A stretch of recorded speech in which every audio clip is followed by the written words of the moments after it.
Block 2 as a weapon for close infantry support. It resembled later mortars. Thus, in this world, it was directly named a mortar. Chapter 59, The Birthday Invitation! Chapter 59, The Birthday Invitation. TL, Etude. In the sweltering heat of July, the small town of Buchuya quieted down in the evening. Residents gradually finished their work for the day, some hurrying home for dinner, while others gathered in taverns to enjoy chilled beers. At the western city gate, the guards occasionally glanced at the setting sun, eagerly awaiting its descent to close the gates and change shifts. They noticed a carriage slowly approaching from the west, escorted by several mounted guards. It was unusual for someone to enter the city at this hour, so the guards scrutinized the approaching carriage. They saw a flag with a ferocious dragon fluttering on it. The guard captain recognized the emblem.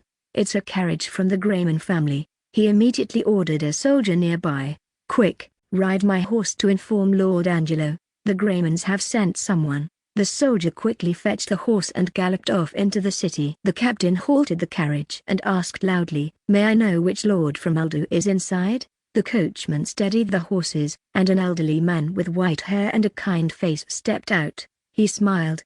"I am Baron Wackley Ford, the seal keeper of Alda, here to visit Count Ganard and deliver an invitation to Lord Paul Grayman's birthday feast." The captain respectfully offered, "Please allow me to accompany you to the lord's manor." Old Ford agreed and re-entered the carriage, following the captain into the city. At the entrance of the Buchuya manor, 4 nobles waited to receive Steward Ford. In the front stood Viscount Angelo, who was also the steward of Building, followed by Viscount Hybert, Baron Amos, and Baron Blore. Ford descended from the carriage and greeted each of them. After exchanging pleasantries, they entered the manor. Upon entering the hall, the butler Miles approached. "Please wait, gentlemen. Dinner is being prepared and will take some time." As they sat in the hall, Old Ford explained his visit. "July 20th is the birthday of Count Paul Grayman. I have been sent to invite his sworn brother, Count Malron Ganard, to attend the celebration." The 4 nobles remained silent for a moment. Then Viscount Hybert, whose belly suggested a fondness for ale, finally spoke. "We will send birthday gifts, but as for Lord Ganard, of course, Lord Ganard will go," interrupted Angelo, a slim man with piercing eyes. Ignoring a fleeting look of displeasure in Baron Blore's eyes and the puzzled glances of the others, he continued, "Count Ganard must be thrilled to receive an invitation from his sworn brother."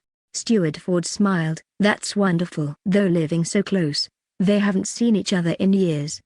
Sighed Angelo, "They could have met a few months ago at old Lord Grayman's funeral. Unfortunately, Lord Ganard was unwell then. We prioritized his health and didn't let him attend. Considering the somber atmosphere wasn't suitable for a sick man. I went on behalf of the Count." Ford nodded understandingly. "Well, now they can finally reunite." "Where is the Count now?" "Oh, Lord Ganard will be here shortly." As they spoke, the butler Miles announced loudly, "Count Ganard has arrived." In the hall, a slightly chubby, golden-haired boy about 16 years old entered. About the same height as Paul, he was the Lord of Building, Paul's sworn brother, Malron Ganard. Steward Ford quickly stood to greet him, while Malron gestured for him to be at ease and took a seat at the head of the table, accepting the invitation handed to him by Ford.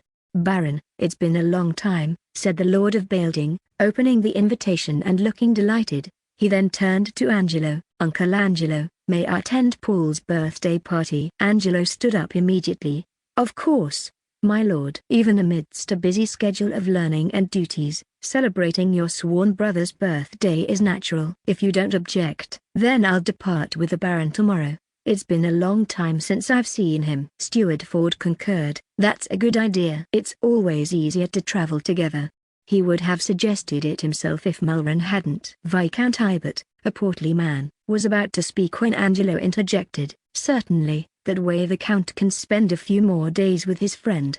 Ford inwardly sighed in relief. His trip seemed to be going smoothly. He had prepared a list of reasons to persuade Malron to leave with him the next day. The butler announced that dinner was ready, and they moved to the dining room.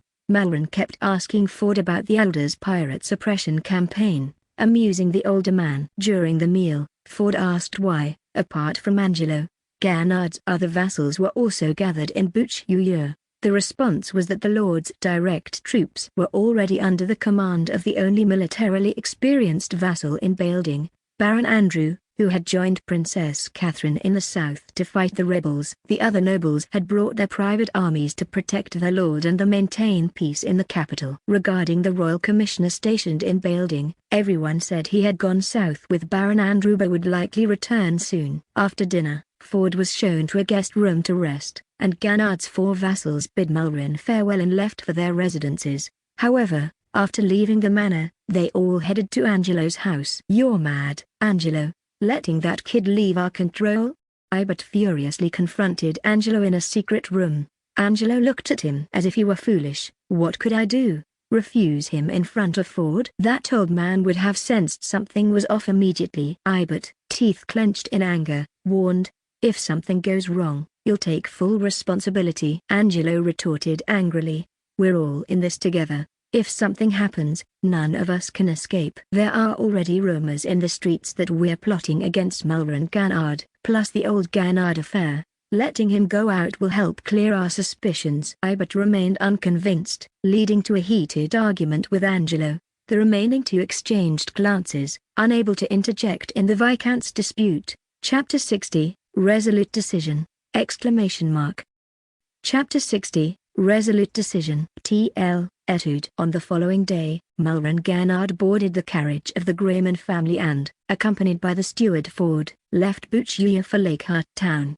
Throughout the journey, Malrin was extremely nervous. It was only after they left Bailding and entered the territory of Alda that he visibly relaxed. Aware of the vassals' conspiracy, Malrin had become suspicious and paranoid. The previous night, he had exerted great effort to maintain his composure. Steward Ford continually comforted him along the way, providing some relief. Upon arriving in Lakehart town and reaching the gates of the Lord's manor, Malrin immediately leapt from the carriage and nearly ran towards the castle. There, he saw Paul waiting in the hall. Looks like everything went smoothly, Paul thought upon seeing Malrin disembark. He was then greeted with a fervent embrace. "My dear brother, I almost thought I'd never see you again," Malrin sobbed, holding Paul tightly. Paul didn't immediately break free, allowing his friend to vent. Malrin, at only 16, had endured the alienation and subsequent death of his father, followed by the betrayal of his vassals, a cruel fate for someone so young.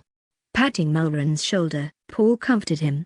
"Don't worry, no one can harm you here with me." After Malrin had vented, Paul spoke with Steward Ford to understand the situation from the previous night. He then took Malrin to the study to hear the full account of how he discovered the conspiracy. "That night, after reviewing the documents they left for me, I went to my room to sleep. But I realized I had left my amulet in the study. It was a keepsake from my mother, which I wore every night. So, I went back to the study to retrieve it. And that's when I overheard Steward Angelo and Butler Miles talking quietly. The study door was ajar. I crept closer, curious about what they would say in my absence. What I heard was shocking. First, Butler Miles said, "The young master has been very obedient lately, diligently reviewing these documents." Then Steward Angelo laughed strangely and said, "It wasn't in vain that we took the trouble to fabricate these documents." I was puzzled by fabricate. Were all these documents fake? Angelo's next words confirmed my suspicion. He said, "Imagine his reaction if he found out we made all this up just to keep him busy at home. He might go mad." Then the butler mockingly added, "The young master truly sees himself as a diligent and capable lord. Let him live in that dream a bit longer." Malrin, visibly upset, struggled to speak. "Paul, can you imagine how devastated I felt hearing that? How could they, whom I trusted the most, conspire against me, their lord?" "Indeed, that's quite hurtful," Paul replied, unsure of how else to comfort him. Malrin continued, "Just as I was about to confront them, I heard Angelo say, 'Dreams end eventually. Once we sort out that matter, the boy will join his dead father.' I didn't understand at first, but then the butler asked, 'Do we really have to go that far?' I watched him grow up." Angelo snorted. "Have you forgotten how ruthless his father was? Thanks to us getting rid of him, you've managed to claim quite a bit of land for your family. Had we not, we'd be out in the cold by now." Malrin's face showed terror as he turned to Paul. "That's when I realized they had murdered my father. I always wondered how my father, an excellent swimmer, drowned. Now it's clear they fabricated that story to cover their regicide. From their previous conversation, they planned to kill me too. I was terrified and didn't know how to get back to my room. That night, Malron was unable to sleep, haunted by the fear of someone barging into his bedroom to kill him. After a night fraught with fear and anxiety, he analyzed their conversation and surmised that they were waiting for an opportune moment and wouldn't act against him immediately. That's when he remembered the secret letters from their childhood and hurriedly wrote to Paul. Having recounted his experience, Malron, with tears in his eyes, tightly grasped Paul's hand. "Thank goodness you remembered our childhood and sent someone to rescue me. Paul, now you're the only one I can trust. You won't abandon me, will you?" Paul patted his hand and reassured, "How could I ever neglect a friend? Stay here for now. Once I'm ready, we'll lead the troops to settle scores with those traitors." He then inquired, "Are all your vassals involved in this conspiracy?" Malron shook his head. "I don't know. Since that night, I've been suspicious of everyone around me. The least suspicious is probably Baron Andrew. He recently led Buchuya's troops to the south for a pacification campaign. When the Royal Commissioner came to conscript soldiers, the other four unanimously recommended him to lead the troops, and Andrew was willing. I trusted them then and agreed without hesitation. Now, Buchuya is controlled by their private soldiers." Andrew seemed upright. "But now I know appearances can be deceiving. If Andrew wasn't involved in the plot, then the remaining four had used the royal conscription as a ploy to send him away, conveniently transferring the direct control of the Lord's troops to him." After a moment of thought, Paul clapped his friend on the shoulder. "You must be tired from the journey. Rest first. I have a meeting later, and I'd like you to attend." He summoned a servant to take Malron to rest. Paul had nearly resolved to wage war, not only to avenge his friend but also with another crucial objective in mind, the coal and iron mines of Bailding.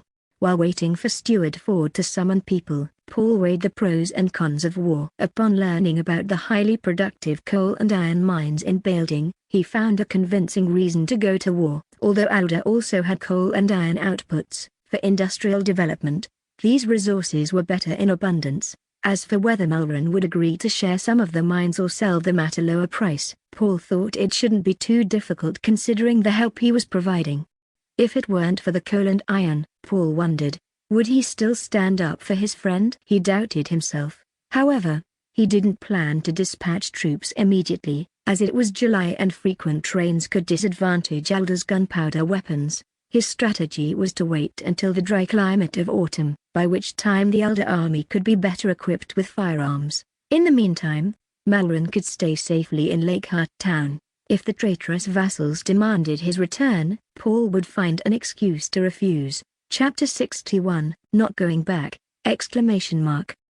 Chapter 61, Not Going Back! T.L. Etude. Paul Grayman convened the military and political leaders of his territory, having Malron recount the specific details of recent events at the meeting. Everyone present was outraged by the treachery and shamelessness of the traitors. He then explained to everyone his plan to announce to the entire northwestern frontier in the coming autumn, exposing the conspiracies of these traitors and sending troops to Bailding. The steward, Ford, suggested, "Should we not first lodge a complaint with the Duke of the Northwest, letting him adjudicate the right and wrong of Bailding?" Oh, that was an option, but Paul would not opt for it. Setting aside whether the Duke of the Northwest was fair or not, if the issue was resolved by someone else, what would become of the coal and iron mines in Bailding, and what would Paul Grayman have to do with them? This back and forth could drag on indefinitely. Are we supposed to let those traitors get away with it for even longer? Paul disagreed with this plan. Old Ford was somewhat worried. "But, my lord, the Duke is after all the most significant vassal in the kingdom's northwestern territories. If we act on our own without consulting him, could it not lead to his displeasure?" Paul appeared unconcerned. "We are not vassals of the Duke of the Northwest. If I remember correctly, ever since the establishment of the kingdom, the Grayman and the Gannard families have always been direct vassals of His Majesty the King. Our titles were granted by His Majesty himself, and we need not heed the opinions of others." Seeing the Lord so resolute, Steward Ford said no more. "From now on, everything in the territory must give way to the preparations for the autumn campaign. Cecil needs to ascertain as much as possible about the enemy's reality and illusions. The staff department must formulate a battle plan, preparing for any possible scenario. The logistics department should ready ample supplies, and the equipment department must hasten the production of firearms and cannons, striving to equip a company of riflemen before the commencement of hostilities. The meeting concluded with the above resolutions. Days later, a celebration for the Lord's 15th birthday was held at the Lakehart Town Manor. Apart from the special guest, Malron Ganard, none of the invited guests attended. Though some families sent gifts and birthday greetings, Paul was rather indifferent to this, enjoying a hearty meal with his subordinates and Malron. After the birthday, Buchuya sent someone to request Malron's return. Naturally, neither Paul nor Malron agreed. "Your lord is very happy here in Lakehart Town and wishes to stay a while longer." The messenger's face showed a hint of panic as he turned to Malron. "Please consider carefully, my lord. Documents are piling up like a mountain in the Lord's manor, and without you, those below do not know how to proceed." "To hell with your documents," Malron nearly blurted out in anger, remembering how he had been manipulated for so long. After the death of old Grayman, Malron, mindful of the series of measures his father had taken that had caused widespread anger in the territory, resolved to be a diligent, excellent lord who would satisfy everyone above and below him. In order to restore the image of the Ganard family in Bailding, he learned and did whatever his subordinates taught and suggested. Because his father had offended the church, he donated generously to the church and prayed for 2 hours daily in the chapel, under the advice of Steward Angelo. Because his father had advocated for the public ownership of farmland, he substantially reduced the taxes the landlords had to pay, following the advice of Viscount Hibert. And because his father had wanted to abolish noble privileges, he granted more lands to his vassals to regain their loyalty, based on the advice of Butler Miles. As the territory returned to normalcy, Angelo and others claimed that Bailding, once beleaguered by the father's mismanagement, was finally prospering again. However, this prosperity resulted in an increasing load of administrative work. Every day, a pile of documents awaited Malron's signature, a stack of reports needed his review, and a mountain of legal case files required his oversight. Angelo and his cohort insisted that a good lord should attend to every detail, big or small, within the territory. Malron did as they said. Though he seemed forever behind on paperwork and never had time for leisure as before, he felt fulfilled. Whenever his retainers reported the addition of new farmland or the opening of new shops, he felt immensely satisfied. That was until he overheard a conversation between Angelo and the butler. Only then did he realize he had been sidelined. The tedious paperwork and reports were merely fabrications to keep him busy. His earnest efforts had made him a puppet in the eyes of others, a fool about to be disposed of. Angry and regretful, Malron realized too late that the soldiers loyal to him were now far away, part of the traitor's scheme. When he used his limited free time to stroll outside, he noticed that the traitor's private armies had unknowingly taken control of Buchuya. A handful of personal guards remained in the Lord's manor, but what use were they, considering the recent personnel changes overseen by the butler? There were probably very few truly loyal to the Ganard family left. Why hadn't he noticed this earlier? In desperation, Malron wrote secret letters for help to his former close friends. Fortunately, the traitors were unaware that their plot had been exposed, and the letters were successfully delivered to Lakehart Town. Now that he had escaped the wolf's den, how could he possibly return? Following Paul's earlier advice, Malron didn't react rashly. He tried to remain calm and politely told the messenger, "Let Supervisor Angelo and others handle those documents for now. I grant them this authority." The messenger seemed to want to persuade him further. Malron, maintaining the dignity of his title, was on the verge of losing his temper. "What? Are you defying your lord's will?" Frightened, the messenger hastily apologized and left in a hurry. Back in Buchuya, Malron's vassals panicked upon learning he wouldn't return. Viscount Hibert immediately blamed Angelo. "Look what you've done." "That boy must have sensed something." Angelo feigned calm.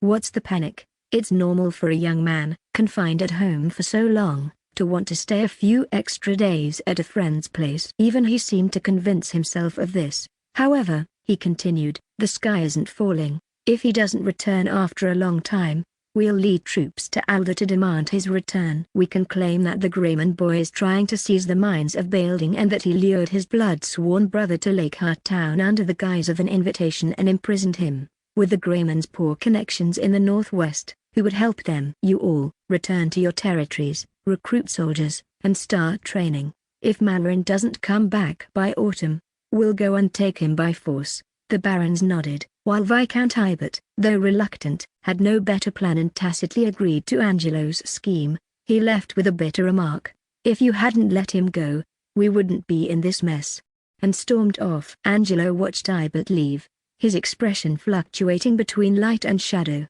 Chapter 62, The King's Worries!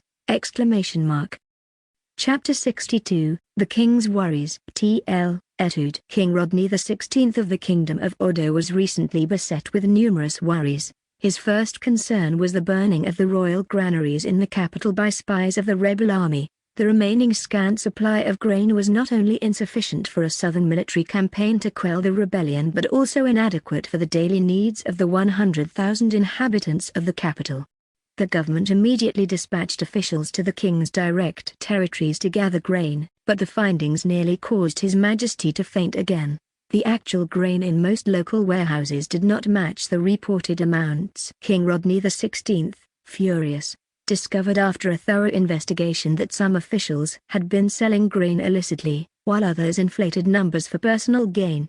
Enraged, the king sent enforcement officers to bring the culprits to the capital for a public trial. After the judge announced their crimes, the executioner pushed the criminals into an angry mob, proclaiming, "These parasites are why you're starving."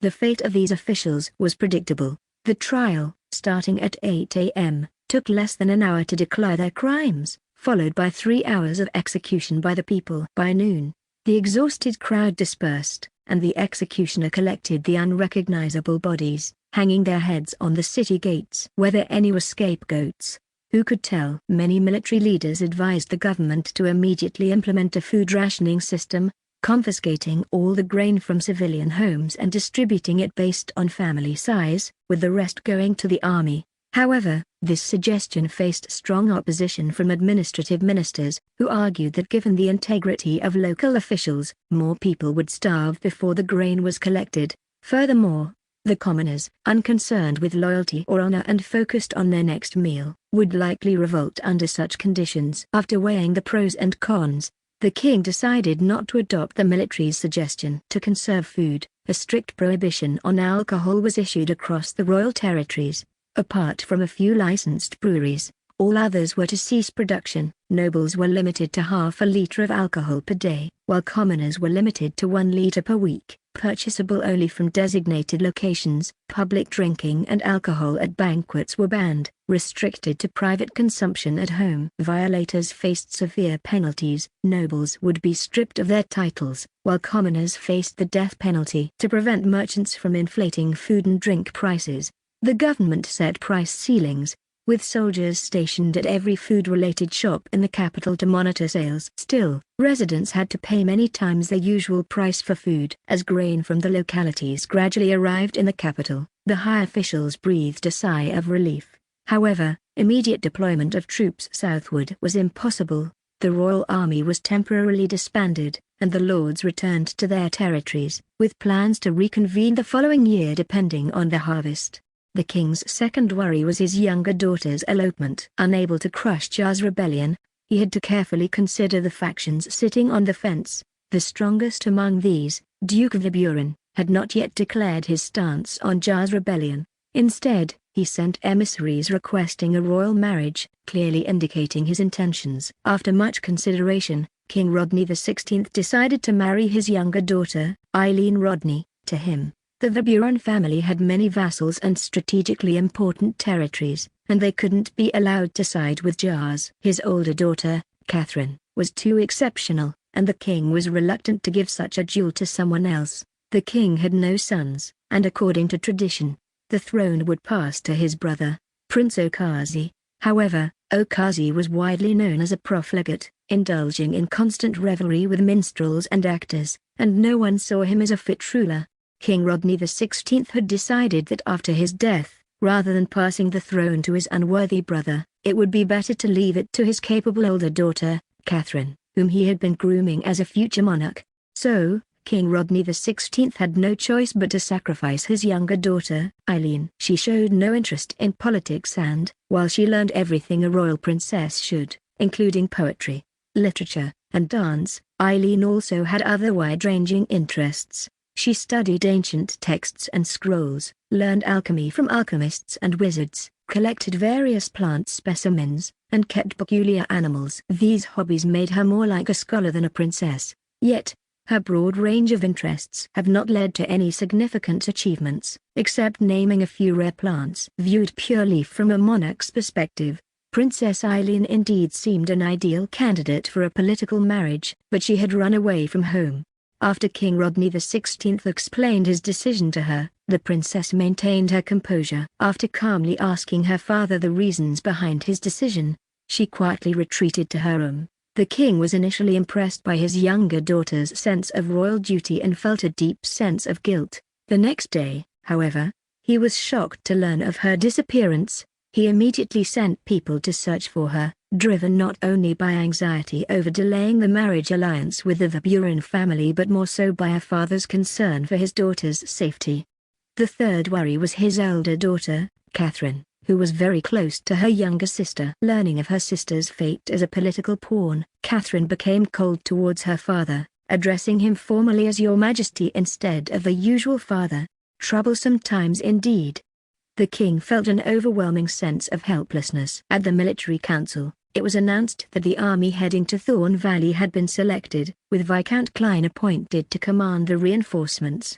Catherine declared this at the military meeting, and the generals present raised no objections. Viscount Klein stood to accept the command, and then the discussion turned to the vexing issue of military provisions. Though a large-scale campaign to suppress the rebellion was not feasible, it was still necessary to send reinforcements to support Duke Dodge and secure Thorn Pass. If Thorn Pass fell, the kingdom's northern heartland would be open to Jar's rebels. After discussing provisions and other details, the meeting concluded, and the generals left to attend to their duties. Only Ophina stayed behind. After everyone had left, she approached the princess and whispered, "Princess Eileen has settled in a place called Lakeheart Town in the northwestern Alder territory."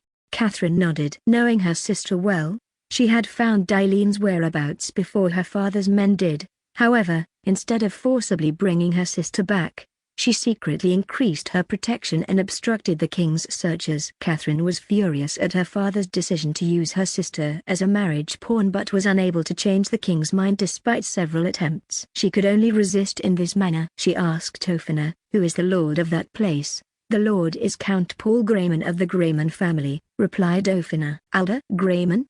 Catherine seemed to recall something but couldn't quite place it. Ophina continued, "According to the reports, Count Grayman recently eradicated pirates invading his territory and launched a crackdown operation to clean up thugs and riffraff. The public order there is quite good now, so Princess Eileen should be safe for the time being." Catherine's worries eased slightly. She remembered that the Grayman family had sent an envoy to her camp a few months ago in the Highlands, requesting exemption from military service due to difficulties in their territory. She had heard of the pirate problem in the northwestern bay and concluded that this rural lord had some competence. Still, Catherine remained cautious. "We can't be complacent. Keep a close eye and use carrier pigeons to send updates immediately if anything happens. And keep this matter confidential." "Yes, Your Highness," Ophina replied. "Thank you, Ophina. Your efforts are appreciated." Chapter 63, Origins! Chapter 63, Origins. TL, Etude. After a long journey of nearly 10 days, Hansel and the grain transport team led by Alder finally arrived at the Crystal Shine, the royal capital. Upon arrival, Hansel first led the team to the still-repairing warehouse district to hand over the food supplies to the management staff. After arranging food and accommodation for his team members, he bid them farewell. The grain transport team planned to tour the royal capital before returning to the Northwest Bay on their own, while Hansel hurriedly made his way home with his servant, Tom, having been away for so long. Despite being reassured by letters that his family was safe and had returned to the capital from a relative's home, the long separation made him miss them dearly. As evening approached, upon entering the Abbott family's estate, The servants, seeing the return of their young master, greeted him respectfully. Inside the hall, 3 people were waiting for him, 2 middle-aged women and a young girl. All 3 women showed expressions of joy, with the young girl happily exclaiming, "Brother is back." His gaze immediately fell on his mother among the 3. His mother, with crow's feet at the corners of her eyes sparkling with tears, had been extremely worried about her son's safety since hearing the news of the city guard's rebellion at her relative's house. She had been sleepless and anxious, losing weight in her fretfulness, until finally receiving a reassuring letter, which, however, mentioned his assignment to the Northwest Bay as a royal commissioner. In the tales among the ladies of Crystalshine, the northwest of the kingdom was a poor area filled with unruly citizens, barely more civilized than the barbarian tribes in the eastern highlands. "O merciful Father in heaven, why send little Hansel there?" Unable to hide his excitement, Hansel longed to greet his mother immediately, but first, he had to attend to another matter. He turned to the other woman, greeting her, "Mother Mary, it's been a long time. I hope you are well."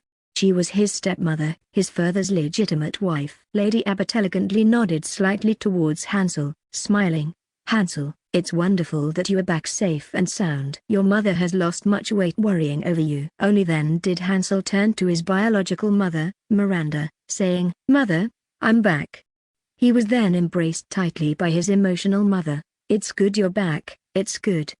Miranda held her son, unable to stop her tears. After being released by his mother, Hansel also hugged his sister Julie, the lovely girl equally thrilled by her brother's return. Before dinner, his father, Count Abbot, a government official in the kingdom, returned home. His brother, born to his stepmother and serving in the royal guard, couldn't make it home. The family happily dined together, listening to Hansel's tales of the Northwest, enjoying their familial bliss. After dinner, Count Abbot took his son to his study to talk more about his experiences in the Northwest, particularly focusing on his new role as the Royal Commissioner. Hansel shared his experiences, omitting the incident where he was scared off by pirates. When he spoke of his plans to collaborate with the local lords to produce more war supplies for the royalist efforts to quell the rebellion, Count Abbot shook his head. "Difficult. The Northwest is impoverished, with little to scrape together. The lords there managing to feed their own people is an achievement in itself."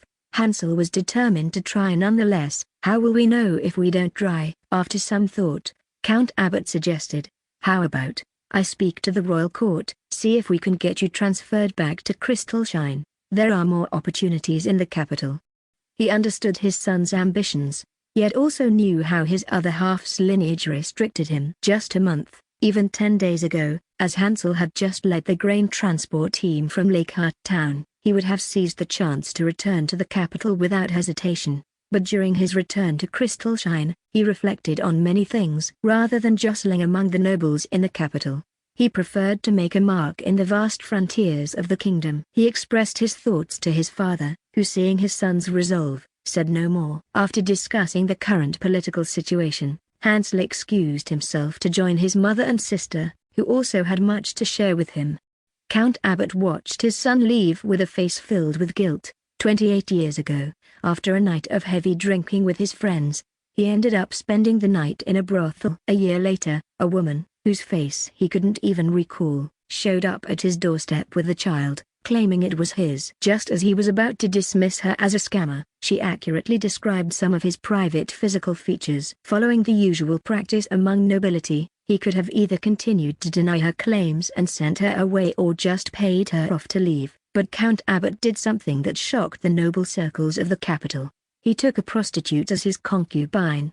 This caused quite a stir and became the butt of jokes. It was one thing to consort with a prostitute, but to bring her into his household for a child whose paternity was uncertain was scandalous. When the news reached King Rodney XVI, he summoned Count Abbot and harshly reprimanded him for disgracing the kingdom's nobility, urging him to consider the gravity of his actions. After the king's unsuccessful persuasion, a young nobleman with a promising future was relegated to a minor position in the heraldry office. Fortunately, his legitimate wife, born to a distinguished family, did not react as wildly as others had speculated. After initial anger, confusion, and a long cold war with her husband, this kind-hearted lady eventually accepted the mother and child. Unquestionably, Hansel often faced prejudiced views during his upbringing, especially from peers of higher noble birth and purer lineage. Nicknames like son of a whore and brothel bred always haunted him. Leveraging his family's influence and wealth, Count Abbot managed to secure a baronetcy for his son. However, Hansel's mixed lineage continued to hinder his career. After completing his education, as the son of a count, he held only minor tax officer positions, responsible for areas like the farms in the outskirts of the capital. But it was precisely because of this that Hansel was well received among the lower nobility and civil servants of common birth. That was all Count Abbot could do for his illegitimate son. As a count, while enjoying the privileges, honors, and wealth of the nobility, he was also tightly bound by its system. Taking a prostitute as a concubine had already made him a target of criticism. Continuing to break norms would only jeopardize the entire Abbot family. After bidding his mother and sister good night, Hansel returned to his room and pondered the task given to him by Paul. He took out a paper filled with the types of individuals Paul wanted to recruit. Literate and numerate people are one thing, but teachers, mechanical engineers, alchemists, Count Paul really has high expectations. He spread another paper on the desk, planning to start by searching among people he knew. Who should be the first person he approaches? After some thought, he picked up a quill from the ink bottle and wrote down the first name on the paper. Chapter 64, Disappointment and Hope!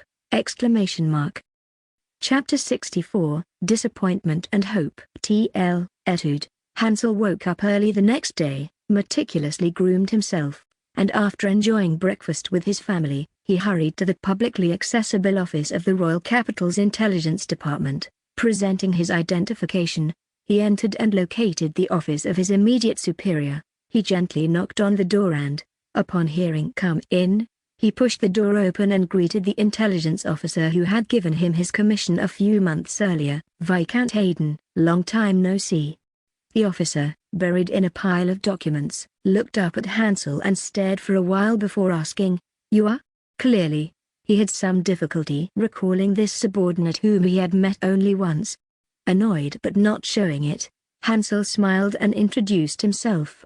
"Baron Hansel Abbot, I received my commission from you a few months ago at the Highland camp and was assigned to Aldo as a royal commissioner." Viscount Hayden racked his brain, slowly recalling who Hansel was. "Ah, Hansel," said the Viscount, showing no sign of embarrassment. Most of the people assigned to him were leftovers from Count Merlin, with no significant role. Since communication was handled by specialized liaisons, there was little need to remember these minor figures. He remembered sending this fellow to a remote area in the Northwest Bay. "So, why have you returned to the capital?" Viscount Hayden wondered if Hansel couldn't endure hardships of the Northwest and had deserted his post to enjoy a more comfortable life. "Ah, these young people nowadays need proper guidance." Hansel cleared his throat and produced a roll of paper, placing it on Viscount Hayden's desk. "Please take a look, sir." Viscount Hayden unrolled the paper curiously, finding a food transfer certificate. Recalling the recent directive from the royal family, he quickly understood. "So, you've managed to secure food from the local lord?" "Yes, sir. The quantity is not large, but this is just the first batch. Count Paul Grayman of Alda has promised to send them more food, free of charge." Viscount Hayden nodded in approval. "Good. It's rare to find such loyal local lords these days. I'll take note of this. You may return now." He then casually set the transfer certificate aside and continued with his paperwork. After a while, noticing that Hansel hadn't left, Viscount Hayden looked up, puzzled, to find Hansel still standing there, seemingly waiting for something.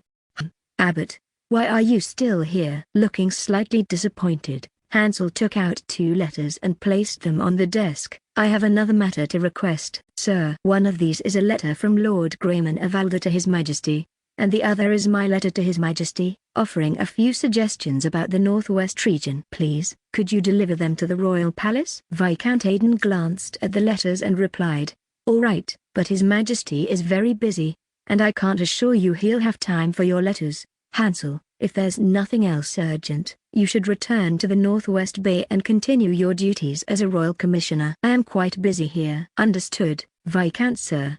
Hansel left the office, closing the door behind him. After a few steps in the corridor, He hesitated, considering whether to go back in, but ultimately he shook his head and left the building. After finishing his official business, Hansel hired a carriage and headed towards the Royal Crystal Shine Academy. About 15 minutes later, the carriage stopped in front of a tavern. Hansel stepped down, paid the coachman a few coins, and entered the tavern. Straightening his clothes, he looked around and spotted a familiar figure in a corner. Then approached the bar and ordered, "A rum, please." The bartender stared at him, motionless. Just as Hansel was growing impatient, the bartender spoke, "Sir, please show your identification and ticket." "What do you mean?" "I need ID and a ticket to drink." Hansel was confused. Had the security in the capital increased so much since the warehouse fire? A voice from behind said, "Barkeep, my friend just returned from out of town and doesn't know about the recent prohibition. Give him an apple juice." Hansel turned round to see the familiar person in the corner, opening his arms warmly. "Bernard, it's been so long." His old classmate, Baron Bernard Francis, also opened his arms and embraced him. "Yes, it's been months. I had no idea where you were until Tom came by this morning and told me you've been appointed as a royal commissioner in the Northwest." The two men walked to a table in the corner and sat down. Hansel curiously asked, "What was that prohibition order you mentioned earlier?" Bernard waved his hand dismissively. "Don't mention it. There's been a grain shortage recently, hasn't there? His Majesty the King has issued an order strictly limiting the brewing of all kinds of alcohol. Nobles are only allowed half a liter of alcohol per day, and commoners only 1 liter per week. Moreover, drinking at banquets and public events is banned. I warn you, don't break the law. This isn't a joke." Several unlucky ones have already been caught and heavily punished. "All right then." Hansel resignedly accepted the apple juice offered by the owner. "I'll quench my thirst with this for now." Bernard took a sip of the juice in his glass and asked, "Have you been called back to the capital this time?" "No, I'll be heading back to the Northwest Bay in a few days." "Oh, that's unfortunate." Bernard sympathetically raised his glass to Hansel. Hansel continued, "Actually, the reason I invited you here is not only to catch up but also to discuss something." "What is it?" Hansel organized his thoughts and said, "There's an opportunity that could change your fate. I wonder if you're willing to seize it." "What opportunity?" his friend asked casually, then lifted his glass to drink some juice. "Would you be willing to come with me to the Northwest Bay?" Cough, cough, cough. Bernard choked on his juice, coughing violently. Hansel quickly patted his back, and it took a while for Bernard to recover. Cough. "You're not joking, are you?" Bernard asked doubtfully. Going there was akin to being exiled. Why would Hansel drag his good friend into such a predicament? Hansel put on a serious face. "Bernard, I'm absolutely not joking. I just came back from the Northwest Bay. I know the land there, the people, the lord. It's not the poor and harsh land that the nobility in the capital speak of." He looked into Bernard's eyes and said emphatically, "It's a fertile, yet to be cultivated land. A promised land that will be strewn with gold in the future." Bernard blinked and said, "Hansel, you know these grandiose words won't sway me." Hansel sat down and said frankly, "All right, Bernard, let me tell you the truth. There's a place there called Alder. The local lord wants to greatly develop his territory's industries, increasing the output of various resources, including food and iron. But he lacks talented people, especially those who can read and do arithmetic." Bernard stroked his chin, seemingly understanding his friend's intent. Hansel continued, "You know, food and iron are the most important resources in war. Once their production is boosted and continuously supplied to His Majesty the King, those involved in making this happen will certainly be credited." Bernard nodded. "You make a good point, but is this sure to succeed?" "Every lord wants their territory to prosper, but I've never heard of a territory becoming rich in just a few years." "There's always a risk in any investment. How can we know the outcome if we don't try?" He then described to Bernard the agricultural development plan for Elder, the various measures taken by Paul in the territory, like eradicating pirates and enforcing strict laws, emphasizing that Elder was now orderly, not overrun with pirates and bandits as people used to describe the Northwest Bay. He concluded, "Think about it, Bernard. You're almost 30 and still working as a scribe in the academy. How much can you earn in a month? Opportunities are dwindling. If you don't find a way, this will be your life." The towns there may be smaller, but their cleanliness is no less than that of the capital. It's a very suitable place to live. The Lord has promised to pay those who join him more than before, and the cost of living there is also very low." Hansel's words struck a chord in Bernard, who began to consider seriously. Seizing the moment, Hansel said, "In the capital, low-ranking nobles like us are a dime a dozen. But in the northwest, there, nobles are rare, to the common people around. We would be like the sun. With our knowledge and skills, we can definitely make a place for ourselves there. After you achieve something, you can choose to return to the capital or continue living there. By then, the Northwest will surely flourish with our efforts." After pondering for a while, Bernard finally said, "I'll need to think about your suggestion and get back to you." Hansel took his hand. "Think about it carefully, my friend. Also, mention this to people you know, especially those dissatisfied with their current situation, including commoners. If they're interested, let them come to me." Bernard nodded. "All right, Hansel. I'll give you an answer the day after tomorrow at the latest." Hansel raised his glass. "Cheers, my friend. I wish we had enough grain for brewing so that we wouldn't have to use this damn juice as a substitute." The two glasses clinked together. "Cheers." "I hope what you say comes true." Chapter 65, War Preparations! Chapter 65, War Preparations. TL, Etude. From the end of July, Alder conducted several military drills in succession. After all, in the upcoming war, they would not be facing third-rate pirate groups but the military forces of nobles from another territory. Hence, it was essential to adapt in advance to flexibly utilize their forces on the battlefield. Under Paul's suggestion, the staff department began experimenting with linear tactics. Specifically, this involved arranging each infantry battalion in a single line horizontally, with each spearman company within the battalion forming 6 rows vertically, each company responsible for 2 rows. The musketeer companies were deployed separately, arranged in 3 rows, with each platoon responsible for 1 row. Compared to the popular square formation tactics of the time, Alder's army had a broader front but smaller depth. This wide front could create a semi-encircling effect, and as the number of muskets increased, it would be increasingly effective against dense square formations, allowing for a rapid output of firepower to the enemy in a short time.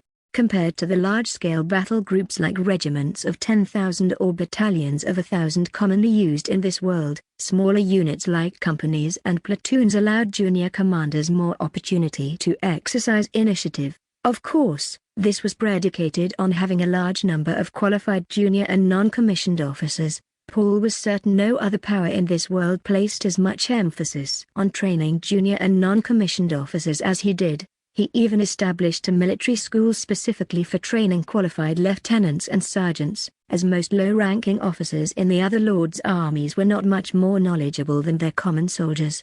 Considering the poor accuracy of smoothbore muskets, musketeers were not allowed to fire at will until ordered by an officer. In practice, there were generally 2 methods of firing, volley or platoon fire. In volley fire, the 3 rows of soldiers fired in succession from front to back. While 1 row fired, the other 2 aimed or loaded their muskets, thus maintaining a continuous output of firepower. In platoon fire, the first row of soldiers would kneel and shoot, the second row would bend and shoot, and the third row would stand and shoot. This way, all soldiers could fire simultaneously, creating a devastating volley. Although this method could not maintain continuous fire, European historical battles had shown that a fierce volley in the minutes approaching the enemy and before launching a charge could be very effective. A single volley by the soldiers could adequately prepare the well-trained spearmen for an assault. According to a piece of information Paul had read in his previous life, such a volley not only inflicted greater damage on the enemy but also created a fear and shock effect 3 times greater than that caused by firing in single rows. The reasoning was simple. For most people, the shock and fear caused by one long-lasting thunderclap are greater than the cumulative effect of 10 intermittent claps of thunder. Paul was confident that a single volley would be enough to rout the hastily conscripted soldiers of the local lords. Soldiers in the first row undoubtedly needed great courage. Therefore, a reward mechanism called courage allowance was created, where soldiers in the first row would receive reward 3 times their regular salary. To ensure the full protection of the first row soldiers, the equipment department went to great lengths to purchase and craft a batch of iron armor, allowing these brave warriors to lead their brothers forward with confidence. to eliminate the soldiers' fear of the primary ranged weapon of the era, the bow and arrow. The equipment department also mobilized civilians to hastily produce 100 wooden bows to shoot thin wooden sticks wrapped in cloth. Of course, these couldn't compare to real war bows, but they were sufficient to simulate the effect of a volley of arrows. During drills, row upon row of soldiers, holding crude wooden shields and marching to the beat of the drum, advanced towards the enemy. Any who couldn't withstand the psychological pressure and retreated or charged rashly were severely punished. To fully utilize the artillery, the concept of infantry-artillery coordination was also introduced. Of course, Paul's so-called infantry-artillery coordination was simple in theory. The artillery bombards first, then the infantry charges. After the infantry charge, the artillery bombards again. However, this still posed a significant challenge to the artillery's mobility. To enhance the movement speed of the artillery and provide timely support to the infantry, each artillery unit was equipped with 4 horses, 2 for hauling the cannon and 2 for transporting ammunition. Besides practicing to increase firing speed, the artillerymen also trained in quickly assembling and disassembling the cannon and setting up firing positions. Additionally, the infantry had to overcome the fear of their own cannonballs whizzing overhead, and the artillerymen had to roughly grasp the relationship between the cannon's elevation angles, ranges, and trajectories. Otherwise, there was a risk of hitting their own troops. After several exercises, a combat method suitable for Elder's army was developed. When the enemy launched an attack, the cannons bombarded them from a distance, disrupting their formation. As the enemy approached, the musketeers and cannons loaded with grapeshot inflicted mid-range firepower damage, killing and wounding many. During this, the musketeers maintained continuous fire through volley firing. When the enemy charged the front lines, the spearmen engaged in hand-to-hand combat. If the enemy was overpowering, the musketeers joined the melee with bayonets. If the forces were evenly matched, they aimed for precise close-range kills under the protection of the spearmen, while the cannons delayed the enemy's reinforcements. When Alder's army initiated an attack, the cannons first disrupted the enemy's formation with long-range firepower, preventing effective assembly. As the cannons fired, the musketeers moved forward with the spearmen following towards the enemy's position. Upon nearing the enemy, a volley from the musketeers inflicted heavy casualties and demoralized the enemy, followed by a spearman charge to break the enemy's lines. In previous battles, many veterans unfit to remain in the army due to injuries were recalled. They were deployed to various towns and villages to establish and guide the training of militia organizations with the help of local agricultural associations. In Paul's plan, the militias from various regions would serve as a reserve force, becoming an essential part of Alder's military system. The reason for strengthening militia training was due to a notorious but effective war strategy used by lords during this era, sending small units to raid and plunder enemy towns, reducing the enemy's population and economy, ultimately forcing them to submit.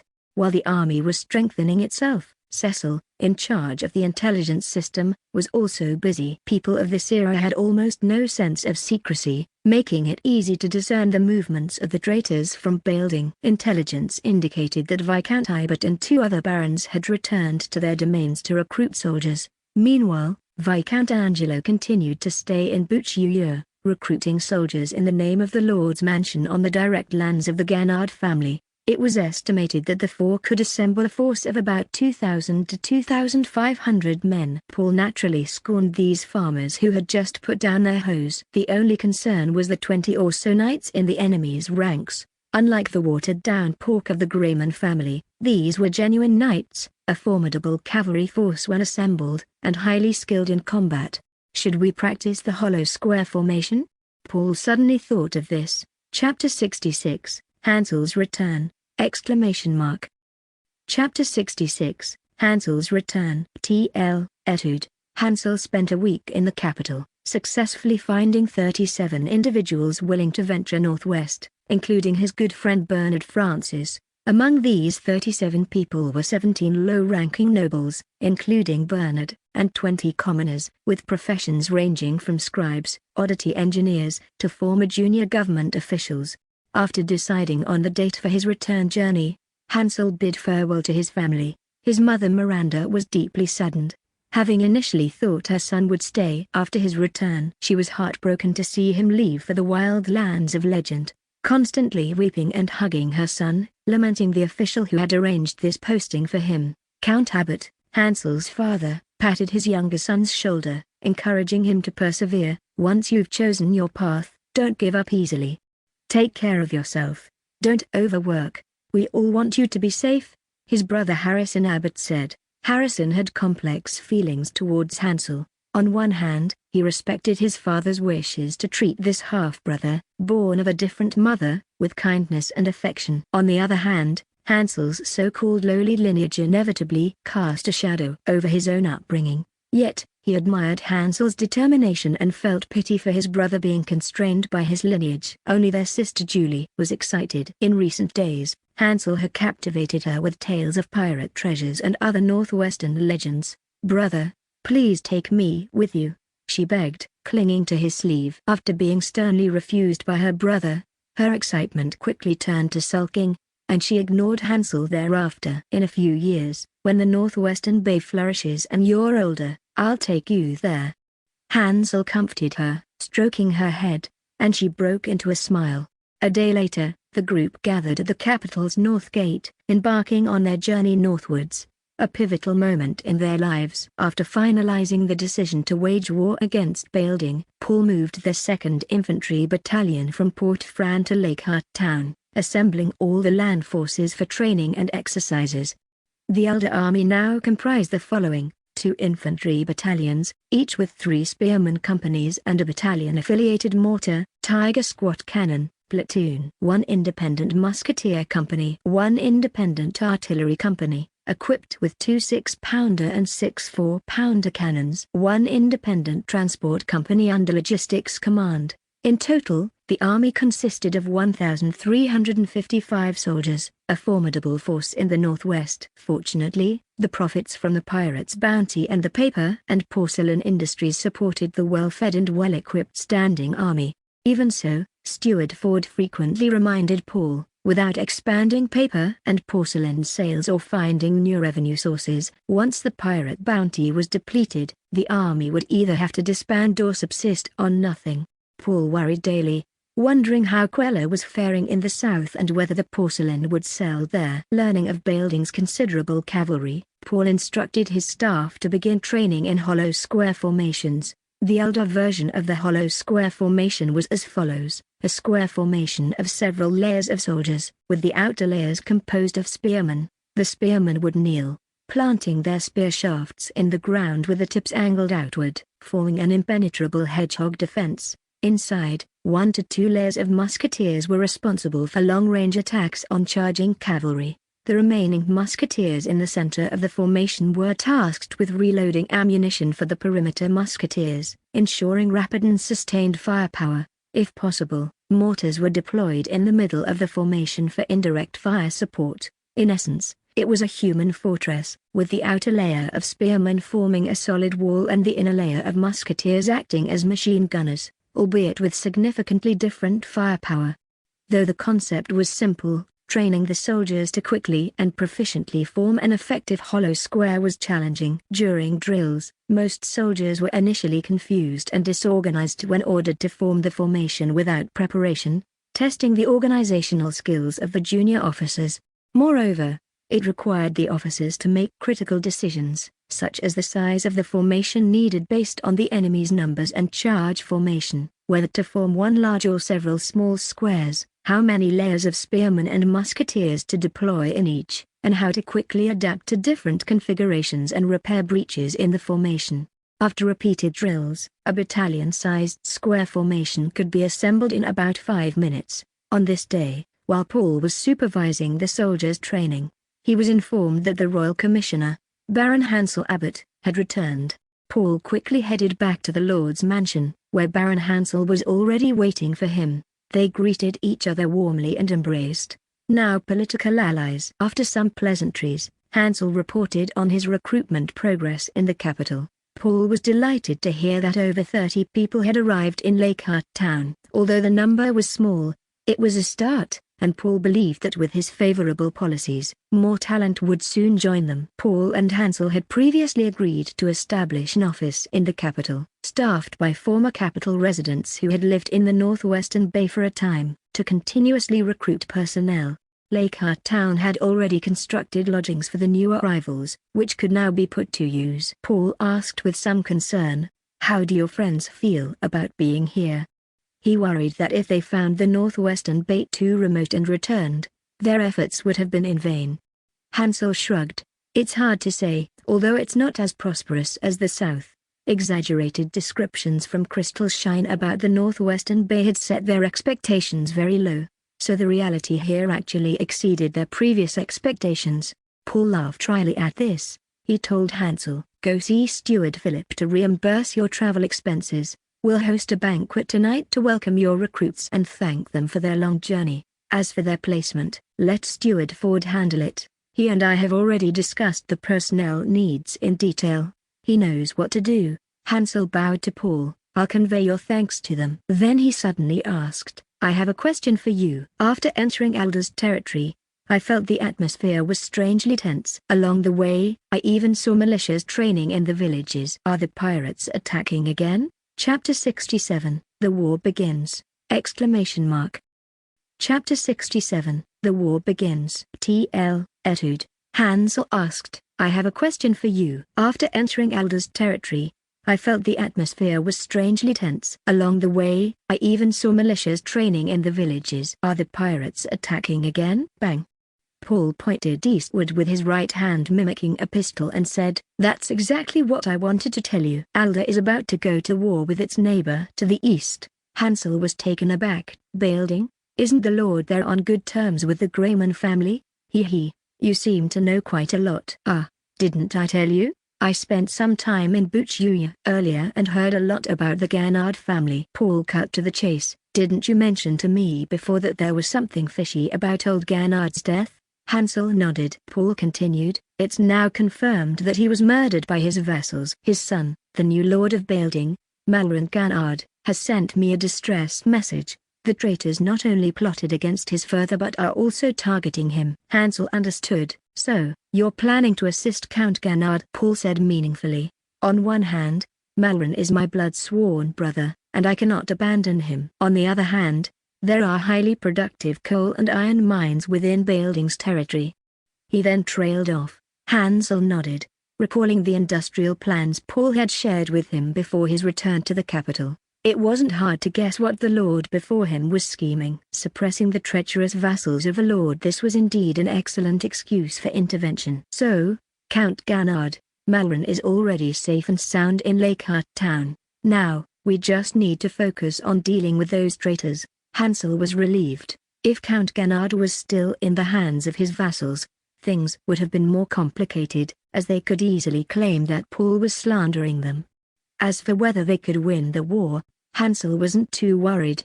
Before leaving for the capital, he had seen Alder's army parade in Lakeheart Town. He swore that even in the capital, he had never seen such a uniform and disciplined unit. The soldiers' spirit and vigor could rival the ceremonial guards in the royal palace, and they even exuded a subtle aura of menace. Even with his limited knowledge of military affairs, Hansel knew that such an army was not something minor nobles like viscounts or barons could contend with. No wonder Count Grayman was reluctant to send his soldiers to quell the rebellion in the south. Paul looked at Hansel and said, "Can you do me a small favor? I need a brilliantly written declaration of war. I've heard you did exceptionally well at the Royal Crystal Shine Academy, so writing shouldn't be a problem for you, right?" "Exceptional is an overstatement, but if you truly wish for me to write it, I would be honored." Hansel suddenly became humble, catching Paul somewhat off guard. "All right then, I'll leave it to you. Later, I'll introduce you to Malron, and we can discuss Belding's situation together." Time passed day by day. During this period, envoys from Belding repeatedly came to request Malron Gannard's return, all of which were flatly refused. Paul assembled a group of highly experienced individuals to form an organization named the Meteorological Bureau. Their daily task was to observe and record the weather, using their accumulated experience to predict the weather changes for the coming days.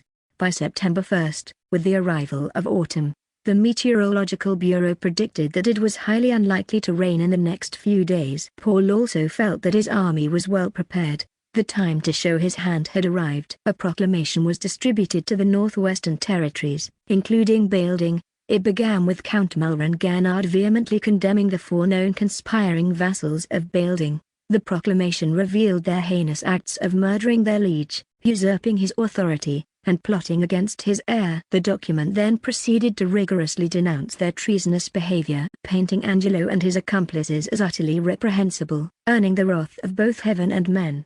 Simultaneously, the proclamation served as an ultimatum, demanding that Angelo and his cohorts surrender themselves to Lakehart town within 2 days of receiving the notice. Otherwise, Count Grayman of Alda, as Malran's sworn blood brother, would march his troops to seek justice. Upon reading the proclamation, the four vassals of Bailding realized that Malran was fully aware of their crimes and conspiracy. All but Angelo were thrown into chaos and fear, worried that the neighboring lords would join forces against them. Ibert was particularly agitated and began accusing Angelo. "Idiots." Angelo cursed inwardly. "Calm and composed," he said.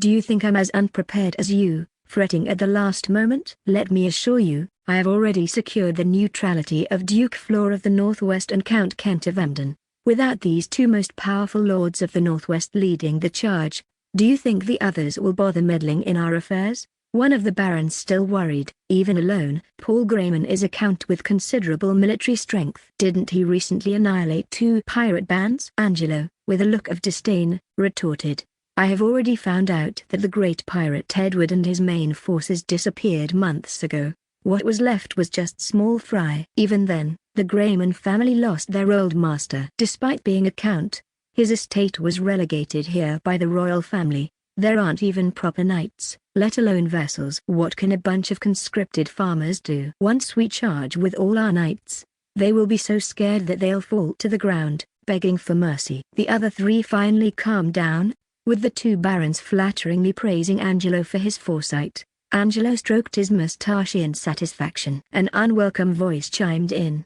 He, bribing those lords must have cost a fortune, right? So, did our esteemed steward empty the lord's treasury?" Angelo was furious inside, still worrying about the treasury at a time like this. However, outwardly he just scoffed and arrogantly said, "I am the rightful steward of Bailding. During the lord's captivity, I am in charge of the treasury until the lord returns, or..." Angelo paused, glancing around before continuing, "or until a new count of Bailding is chosen from among us 4. Ibert coldly added, "Just don't forget that." A counter-proclamation was also issued by Bailding to the Northwestern Territories, directly opposing Alda's claims. Angelo and his associates had initially planned to strike Alda in September but were preempted by Paul. The proclamation accused Paul Grayman of coveting Bailding's mineral resources, luring his blood-sworn brother, Malran Ganard, to Lakehart town under the guise of a banquet and then imprisoning him. After failing to extort their demands, they slandered the loyal vassals as traitors, plotting to invade Bailding and annex it. To uphold the dignity of the Ganard family and protect their territory, they had no choice but to defend themselves. Thus, the war began. Chapter 67, Engaging the Enemy! Chapter 67, Engaging the Enemy! T.L. Etude. On the dawn of September 3, as the first light of morning touched the earth, the Elder army, which had been gathering near the border for 2 days, began its advance towards Buch-Yu-Yu, the capital of Bailding. According to intelligence, the 4 traitorous lords had assembled all their forces in Buch-Yu-Yu. They planned to spend 3 to 4 days preparing their military equipment and supplies before attacking Alda. This logistical efficiency drew a sneer from Paul, who thought, "No need for you to come all this way, I'll just go to you." This was the first collision between Paul's newly established military system and the more conventional military forces of this world, so he attached great importance to it. He led a part of the staff officers personally, while Chief of Staff Schroeder commanded the remaining staff in Lakehart town, ready to handle any emergencies with the militia. The border was scouted by Bailding, and the news of the Elder army crossing the border was quickly relayed back to Buch-Yu-Yu. Shocked by the enemy's rapid approach, Albert wanted to lead his troops out immediately to intercept Paul, but the cunning Angelo advised them to wait at Buch-Yu-Yu, conserving their energy. Eventually, Everyone agreed to Angelo's plan. Around 4 p.m., the small city of Buchuya came into Paul's view. Through his telescope, he saw Angelo and others already arrayed in front of the city gates. As they drew closer, the enemy's deployment became increasingly clear through the telescope. The rebel army mainly consisted of 4 infantry phalanxes, arranged in a line, each with about 500 soldiers. Each phalanx was commanded by a knight standing in front, with more than half of the men in each phalanx armed with uniformly made long spears, while the rest were equipped with a hodgepodge of weapons, including pitchforks and hoes. Behind the 4 phalanxes were about 30 archers, forming a horizontal formation. In the middle of the 4 phalanxes were 4 people in very splendid armor on horseback, probably the 4 traitorous lords of the Ganwood family. Surrounding them were troops consisting of knights and their attendants from their respective families, about 30 people in total. These 30 or so highly mobile forces were of the greatest concern to Paul. All the knights were clad in armor, not as ornate as that of their lords, but well crafted, protecting all vital parts of their bodies. In contrast, the attendants' equipment was much simpler. Some wore chainmail, while others had no protection at all. As the elder army drew closer to Buchuya, they finally came into the rebels' view. Angelo, with a look of disdain, said contemptuously, "Ha ha, how foolish. He's still too young, getting arrogant just by wiping out a few third-rate pirate gangs." Baron Amos, standing beside him, asked curiously, "Why do you say that, General?" Angelo explained, "They set off at dawn and have been marching almost a whole day. Paul Grayman might feel fine riding a horse, but his soldiers must be exhausted. How much strength could they have left for battle?" Although not versed in military matters, Baron Amos felt his face flush with embarrassment for not realizing such a simple truth. When the distance between the 2 sides was about 300 meters, the elder army stopped advancing. Paul ordered the artillery company to build a firing position on nearby high ground and send a platoon of spearmen to assist and protect the artillery. A knight bearing a white flag then approached from the rebel side, obviously seeking negotiations before the battle commenced. As expected, the knight reached the front of the elder army's formation and shouted, "Count Grayman, Lord Angelo has a message for you. If you release Count Ganwood and pay 10,000 silver coins, Bailding will no longer pursue the crimes you've committed. If you continue your folly, we will crush your army, occupy your lands, and bring you before the Duke of the Northwest for trial." Ha! The words shouted by the knight amused Paul. Pointing at the knight with his riding crop, he loudly declared, "Go back and tell those traitors to clean their necks and await their fate. I intend to use their heads as chamber pots." The knight assessed the size of the elder army, which appeared to be over 1,000 men. The troops were neatly arrayed in uniforms of the same color and style, presenting an impressive sight. However, he thought, what use would that be against an enemy twice their number? More critically, apart from a few mounted officers, the elder army seemed to lack cavalry, a factor that seemingly sealed the battle's outcome. Foolishness. The knight sighed inwardly upon hearing Paul's reply. He then turned his horse and galloped back to his own lines, quickly relaying Paul's response to Angelo and others, as well as describing the elder army's situation. "Ha ha ha." Angelo and the others burst into laughter after hearing the knight's account. The outcome seemed certain to them. Angelo looked around and addressed his men, "Gentlemen, we have the advantage in numbers, stamina, and terrain. Standing here and waiting for that pitiful army to attack would be laughable.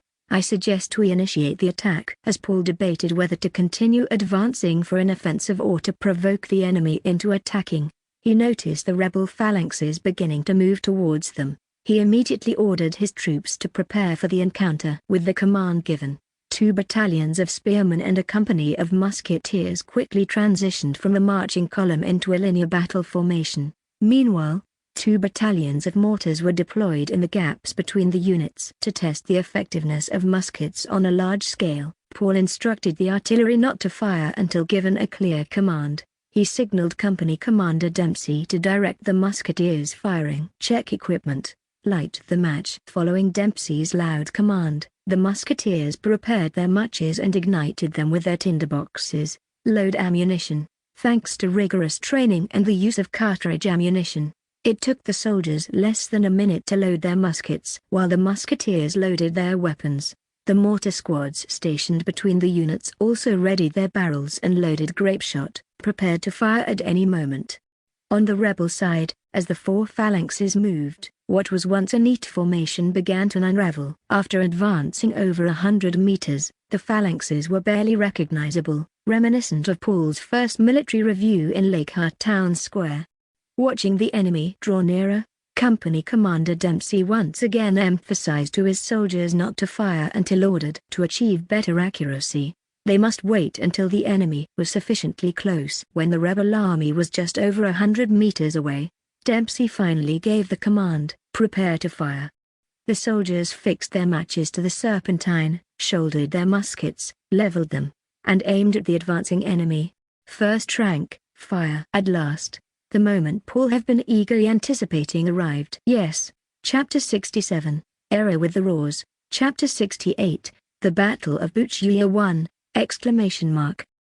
Chapter 68, The Battle of Buchia 1, TL, Etude. For the Bailding soldiers, conscripted by their respective lords, September 3rd was an extremely tragic day. Just a few days ago, they were diligently toiling in the fields for the livelihood of their families. Then, the steward from the Lord's castle arrived in the village, instructing the village head to gather all able-bodied men. The steward picked out the more robust-looking individuals from the crowd, declaring, "The despicable Aldens have kidnapped Lord Malran Gannard of Bailding. We must teach them a harsh lesson. From now on, you will fight for the glory of Bailding." Defying the Lord's command meant risking execution and enslavement for one's family. The steward instructed those selected to bring whatever weapons they could find at home and follow him to the Lord's castle, as the armory often lacked enough weapons for everyone.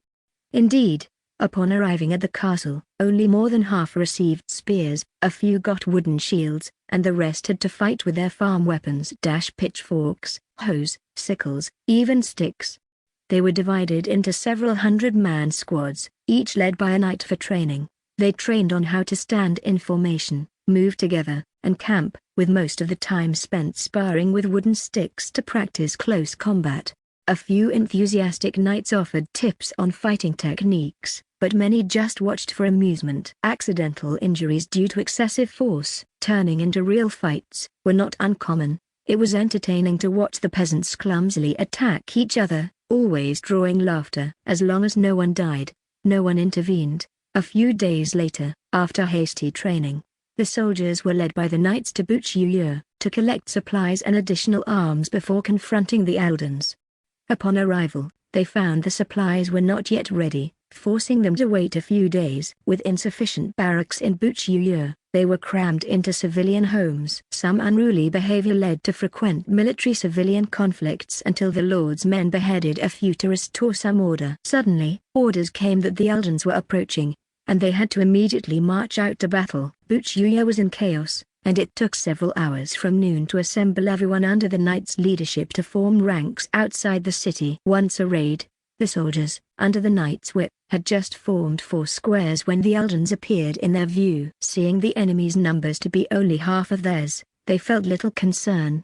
The commanders loudly relayed the Lord's orders: retreat without orders and face hanging. Killing or capturing an Alden soldier earns 100 copper coins, an Alden officer a silver coin. Strict military rules and generous rewards stirred the ranks, with many becoming eager for battle, discussing how to earn more military honors, while others silently prayed to the Lord of Light.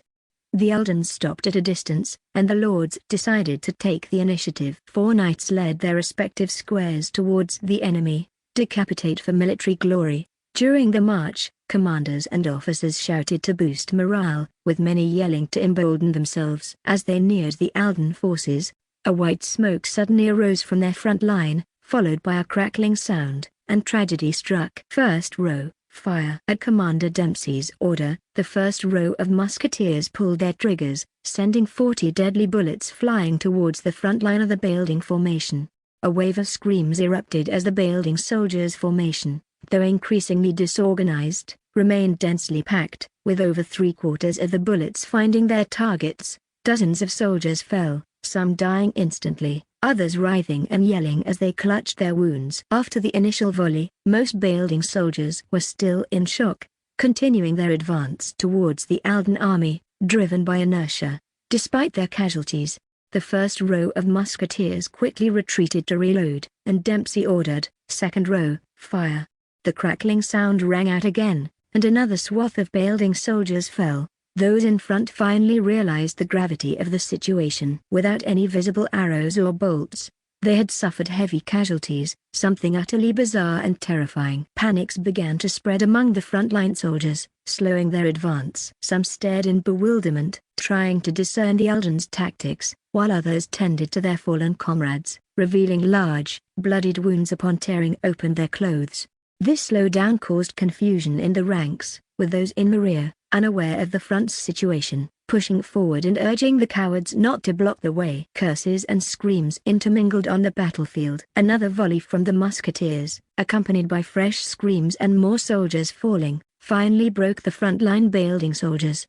They either sought cover behind others or ran to the flanks of the formation, trying to avoid becoming targets for the Eldons. The knights commanding from the rear saw this and realized the chaos was caused by the Eldon's strange weapons, understanding that those odd-looking sticks were a type of long-range weapon. One knight grabbed a nearby soldier. "You go inform the lords to send the archers." Then, he spurred his horse forward, whipping the panicked soldiers and shouting, "Fools, they are mere weapons similar to crossbows, and you're terrified like this." He drew his sword, holding it aloft, and bellowed, "The enemy has ranged weapons, we must charge at them with full force. All units, charge on my command." The Bailding's 4 squares moved towards the Eldon army in a staggered formation. The knight's voice reached his fellow commanders, who gestured their agreement to follow the action. Paul was satisfied with the first round of shooting. At this distance, the muskets were highly effective. He instructed a messenger, informed the artillery to scatter the rear 2 squares. Then he ordered the 2 battalion commanders, "Have your mortars fire." Prepare the pikemen for a charge. After a volley from the musketeers, charged to annihilate the front 2 enemy forces. The leading Bailding square reformed and began to run forward, but then, the Eldon's 6 mortars also fired, their thunderous roar accompanying hundreds of shot pellets, creating a massive lethal area. The tightly packed Bailding formation was almost instantly decimated. Facing such carnage, the survival instincts kicked in. The first square instantly collapsed, the soldiers running back without hesitation. The commanding knight was stunned, utterly shocked by the horrific scene. The artillery positioned on nearby high ground also opened fire. At this mere 100 meters distance, no trial shots were needed. All cannons simultaneously targeted the 3rd square. The thunderous noise heralded another visit from the Grim Reaper. 8 solid iron shots carved multiple bloody paths through the formation. The knight commanding this square was hit squarely in the waist by a cannonball, horrifying everyone as he was split in 2, his fine armor proving useless.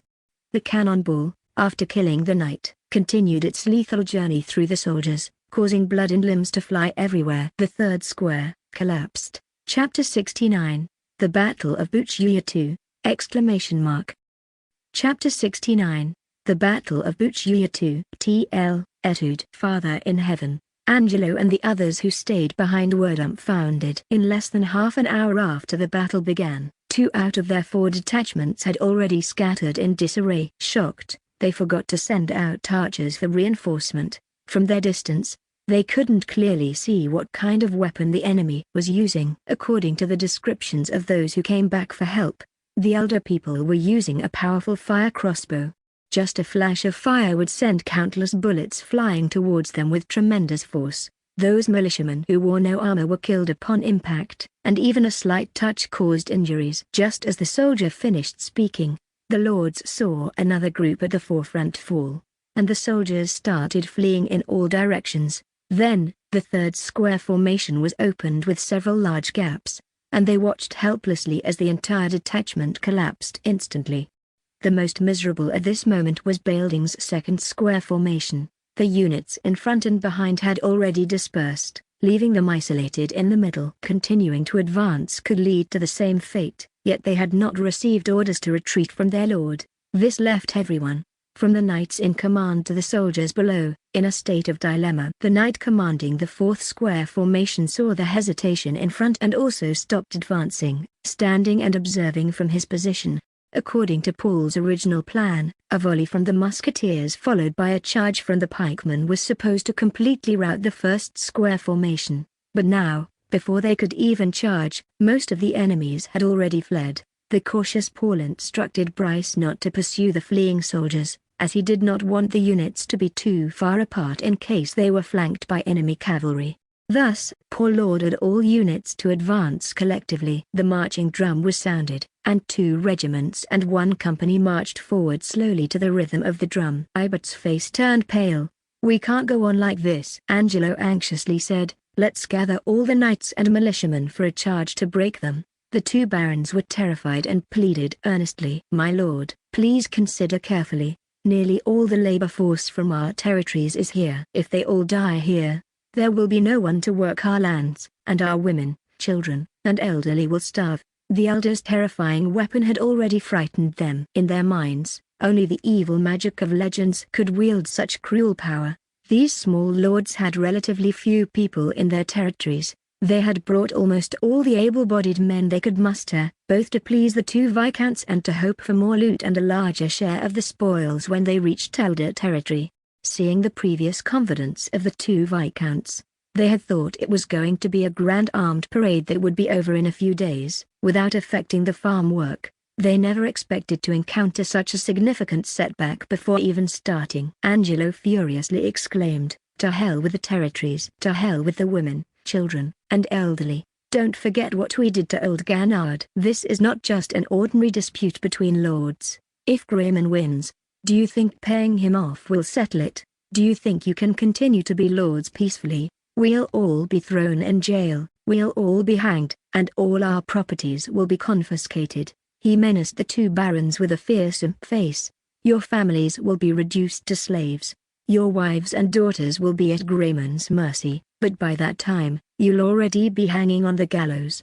The 2 barons were petrified by Angelo's description of the horrific scenario and fell silent. Ibert, however, was somewhat calm, seeing the effect of the enemy's weapon. "A direct charge will likely lead to another disastrous defeat," Angelo, frantic, demanded.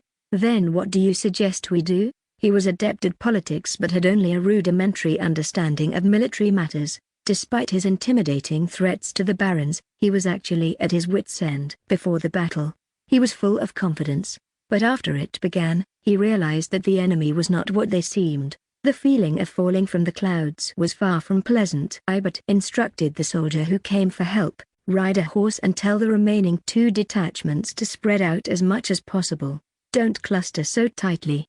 He regretted deeply in his heart. The enemy's weapon was similar to bows and arrows. If they hadn't advanced in such tight formations earlier, they wouldn't have suffered so many casualties in an instant. The infantry, to defend against cavalry charges and to create a greater density of weapon attacks within the same frontal width, stood very close to each other, front, back, and sides. This ironically enhanced the lethality of the Alder army's firearms. He was furious with the knight who had commanded the troops earlier. "Grayman has no cavalry, and we outnumber them. Why did we form such tight ranks?" But regret was useless now. He said to the other 3 lords, "Send the archers to follow and suppress their long-range weapons. Let the front men disperse and entangle the Alder, draw their attention, and I will lead all the knights to flank them from the right and charge their rear."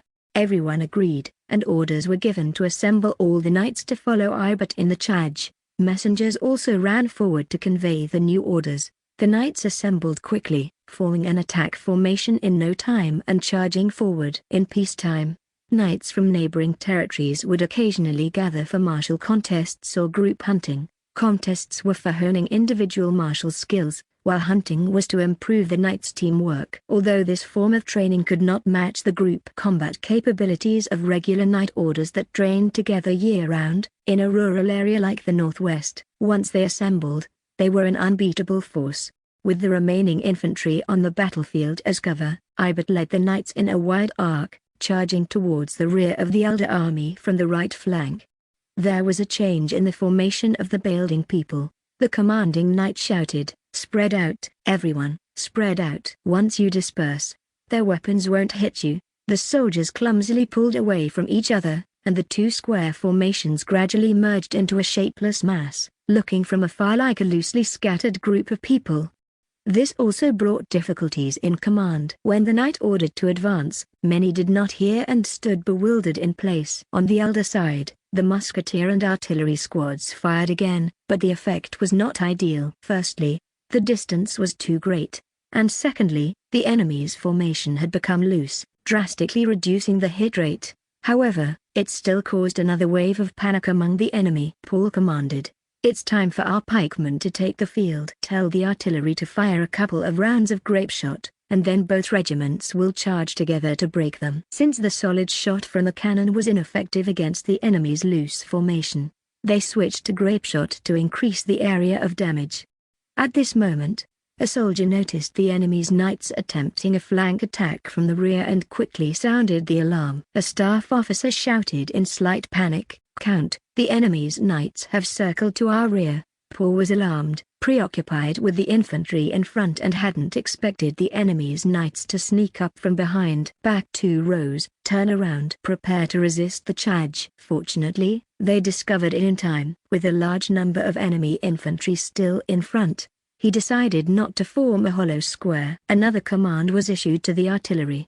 "Quick! Turn the cannons round and bombard the approaching enemy knights." As the artillery received Paul's new orders, they had just finished loading the grape shot. Chapter 70, Shotgun Assault on Cavalry! Chapter 70, Shotgun Assault on Cavalry. TL, Etude. The artillery on the high ground had already noticed the approaching enemy. The pikemen who came to assist had planted the ends of their long spears into the ground, ready to defend against the cavalry. Following Paul's command, the artillerymen adjusted the direction of their cannons, now loaded with shot, aiming at the inevitable path of the advancing building knights. Ibert saw the Elden soldiers turning to face them in a defensive stance. HMPH. Grayman has only arranged 2 thin layers of spearmen against us. We can easily break through them. Knights of this era possessed their own fiefs, wore the finest equipment, ate the best food, and held a high social status. Indoctrinated repeatedly with virtues like loyalty and bravery, they valued honor and faith more than their own lives. All these aspects bestowed upon knights both material and spiritual strength. If they ever betrayed these virtues of loyalty and bravery, like hesitating to charge upon their lord's command, they would lose everything. For a knight, such a punishment was more dreadful than death. Thus, despite the dangers of charging, they would still rush towards the enemy without hesitation. The first knight to engage the enemy would be honored and rewarded supremely, regardless of whether they survived. Both the knights and their war horses were clad in heavy armor, naturally forming a formidable heavy cavalry. The war horses wore specially made iron masks with a single opening at the front. This allowed the horses nearly a 360-degree view, using a small gap in vision to see the terrain and obstacles ahead without getting distracted by the surroundings or frightened by a forest of long spears. Facing a spear formation, the knights didn't just charge blindly. Even with the resolve to die, horses would instinctively avoid sharp objects. A blind charge was only a last resort under dire circumstances and required specific terrain and distance. Typically, the first row of knights would throw spears or shoot with short bows, then disperse to the sides. The following knights would decide to continue throwing or to charge directly. Once a small breach was made, the subsequent cavalry would rapidly enlarge the gap and wreak havoc inside the formation. Unless facing well-trained troops, most people, especially those hastily conscripted militias, would psychologically collapse under the powerful onslaught of a cavalry charge, often scattering in disarray. Although Ibert led only a few dozen cavalry, as they drew closer, they still exerted immense pressure on the Elden army, causing many soldiers to sweat nervously. "Damn, we've underestimated them," Paul regretted, seeing the rising dust in the distance. 2 rows of spearmen might not be enough to hold them back. He and 2 battalion commanders fiercely whipped their horses, running along the formation, hoping to quickly relay a new order. Rows 3 to 6, fall back. The sudden command to change formation caused some confusion, especially with enemy cavalry charging at high speed. Ibert, observing the movements in the Elden troops, sneered, "Too late. Such thin lines are practically suicidal." He targeted a gap between 2 infantry battalions, planning to break through there for a pincer attack. Then, the Elven army's cannons fired. 8 cannons firing shots simultaneously was a terrifying spectacle, accompanied by flashes of fire and billowing smoke. Each cannon spewed hundreds of pellets, creating a 30 to 50 meter wide arc at a distance of 400 meters. A deadly metallic storm surged towards the building cavalry. As Ibert and his nearby knights raised their spears, countless lethal pellets also struck from their right side. Nearly half of the 30-knight assault team were instantly brought down, both men and horses riddled with holes. Their armor proved useless against this onslaught. The remaining knights were nearly all injured, both man and horse. Horses that hadn't died either lay on the ground neighing in pain or ran uncontrollably in panic. Fallen knights struggled to avoid being trampled by their mounts, or lay wailing in agony from their wounds. A few knights at the rear, fortunate to be unharmed, lost control of their warhorses in the face of the unfolding tragedy, letting their startled mounts carry them aimlessly across the battlefield. Paul, staring at the grim scene, felt a sense of familiarity and murmured to himself, "Their morale is broken." He quickly recovered, ordering the last 4 rows of pikemen to turn and face the infantry directly ahead. In fact, the will of the building soldiers in front had already shattered. As they approached the Elven army again, they were hit by 2 volleys from the musketeers and a round of mortar fire. Their morale had hit rock's bottom, with many quietly deserting. Finally, the soldiers who didn't approach the musketeers' side reached the Elven troops. They tried several times to disrupt the pikemen's formation, but every approach was met with a single response from the pikemen, a direct thrust, without evasion or cover. At the officer's command, a row of spears thrust forward in unison, each time claiming lives. Eventually, realizing the futility of their efforts, they instinctively distanced themselves from the enemy, their fear of death overpowering them, indifferent to the overseer's whip slashing their backs. As an overseer knight was about to execute a few cowards to set an example, he saw the terrible demise of his comrades. Through the gaps in the Elven ranks, his sword clattered to the ground beneath his horse. Many building militia at the front also witnessed this. The encircling knights are completely annihilated. This dreadful news quickly spread among them, creating panic. These were the knights they had revered. The overseer's nearby militia pleaded with him not to send them to certain death. Realizing the situation, he whipped the crowd to disperse them and spurred his horse away without looking back. Seeing the Elven troops raise their spears for a charge, the abandoned building militia knelt, crying and begging for mercy, devoid of any will to flee. With the situation under control, Paul said to his officers, "Gentlemen, it looks like we'll be having dinner in Buchuya City tonight." The orders were swiftly issued. The 1st Infantry Battalion and Musketeers would advance towards Buchuya City gates, and the 2nd Infantry Battalion would gather prisoners. Angelo and his companions had been observing the battlefield, now realizing that defeat was inevitable. "That idiot, that bastard Ibert, he's failed." He cursed bitterly. Everything was lost. "What should we do now, my lord?" "Should we retreat and hold out in the city?" asked 2 barons, their faces filled with despair. Angelo shook his head. "Even if we rally some fleeing troops, it's useless. Buchuya can't be defended." He pointed southward. "We can't stay in our own lands either, with only the old, the young, and women left. They can't resist Grayman's army. We should gather some valuables, take our families, and head south to seek refuge with Count Kent. He will surely shelter us." The 3 quickly agreed and ran in the opposite direction of the Elven army. Chapter 71, Confidence Redoubled! Chapter 71, Confidence Redoubled! TL, Etude. When the 1st Infantry Battalion arrived at the city gate, they found no resistance left. Angelo and his men had all fled, leaving the place deserted. They quickly took control of the city gate area. The residents, already frightened, had hidden inside their homes, doors and windows tightly shut, leaving the small town eerily quiet. Bryce left a company to guard the gate and directed 2 more companies towards the Lord's mansion. Paul arrived in the city of Buchuya soon after, leading his staff and the musketeers. He had seen through his telescope that Angelo and his men didn't even return to the city but instead fled around the city walls. Unfortunately, without a cavalry unit, he could do nothing to pursue them. Bryce's messengers reported no resistance from the west gate to the Lord's mansion. A company had already taken over the mansion, and another was spreading out from there to search the surrounding areas for any remaining enemy forces. Upon reaching the Lord's mansion, they found it in disarray. After a thorough search by Alder's troops, they couldn't find Miles, the butler and conspirator, who had apparently slipped away. His subordinates and confidants, servants and guards he had placed in the mansion, had also fled after hearing of the defeat outside the city. Fearing retribution, they had stolen whatever valuables they could find and escaped. The remaining few servants, who were found trembling in corners, were temporarily detained by the soldiers. An hour later, the 2nd Battalion, having gathered prisoners and assessed the battlefield, entered Buchuyur. They joined the earlier troops in a meticulous search of the city and took control of the other 3 city gates. The Lord's mansion had been somewhat tidied up by then, and Paul gathered the officers in the hall for dinner. The recent victory had exhilarated the officers. Alder's army had defeated an enemy force twice their size in the remote region of the Northwest Bay, a feat that could truly be called an epic victory. They were so excited that they hardly ate, instead sharing their battle experiences with each other. "I was at the very front of our line," boasted David, the platoon leader, his right arm bandaged. "You should have seen it.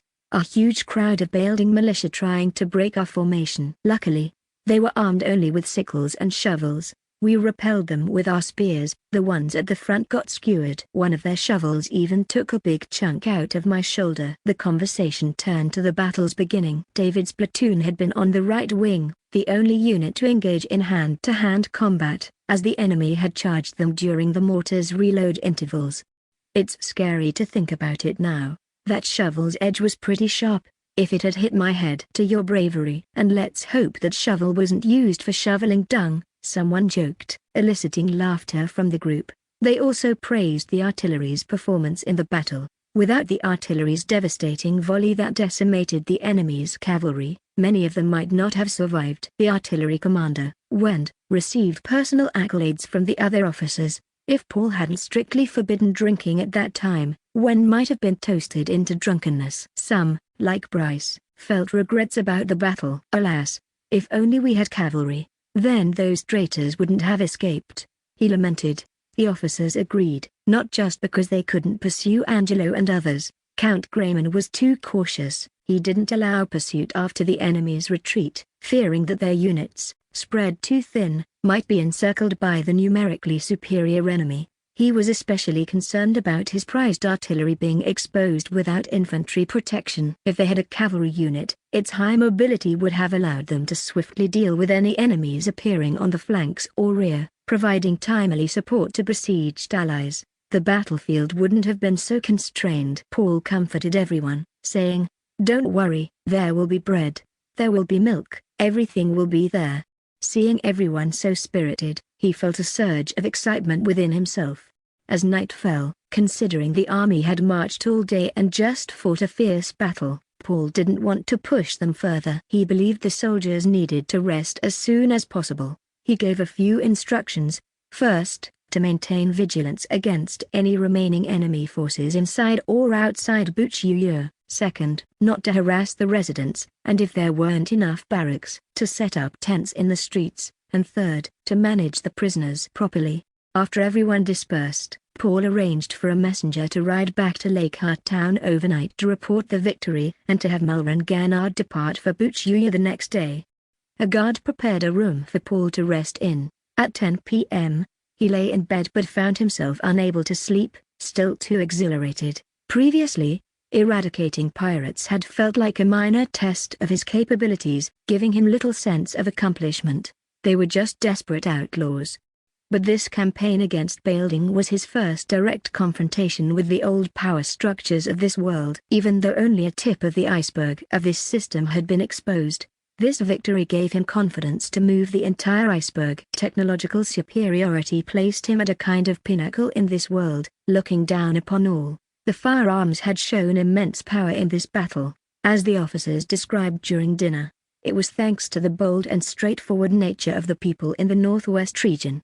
A group of hastily conscripted and barely trained militia, after enduring volleys from muskets and cannon fire, still managed to engage in close combat, mustering the courage to fight back. In other regions, especially the more affluent ones, a single volley would likely have sent them scattering. Paul envisioned a future where firearms were further integrated into Alda's army. Each soldier would carry a musket, firing volleys of lead bullets in unison on command. The enemy would fall before even reaching them, with supporting artillery hitting targets as directed. The very thought was exhilarating. Line firing is the true romance of men, he thought. The officers had also mentioned the need for a cavalry unit. In an era without machine guns, cavalry was indispensable. Without cavalry, if the enemy had it, they would be at a tactical disadvantage. Of course, this required money, and more money. He resolved to expand the paper mill and porcelain factory. He decided not to wait for sea routes to open but to use land trade routes instead,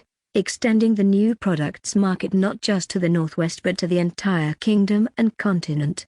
Previously, he feared rapid development would attract the envy of surrounding powers, but now, Paul's confidence was redoubled. Victory had eliminated his hesitance. Chapter 72, The Prisoner Camp! Chapter 72, The Prisoner Camp. T.L. Etude. On the morning of the 4th, Malran Ganard awoke from his sleep, his expression somber as he finished his morning routine and headed to the castle's dining room for breakfast. He had dreamt again of the scene where he overheard the conspiracy, an incident that had profoundly impacted his psyche. His sworn brother, Paul Grayman, had already led the troops to Bailding yesterday to quell the rebels. Malran wondered how the battle was faring now.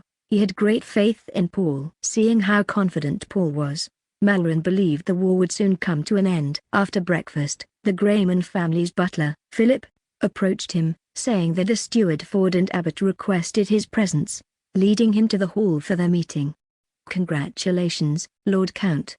Ford and Abbott rose to greet him as soon as they saw him. Malran, puzzled, asked, "What has happened?" Old Ford explained, "Yesterday afternoon, Lord Grayman defeated the traitorous Angelo, Ibert, and others. The city of Buchuyu is now under our control." Malran's mouth dropped open in disbelief. This quickly? Didn't he just leave yesterday? He had thought that even if they could rout Angelo and others in open battle, with Buchuyu's walls and reserves, it would take at least a week to breach the city. He had spent half the night worrying about the safety of the city's inhabitants. The troops of Angelo and others were merely a bunch of farmers, newly conscripted, a disorganized mob. Even though they maintained some private soldiers, it did not change the overall situation.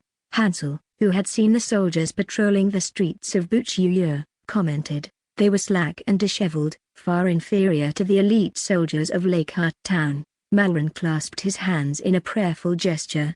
"Thanks be to the Lord of Light." Steward Ford smiled at Malran. "Lord Grayman requests your immediate return to Buchuyu to stabilize the hearts of the people of Bailding." Malran nodded.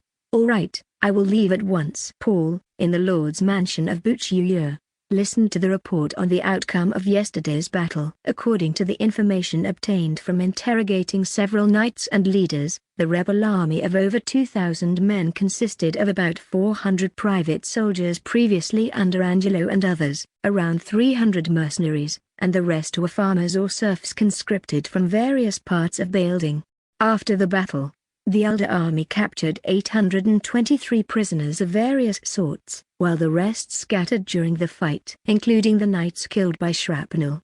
A total of 98 enemy soldiers were killed, not counting a large number of wounded. He instructed the officer in charge of the prisoners, "Carefully screen them. If they are farmers who were recently conscripted, feed them well and let them go home to save our food supplies. If they are former private soldiers of the traitors, detain them temporarily until the situation stabilizes and then release them. As for the knights, do not release them without my order." The officer asked, "Aren't you going to keep those serfs for yourself?" "Technically, they are not prisoners, but spoils of war." Paul was taken aback and then said, "Let them choose for themselves. If they wish to go to Alda, I will make them free citizens. If they want to return to their original places, don't stop them." Despite finding Paul's decision unusual, the officer noted it down. Paul continued, "As for those who were killed, release the news of our victory and let their families come to claim them. If no one claims them or if they can't wait, then bury them. As for the Elder army itself, There were only 16 lightly wounded and 3 seriously injured, but none were life-threatening. This was largely thanks to the extensive use of firearms. When the enemy approached, a volley of lead bullets or a few thrown grenades could scatter a large group. A soldier in charge of management hesitantly asked, "What about those severely wounded prisoners who are still alive? How severe are their injuries?" "They are incapacitated, some even still unconscious." Paul was troubled and after a moment said, "Save those who can be saved. I don't want the Elder Army to bear a reputation for cold-hearted cruelty. Take me to see where these prisoners are being kept." Upon arriving at the camp for the severely wounded prisoners, the smell was unbearable, a mix of rotting flesh, strong liquor, herbs, olive oil, used to stop bleeding, and various other indistinguishable odors. The camp was filled with the constant groans of pain, continually assaulting Paul's senses. The Elder Army did not yet have dedicated military doctors, relying on those with experience in treating wounds, though their methods were crude. Those hit directly by solid cannonballs almost never survived. Those in the camp were mainly wounded by spears, bullets, and shrapnel. Those injured by spears were manageable, but for those wounded by firearms or shrapnel, they could only follow the old methods used for arrow wounds. They tied the patient down, stuffed a wooden stick in their mouth, and then used a knife to dig the lead bullets out of the wounds, applying herb ointment before bandaging. For those whose limbs were obviously beyond saving, there was only one option: amputation with a saw. Paul happened to witness such a gruesome surgery and could only glance before quickly exiting the tent. Bryce quietly said to him, "Those who obviously cannot be saved, should we?" He mimed a throat-cutting gesture. After an internal struggle, Paul reluctantly said, "Give them a quick end." Even for the wounded prisoners who were treated, their fate was left to chance. In this world with backward medical technology and almost no concept of hygiene, even those who temporarily survived were likely to die from infections like tetanus, with a very high mortality rate. This inspection served as a wake-up call for Paul. It was time to establish a more formal medical system, especially in the military. In previous battles, the Elder Army had relied on equipment superiority and systemic advantages to overpower their opponents, suffering minimal casualties. But what about the future? In the event they encountered an equally much or even more powerful enemy in the future, there would undoubtedly be a large number of severely wounded soldiers, making battlefield medical care extremely important. They couldn't rely on these primitive medical techniques or the so-called holy water of quacks to treat their precious soldiers. Absolutely not. Each soldier was valuable, representing much effort and investment. With the current small size of the army, the death of each soldier, especially the experienced veterans, was a significant loss. These veterans were the seeds for future army expansion. Moreover, a more advanced medical system was needed for civilians. For instance, the mortality rate for both mothers and infants during childbirth was extremely high. Paul recalled information from his previous life, indicating that the maternal mortality rate in ancient China was as high as 30%, and the infant mortality rate was around 20% before the establishment of modern China. In this world, similar to the Middle Ages in terms of societal development, these figures would likely be equally grim. Even if we can't immediately improve the level of medical knowledge, we should at least raise the level of nursing care, which is relatively easier to achieve. Paul looked around the dirty and chaotic wounded camp, thinking this. He remembered that during the Crimean War, despite the presence of military doctors in the British Army, the mortality rate among the wounded was still very high. That changed with the arrival of Florence Nightingale, the founder of modern nursing. Although Nightingale did not possess advanced medical skills, her measures of cleaning the wards, washing soldiers' clothes, improving ventilation and drainage dramatically reduced the British soldiers' mortality rate from 42% to 2.2%. She earned the title the Lady with the Lamp for her meticulous care of soldiers. Nightingale used her investigations and military data to analyze soldiers' health using statistical knowledge, confirming that the number of deaths from disease and infection during wartime far exceeded those caused directly by combat.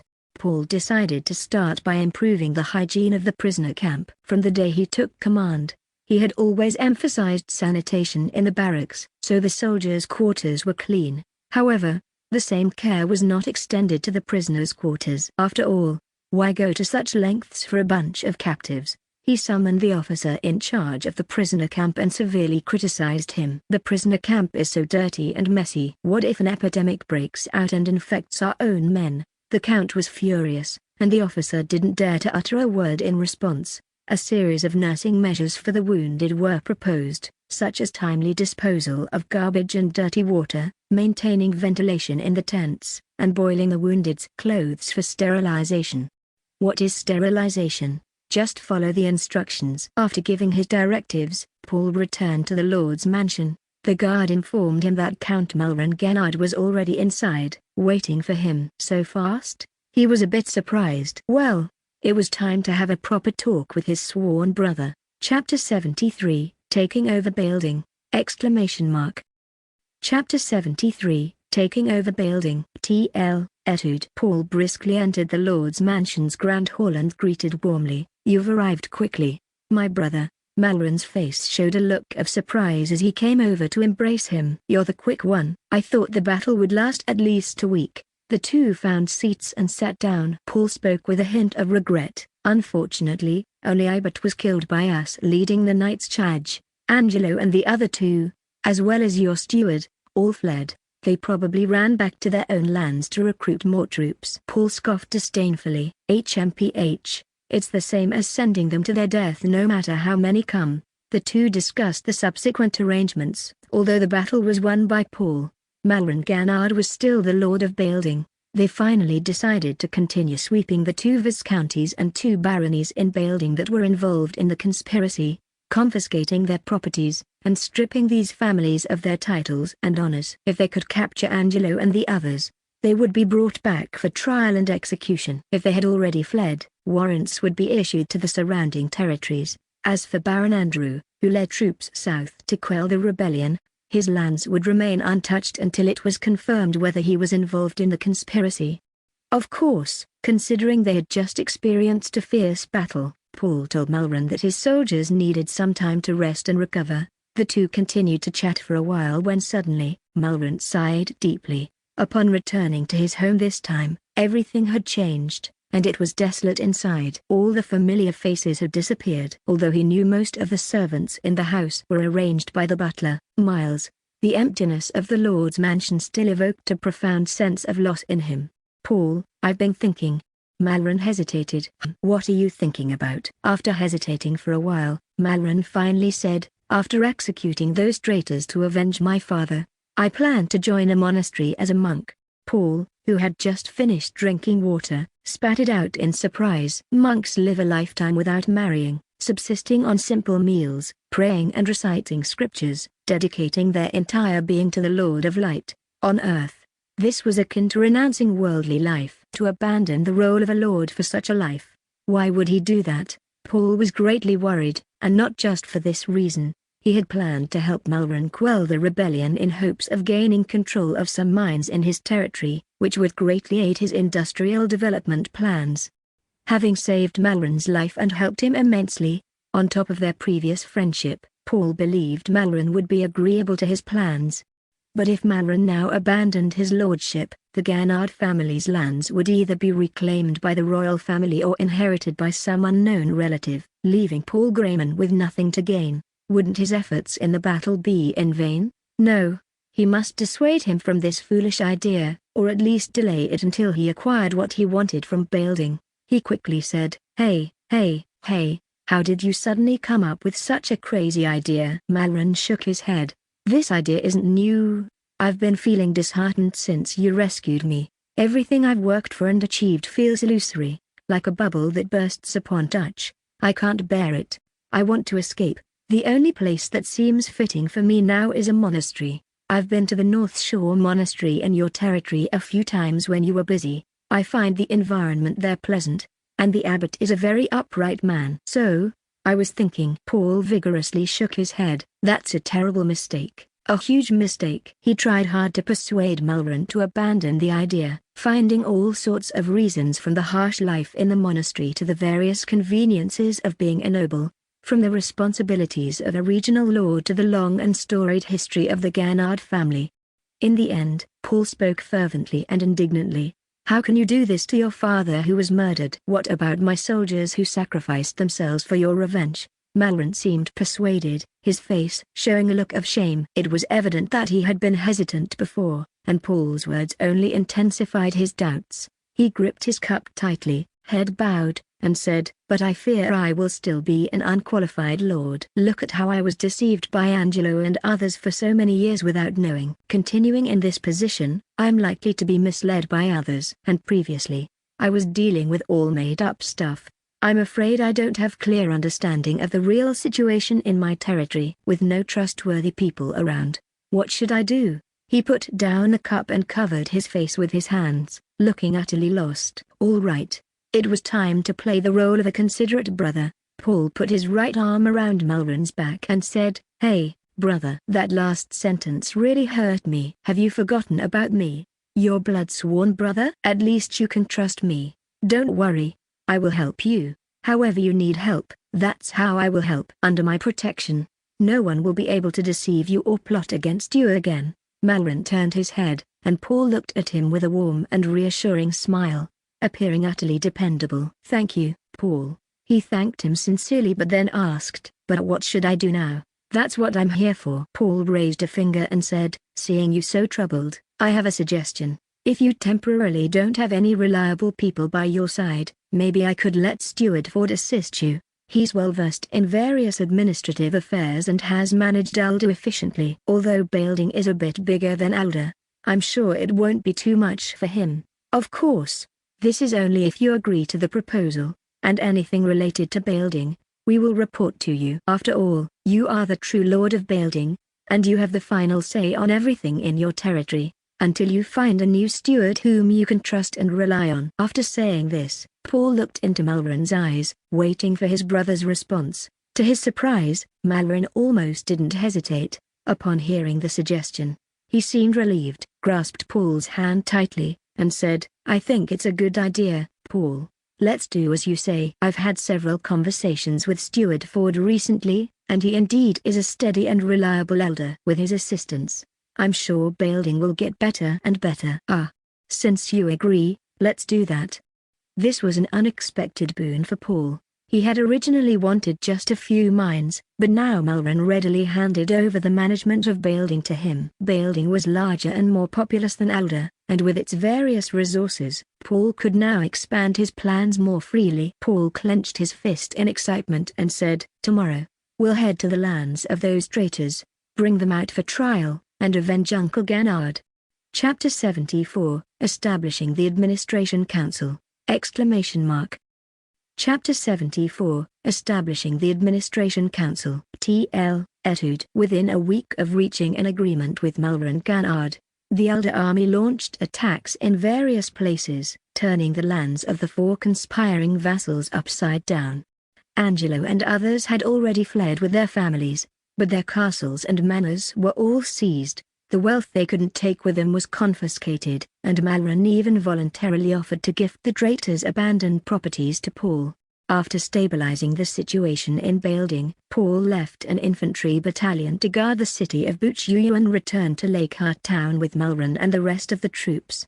Since Bailding was now managed by Alder's administrative team, decrees were issued from Lakehart town. It was better for Malron to stay there. "Congratulations, Count." After Paul narrated to Old Ford, Hansel, and others how Malron had accepted his suggestion to manage Bailding from Lakehart town, they repeatedly congratulated Paul. It should be noted that Bailding was a genuine count's territory, larger and more populous than Alder, and even had a city like Buchuyu. Although smaller in scale, it was still a city. Following Hansel's advice, the three quickly met with Malron for a detailed discussion. Under the gentle persuasion of Old Ford and Hansel, the discussion resulted in the following. Malron Ganard, as the Lord of Bailding, would be permanently stationed in Lakehart town. Lakehart town would serve as the joint capital of the counties of Alder and Bailding, unifying the management of both areas. Malron would participate as a key member in the decision-making of various affairs in Lakehart town, and his opinion would carry the most weight on matters concerning Bailding.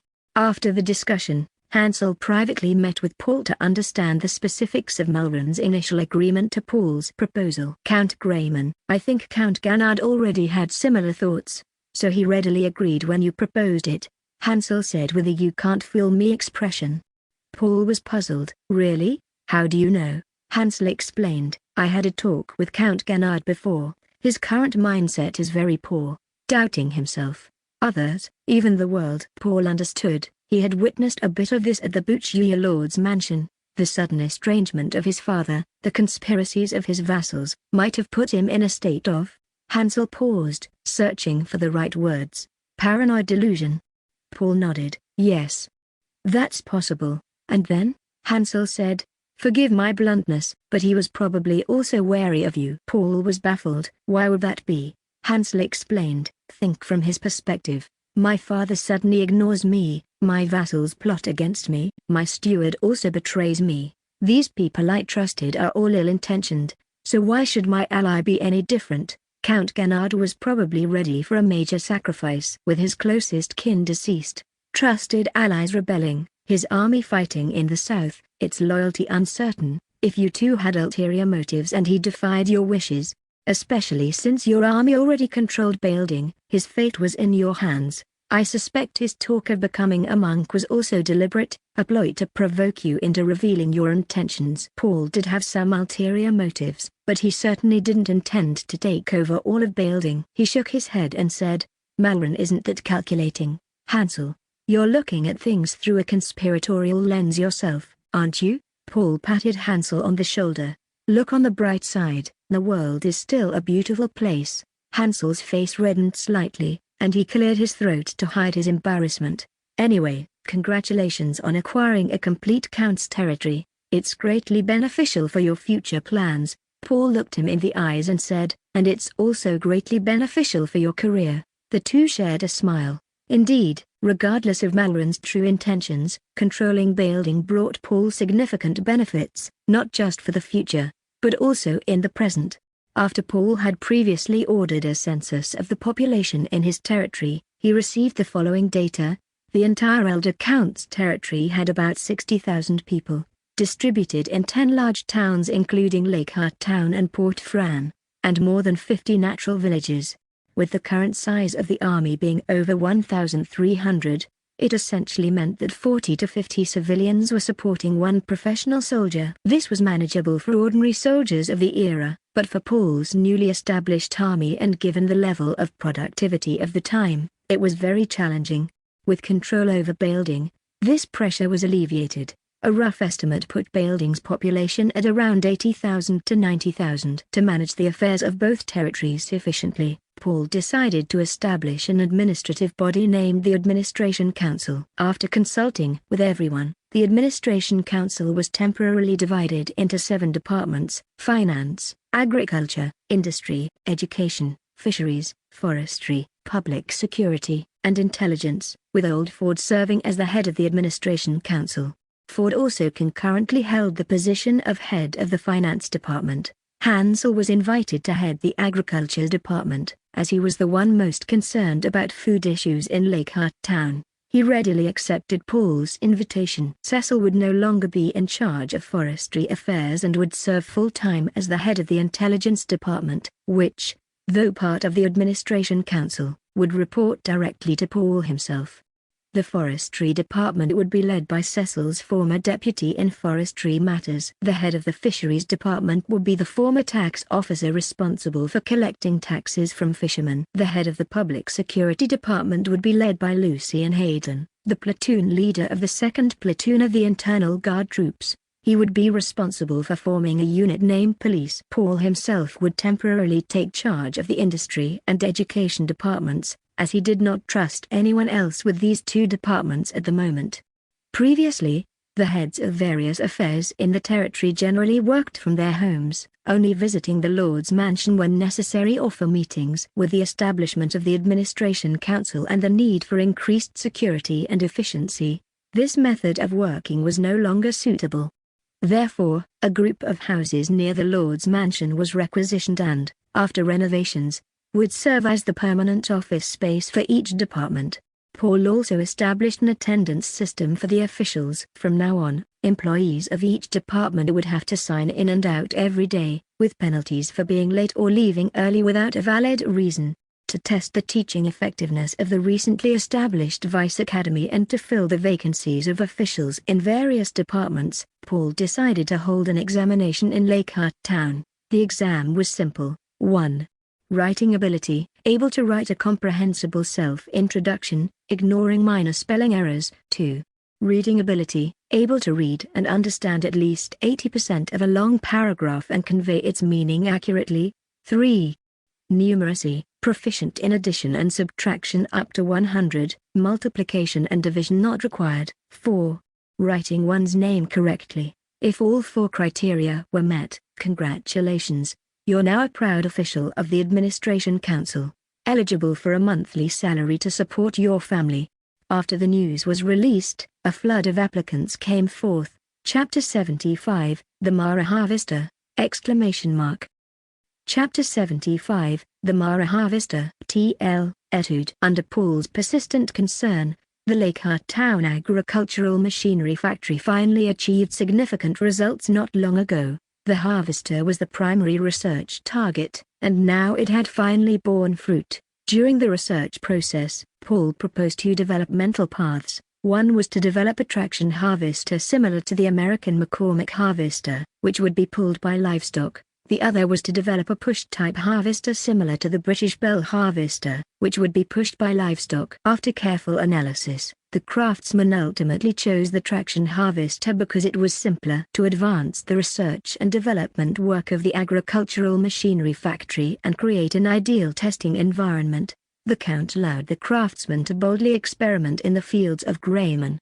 However, the performance of the early experimental models was so poor that, watching the vast amounts of grain being wasted, the servants managing the farm were heartbroken, shedding tears and secretly complaining that Paul was squandering resources. They had to clean up the mess in the wheat fields after the experiments, but the wasted wheat fields eventually led to great results. The finalized harvester was pulled by 2 horses, equipped with ground wheel-driven cutting knives, rakes, and a gathering platform. It could not only cut the wheat but also neatly arrange the cut wheat on a work table at the back, allowing a man to walk along the machine and rake it up. The harvesting speed was 3 to 4 times faster than manual labor. Before this, a farmer skilled in swinging a sickle could only harvest about 3 mu of grain per day. But with the harvester, a person with horses could harvest 10 mu or more in a single day. This greatly improved the labor productivity of farmers and liberated them from heavy physical labor, allowing them more energy to engage in other work. Paul, standing beside the finalized harvester, proudly said to the craftsmen and accompanying people like Hansel and Malrun, "Gentlemen, this will be our first step into the mechanization of agriculture." Hansel was incredibly excited internally. Having previously served as a farm tax officer in the suburbs of the royal capital, he knew very well that wheat was best harvested when it was 90% ripe. Once it reached full maturity, nutrients would flow back into the straw, causing a decrease in grain weight, with a yield loss of 30 to 50 kilograms per mu. If continuous rain occurred, the seeds would germinate and mold, further reducing the quality and causing greater losses. Given the inefficiency of traditional manual harvesting, even if more land could be cultivated and more grains planted, the best harvesting period limited the amount that could be harvested during the mature season. Now, with this harvester, without considering other factors, the amount of grain planted and harvested could be tripled compared to before. Malrun's eyes sparkled as he grabbed Paul's sleeve and said, "Paul, will there be many of these harvesters made? Can they also be used by the farmers in Bailding?" Paul patted his chest and said, "Of course.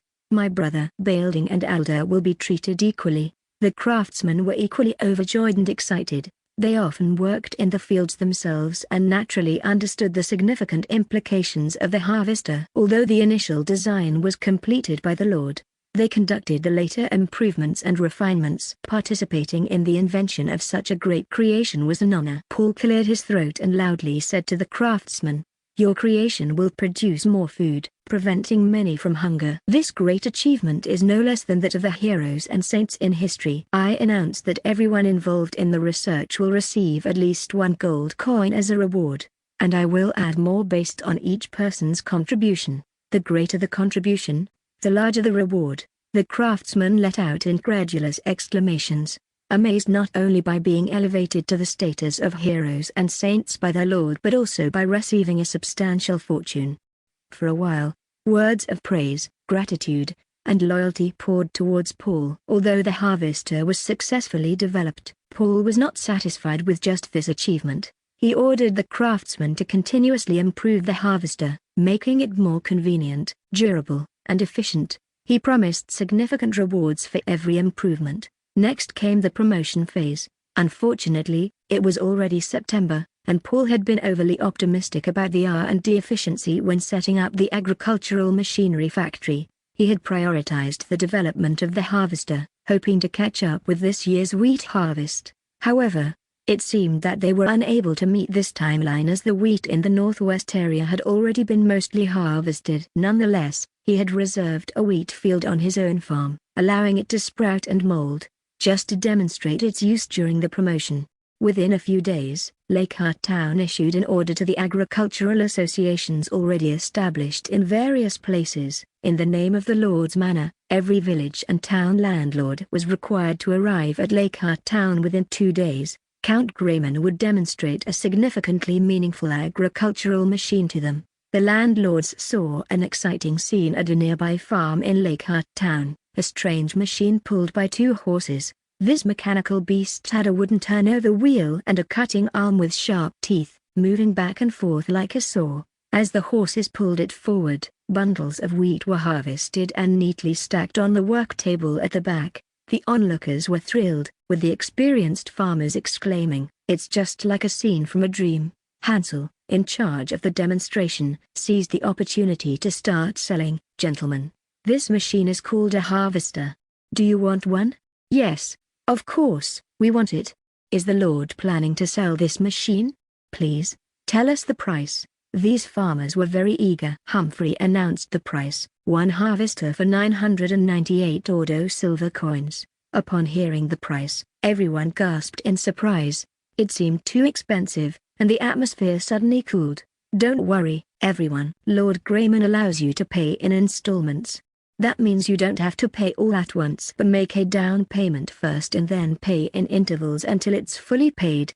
Think about it. 1 harvester can replace several skilled farmers. With it, you can cultivate more land and plant more wheat. For just 998 silver coins, you can't afford to miss out. What are you waiting for?" Hansel passionately pitched the product, and the farmers discussed among themselves whether the price was reasonable. Some were caressing the harvester, their eyes full of desire. Finally, one of the farmers shouted, "I'll buy it." "What procedures do I need to follow?" "That's the spirit, sir." Hansel gave a thumbs up to the farmer and immediately arranged for an official from the agricultural department to lead him to sign an agreement. In fact, this person was a plant arranged by Hansel. However, once he stepped forward, several others followed suit, and soon, more and more people were lining up to buy. By the end of the demonstration that day, the Lakehart Town Agricultural Machinery Factory received over 20 orders. Most of the farm owners said they needed to go home and think about it, but Hansel assured them that the doors of the Lakehart Town Agricultural Machinery Factory were always open to them. As for the self-cultivating farmers, it was very difficult for them to afford a harvester on their own. Therefore, Paul instructed the Lakehart Town Agricultural Machinery Factory to add a rental service. During the busy farming season, the agricultural associations in various places would organize farmers to pool money and rent equipment from the factory. Finally, a glimmer of hope could be seen in the agricultural reform of the Northwest Bay Area. Chapter 76, The Job-Seeking Princess! Chapter 76, The Job-Seeking Princess. T.L. Etude. Princess Eileen Rodney of the Kingdom of Odo had been living a very comfortable life recently. She and her female guard, Leah, had settled in a 2-story house with a yard in Lakehart Town. Freed from the nagging of her teaching maidens, the tedious rituals of the court, and the hardships of their escape, Her life had suddenly become so delightful.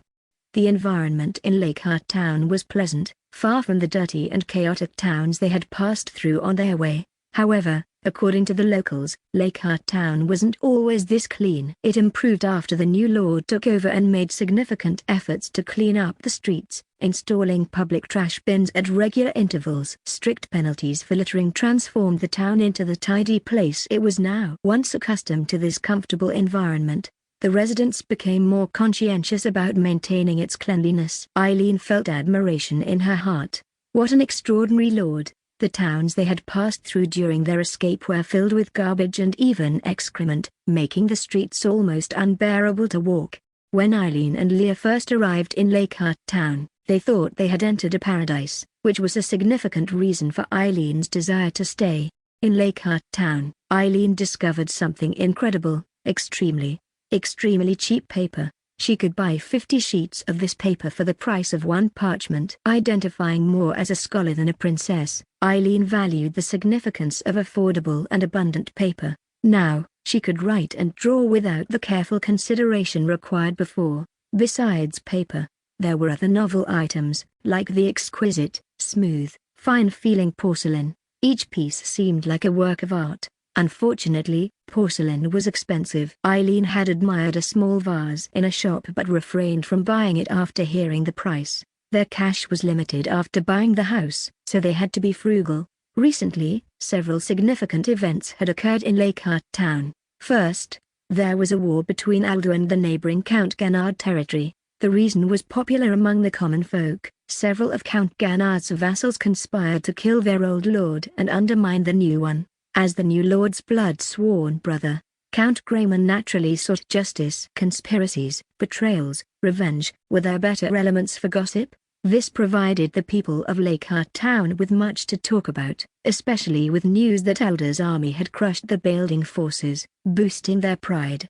Then there was the agricultural machinery demonstration. Landowners from Alda and Building gathered in Lakeheart Town to see the new harvester invented by the farm machinery factory. Many locals also attended, more for the spectacle than anything else. Since Lakeheart Town developed from the Grayman family's estate on the shores of Lake Weiss, most nearby land was owned by the Graymans. The town's residents were either tenant farmers or serfs of the Grayman family. Curious as a scholar, Eileen, accompanied by Leah, joined the crowd. She admired the ingenious structure and efficiency of the harvester, but being raised in the palace, she was disconnected from farming and couldn't fully appreciate its significance for agricultural production.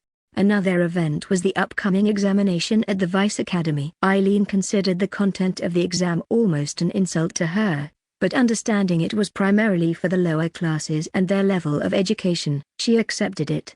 Had it not been for her escape from home, Eileen wouldn't have realized that most people in the kingdom of Odo were illiterate. One day, while Eileen was engrossed in studying ancient texts, she unexpectedly heard Leah's footsteps. Strange, Leah should be practicing swordsmanship in the yard at this time. Eileen looked up and asked, "What's the matter, Leah?" Leah hesitated. "Miss, I just remembered something. We're running low on cash, and this can't go on. So, I thought of finding a job in town." "Indeed, a problem." Eileen, who had never worried about income, left financial matters to Leah, focusing only on curbing her own spending. After some thought, Eileen decided, Leah shouldn't bear this alone. "I will also look for a job." Leah shook her head. "How can this be? You are a young lady." Eileen smiled. "Aren't you also a young lady from a noble family? You've suffered enough with me. I can't continue living off others." Leah, coming from nobility and deciding to work, must have overcome significant mental hurdles. Seeing Leah about to object, Eileen interjected, "It's decided. No more persuasion. We'll take our time finding the right job." "Thank you, miss," Leah replied.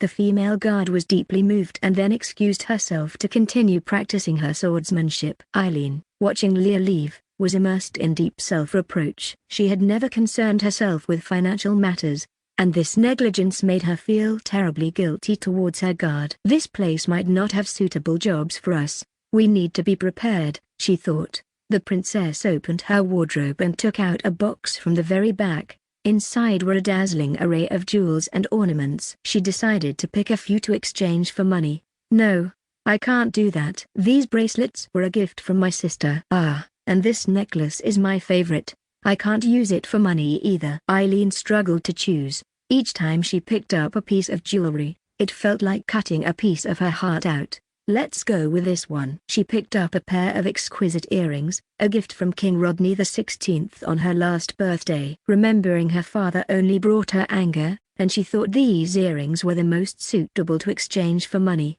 However, as Eileen was about to wrap them up, she sighed and put them back in the box. After much searching, she finally chose a few pieces, wrapping them carefully in a cloth. After informing Leah and making up an excuse, Eileen left for the main street of the town.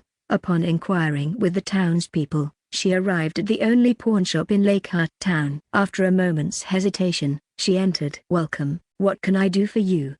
The clerk greeted her warmly. Eileen approached the counter, removed her cloak's hood, and unwrapped a small bundle. "Hello, I'd like to pawn these pieces of jewelry. Could you please appraise their value?" The young clerk was momentarily lost in Eileen's beautiful and distinguished appearance, having never seen such a girl before. But his professionalism quickly brought him back to his senses. He blushed and examined the jewelry, only to become utterly stunned. Realizing the clerk was lost in thought, Eileen covered the jewelry with her hand, bringing him back to reality. "I'm sorry, these are beyond my level of expertise. I'll call our owner immediately." The clerk ran to the back, shouting, "Boss, come quickly." "Big business." The pawnshop owner soon hurried over. He examined each piece with a magnifying glass, expressing surprise and admiration with sounds of "oh" and "hm." After inspecting them all, the owner looked at Eileen with a somber face.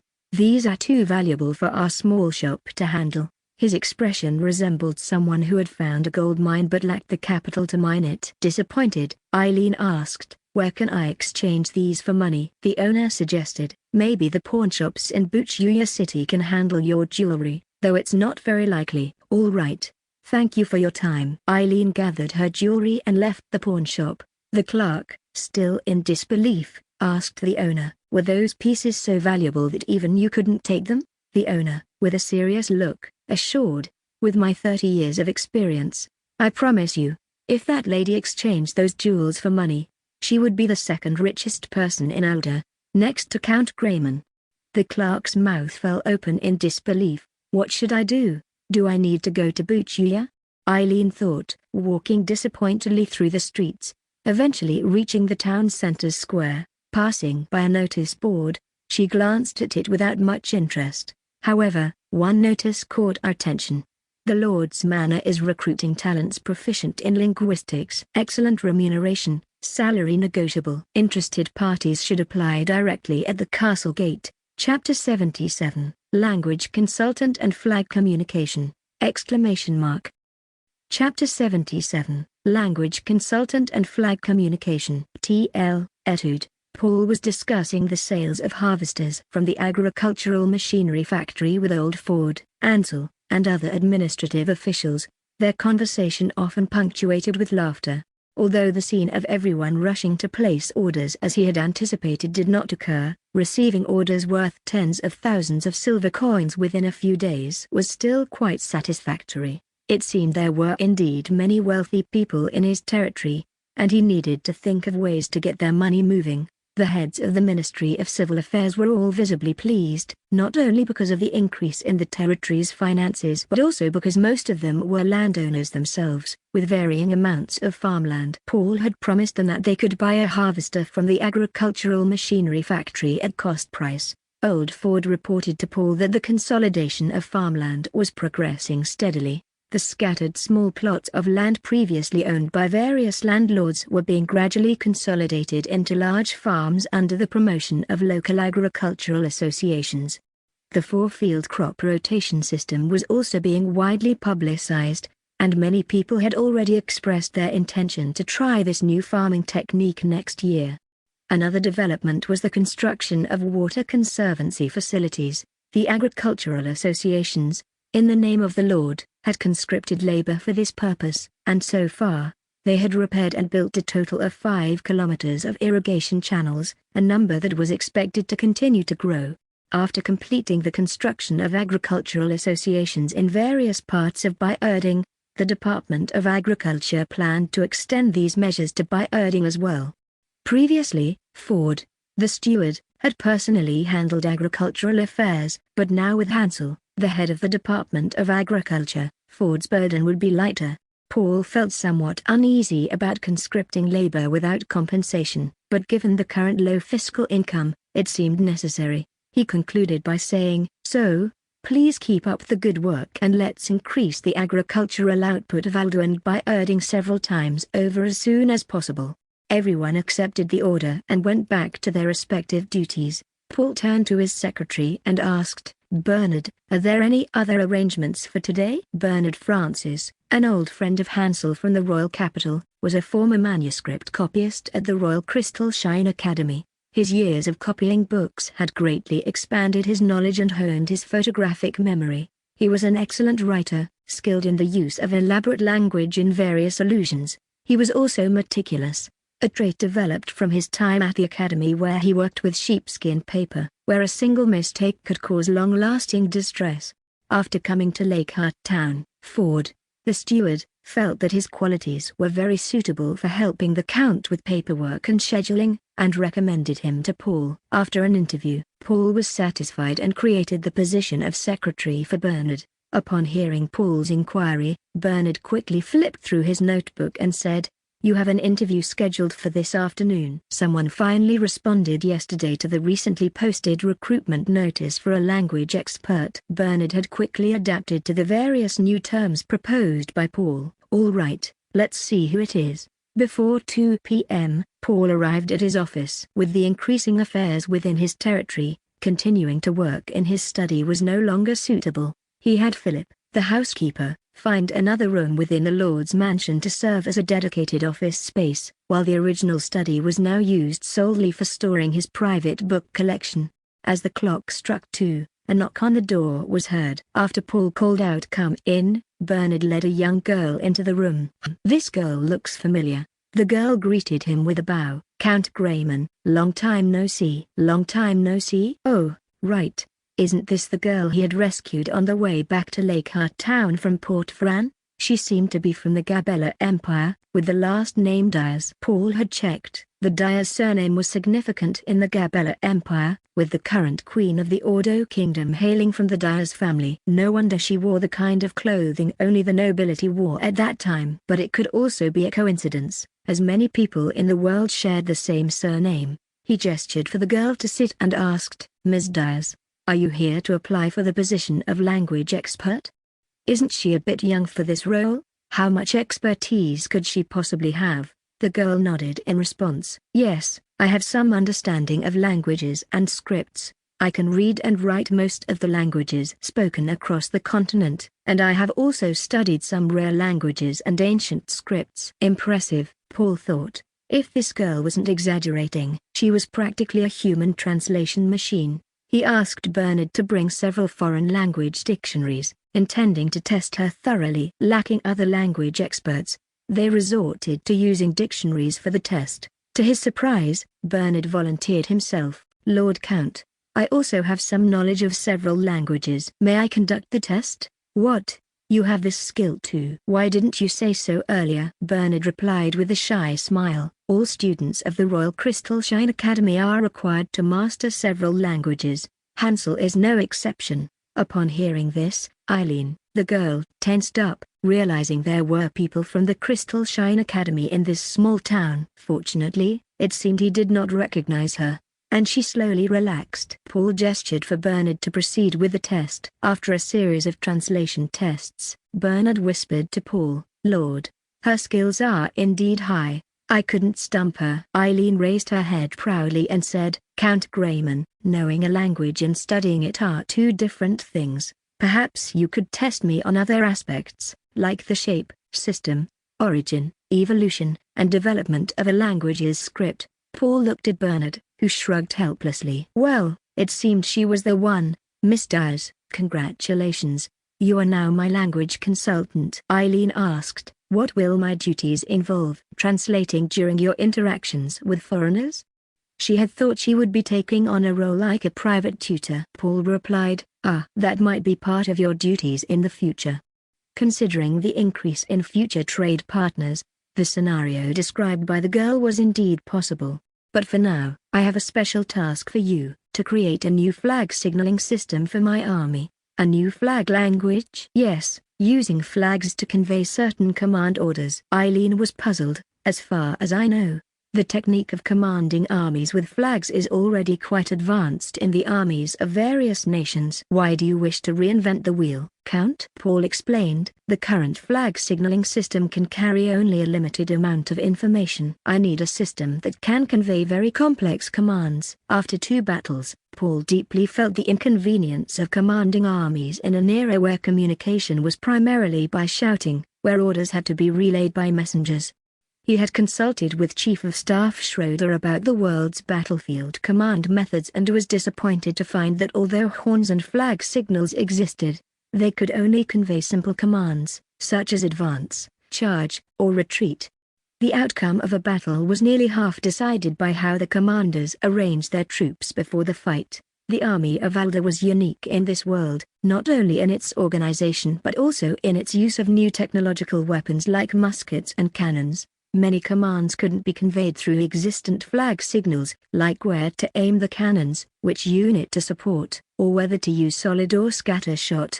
Thinking further, the Navy, still under construction, would need an even more complex flag signaling system for naval warfare, so preparation was essential.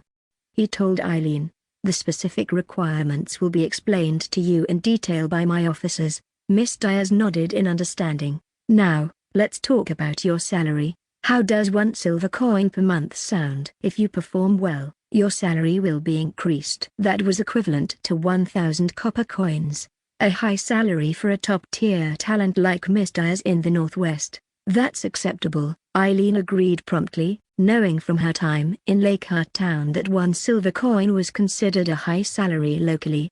Paul was very satisfied and instructed Bernard to lead Miss Dyers to sign the employment contract. Beyond the Army's flag language, he had bigger plans. To accelerate the pace of reform, it was necessary to establish strong control over every village and town in his territory, building a powerful grassroots government. To achieve this, a long-distance communication system was needed to rapidly convey his will across the land and gather timely information from local areas.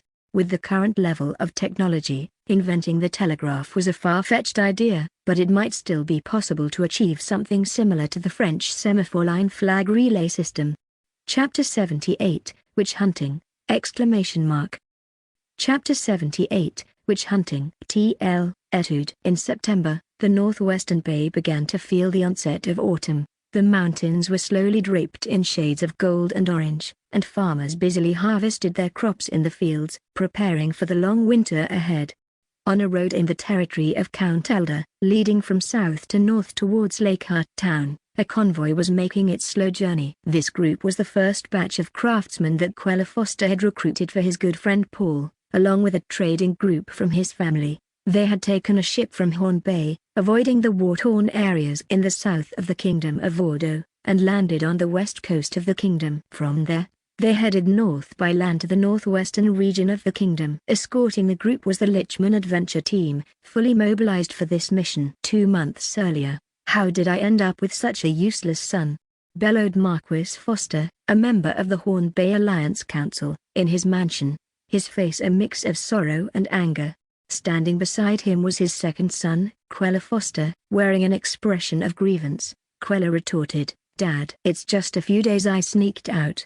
Is it worth getting so angry about?" Marquis Foster glared at his son and said, "We'll settle the matter of your leaving without notice later. First, explain this foolish thing you've done."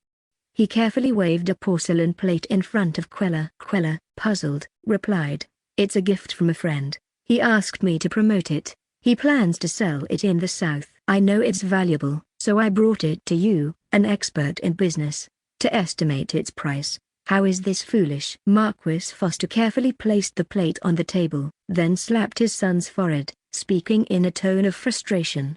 "How could the family's business acumen vanish completely in you? You should have secured the exclusive rights to it right then and there." Realization dawned on Queller. "Oh.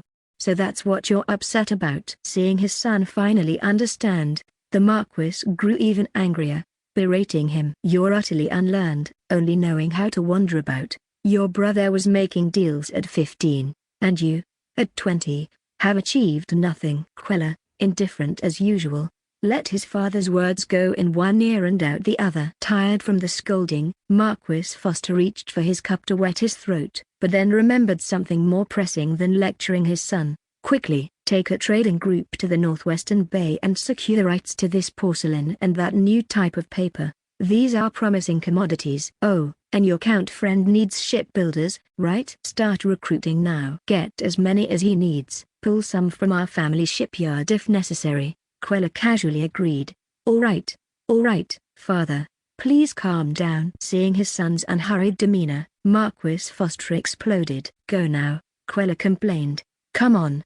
I just got home, can't I rest for a few days?" However, seeing his father about to throw the cup at his face, he quickly scampered off to carry out the task. The members of the Legion adventure team received their payment for the mission from the Adventurers Guild. The team leader, Muyu, was very pleased, holding a bag of money and suggesting, "This mission was a close call, but we made it through safely. Let's go to a May restaurant and have a big meal." The group agreed enthusiastically, searching for a May restaurant on the bustling streets. Suddenly, there was commotion on the street, and pedestrians quickly moved to the sides, leaving the center of the street clear. The members of the adventure team also moved to the side of the road. Dean, a member of the team, tugged at a passerby's sleeve and asked, "Excuse me, we're new here and unfamiliar with this place." "What's happening?" The passerby turned and said, "A few days ago, the court captured a witch. She's about to be burned at the stake." Dean was shocked and instinctively glanced at his companion, Lady, who had turned deathly pale at the news. The witch hunts, initiated by the church, were the largest and most enduring campaigns of their kind. Dean knew that at the height of the hysteria, the city-state of Messiah alone had burned more than 400 people suspected of witchcraft in a single year. The prolonged witch hunts had caused numerous tragedies, and even the church had to admit to and redress many cases of injustice and wrongful conviction.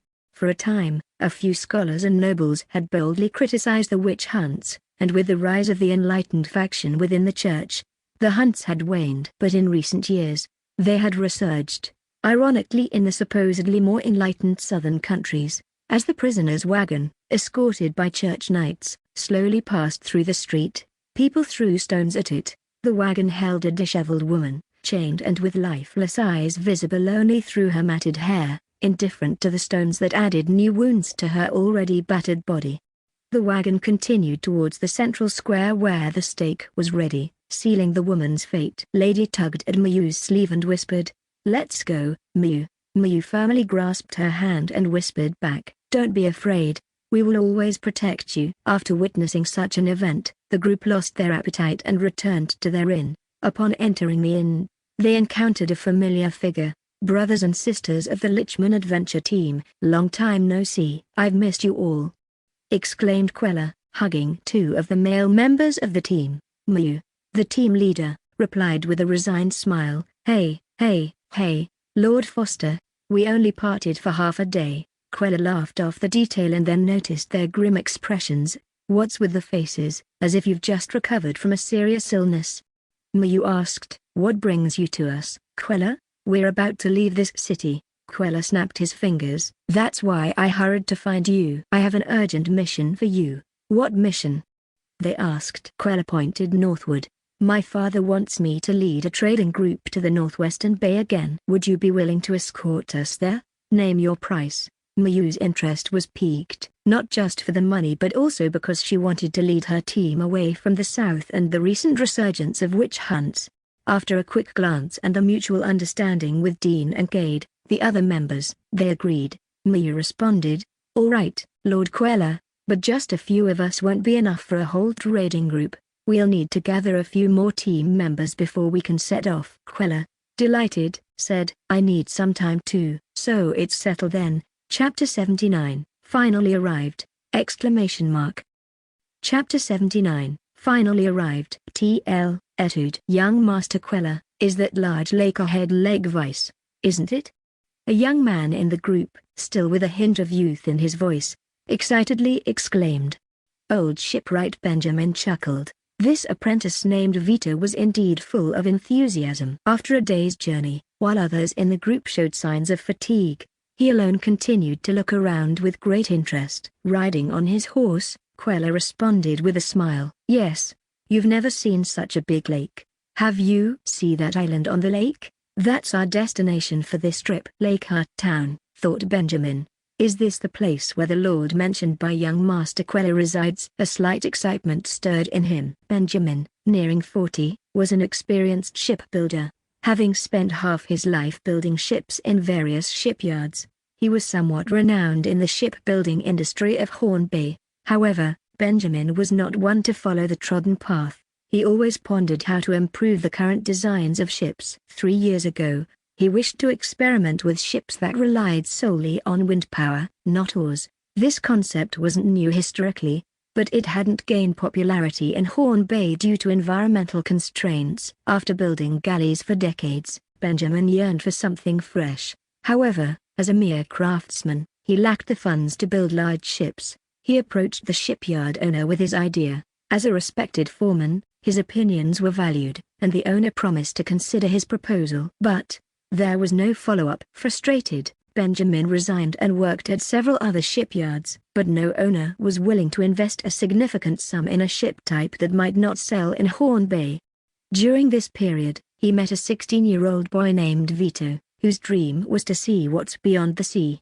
He came to the shipyard to learn shipbuilding, hoping to construct a vessel that could venture deep into the ocean. For such a ship, human rowing was impractical.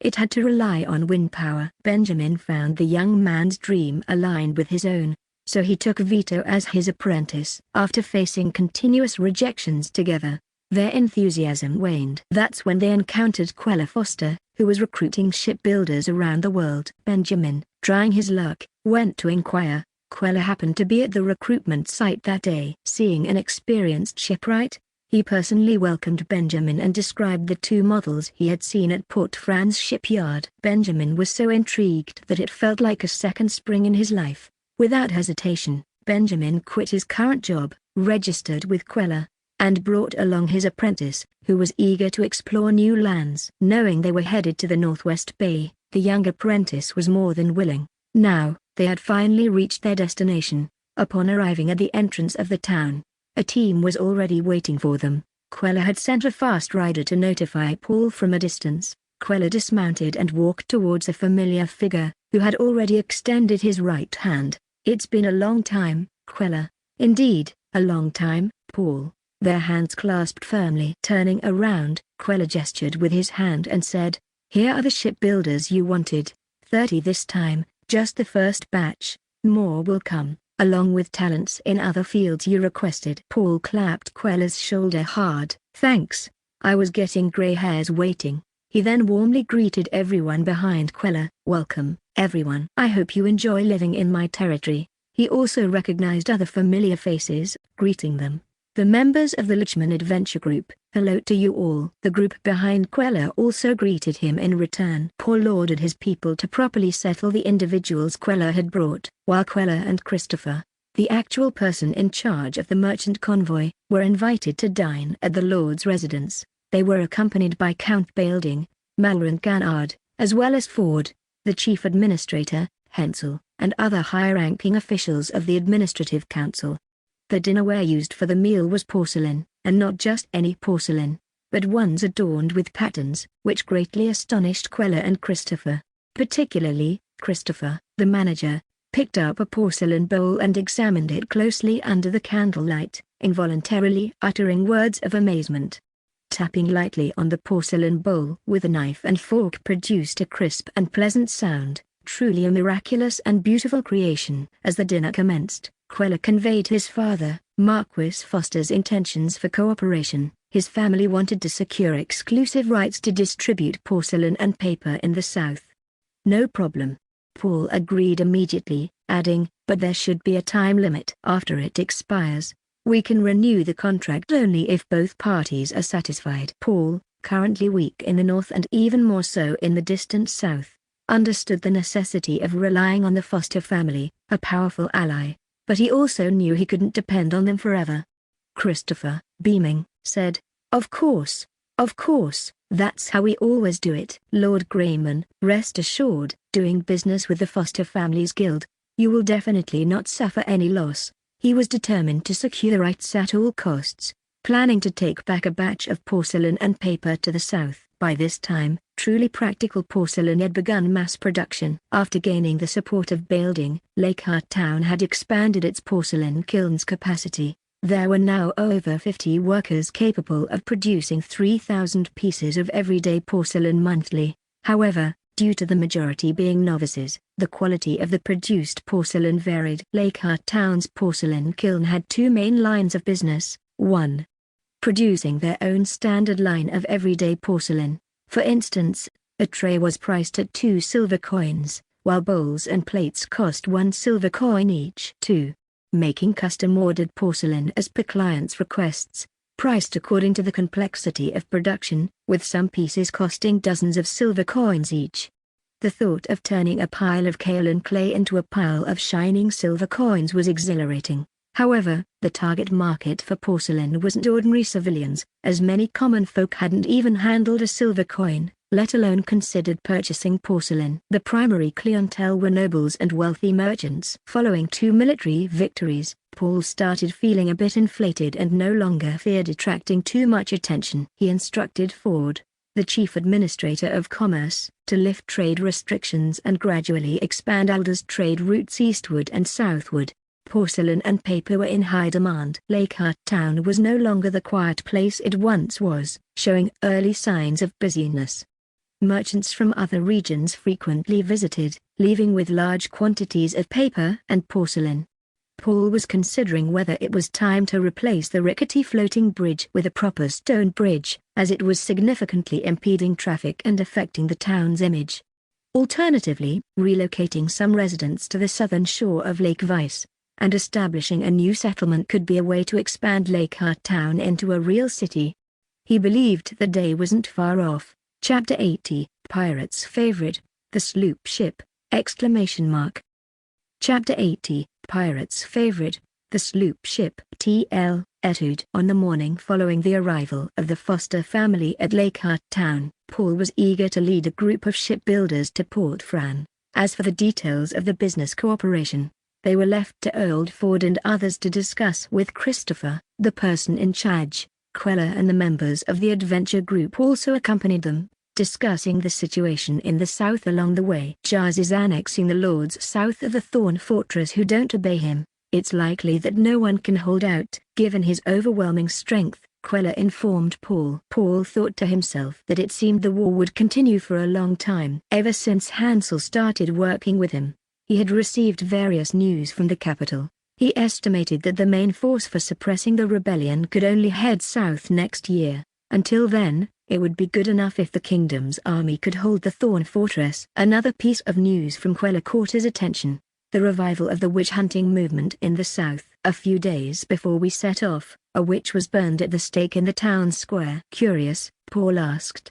How do they determine if someone is a witch? Queller stroked his chin and replied, there's a witch detection stone. It's said to change color upon touching an object with magical traces. Wasn't that the same stone they used when he first met Dean Leonard? They had even secretly rubbed the stone on his firearm, though it eventually cleared him of any suspicion. What if a witch disguises well, not displaying their magic in public, or never carrying items with magical traces? Would they be safe then? Queller shook his head. Not necessarily. Most of the time, it's up to the judge's experience, with various methods of judgment. Paul shuddered, recalling the methods used to identify witches during the witch hunts of medieval Europe. He had read some of this world's history books, where the church itself admitted to many wrongful cases. He sighed and said, I wish we lived in more enlightened times, drawing everyone's attention. Why would you say that, Count Grayman? Asked Mew. Paul pondered how to respond, not wanting to say anything too radical. Well, I think, even if someone is a witch, as long as they don't break the law or harm others, there's no need to take their life. Even if they break the law, they should be punished according to the severity of the crime, just like anyone else. Queller shook his head. Paul, Your view is too idealistic. Many have expressed similar opinions. But have you considered, if magic truly exists and is as sinister as the legends say, witches could commit crimes without anyone knowing? Paul responded, I've heard a saying, when the flood comes, it's better to channel the water than to block it completely. Therefore, I lean towards establishing an official organization to manage the witches, influence their moral direction, utilize their abilities for the public good, and monitor them for any criminal activities, promptly dealing with those who are evil. He added, like the Adventurers Guild, for instance. Aren't adventurers also individuals with exceptional skills? Miu smiled radiantly at Paul. Ha, Count, your suggestion is indeed quite innovative. Scholar Miss Lady remained silent on the side, listening without a word. That's a truly unique ship. The shipbuilders from the south gathered around the sailboat model, buzzing with discussions, especially old Benjamin. The chubby design and characteristics of the ship in front of him coincided perfectly with his various concepts. Yes, this was the ship he had always wanted to build. Another type, named the Clipper, although oddly shaped, was clearly designed for high-speed sailing. The old shipwright's eyes sparkled as he circled the model, carefully examining it from different angles, afraid to miss any detail. Reuben, the shipyard manager, watched with a smile. He had worried that these craftsmen from Horn Bay would look down on his small shipyard, but now it seemed his concerns were unnecessary. Ladies and gentlemen, Paul called out, drawing everyone's attention. These two ship models were reconstructed according to descriptions from ancient texts of the Gabella Empire. The texts claim these ships can cut through wind and waves, crossing oceans with their mature structures. I believe we can directly build real ships based on these models. Indeed, such ships had been used for 100 or 200 years in another world. How could they not be mature? Old Benjamin was deeply moved. I never imagined that people in ancient times could build such ships. It seems modern shipbuilding has regressed, as Benjamin was quite renowned in Horn Bay's shipbuilding industry. The other southern shipwrights looked to him as a leader. So Benjamin took the initiative to ask Paul, Count Grayman, given the scale of these two models, it might be unrealistic to build such large new types of ships immediately. Could we start by building smaller ships based on their design to test the waters? Being a prudent old craftsman, he knew not to rush things. Paul lifted his head. I've already thought of that. In fact, the ancient texts also described another type of ship, whose model I've also reconstructed. Let me show you. He clapped his hands, and a guard brought out a new model from a box. The pirates' favorite from the age of exploration on Earth, the sloop, used extensively in the 17th and 18th centuries for coastal trade and patrol by European nations and their colonies. Every part of the sloop was designed for speed and agility, typically about 20 meters in length. It usually had one, occasionally two, rear-leaning masts with one or two horizontal sails and a large diagonal mainsail. From a distance, it resembled a shark fin skimming the water surface. Whether with side winds or tailwinds, its large sail area propelled the ship forward. Its characteristic long bow and slanted mast, like a sharp sword piercing forward, and the large area of the bow sail provided excellent steering and upwind sailing capabilities. Its sail design was so advanced that even 21st-century racing yachts on Earth used a similar layout. A large sloop with a displacement of 100 tons could carry 70 to 120 fully armed pirates and up to 14 cannons. It perfectly embodied the pirate principle of if you can outrun me, you can't outfight me, if you can outfight me, you can't outrun me. It could swiftly chase down and force merchant ships to surrender or escape to shallow harbors at the sight of more formidable pirate hunting warships on the horizon. It was also the smallest ship safe for transoceanic voyages, able to cross the Atlantic or round the Cape of Good Hope, only slightly larger than a coastal fishing boat. Simple in structure and easy to mass produce, it could rapidly bolster maritime strength, exceptional in performance, capable of crossing the Atlantic. A trip to Horn Bay would be no issue. Small in size, perfect for craftsmen to practice and gain experience. Once again, everyone was captivated by this exquisite and compact ship. Old Benjamin excitedly exclaimed, Count Grayman, let's start tomorrow. Reuben, seeing such a ship for the first time, looked at Paul with a hint of resentment. as if to say, "Why didn't you show this earlier so I could have had a head start over these outsiders?" Paul smiled apologetically at him. He too had only recently thought of this type of ship. Chapter 81, Core Industry 1, exclamation mark. Chapter 81, Core Industry 1, TL, Etude. Mr. Bennett Dodd, residing in Port Fran, is a wealthy man in his prime, owning 5 cargo ships. Bennett's grandfather was originally a land-based merchant who accumulated a fortune over the years of traveling across the land. In his father's generation, the family shifted their focus to maritime endeavors. Amidst the puzzlement of relatives, his father used the money left by his grandfather to buy the Todd family's first tour and sail ship, recruiting a sufficient crew to start a maritime transport business in the northwestern bay.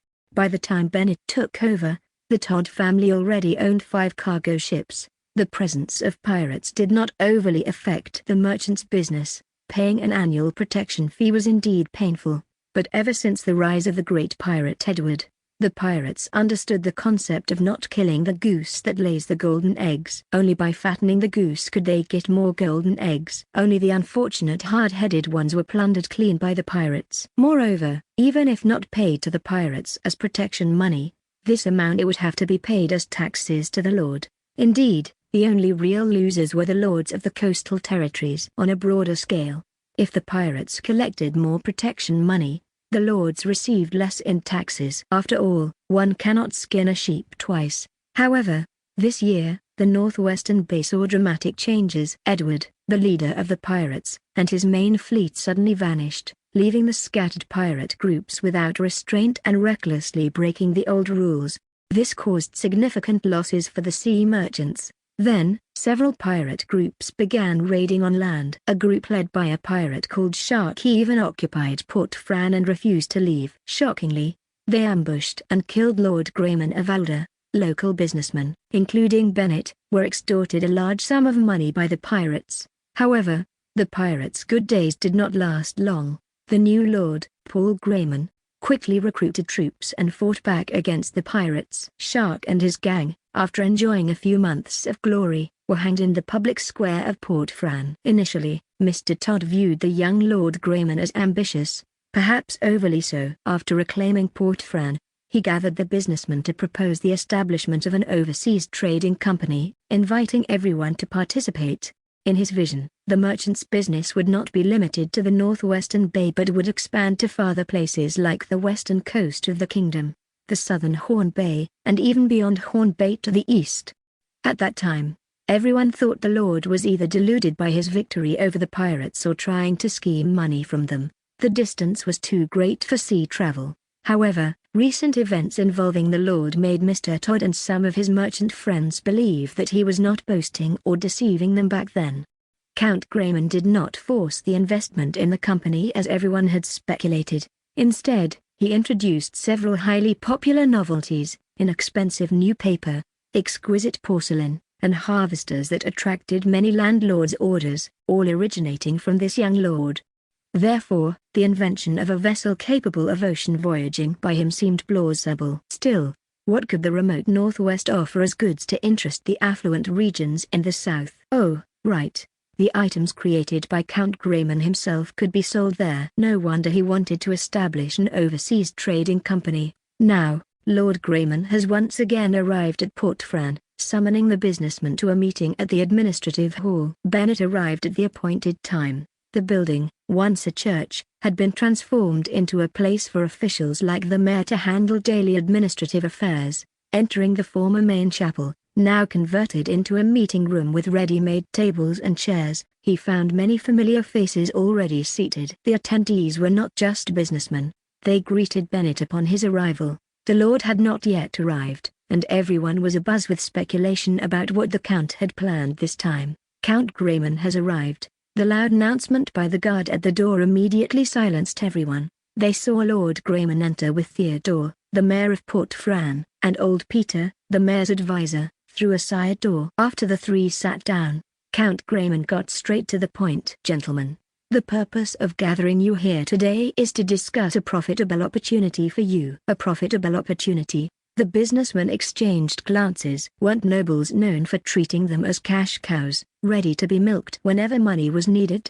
You making profits means I can collect more taxes," the Count said unabashedly. So, it was about fattening the sheep before slaughtering it. However, at least there would be more meat left on their own bones. This thought started to stir interest among the merchants. The Lord continued, "As you all know, there is a war in the south." What does war mean? It means opportunities to make money. Despite their internal criticisms about the Count's seemingly insensitive comment, given the king's predicament, they all agreed with the prospect of profit.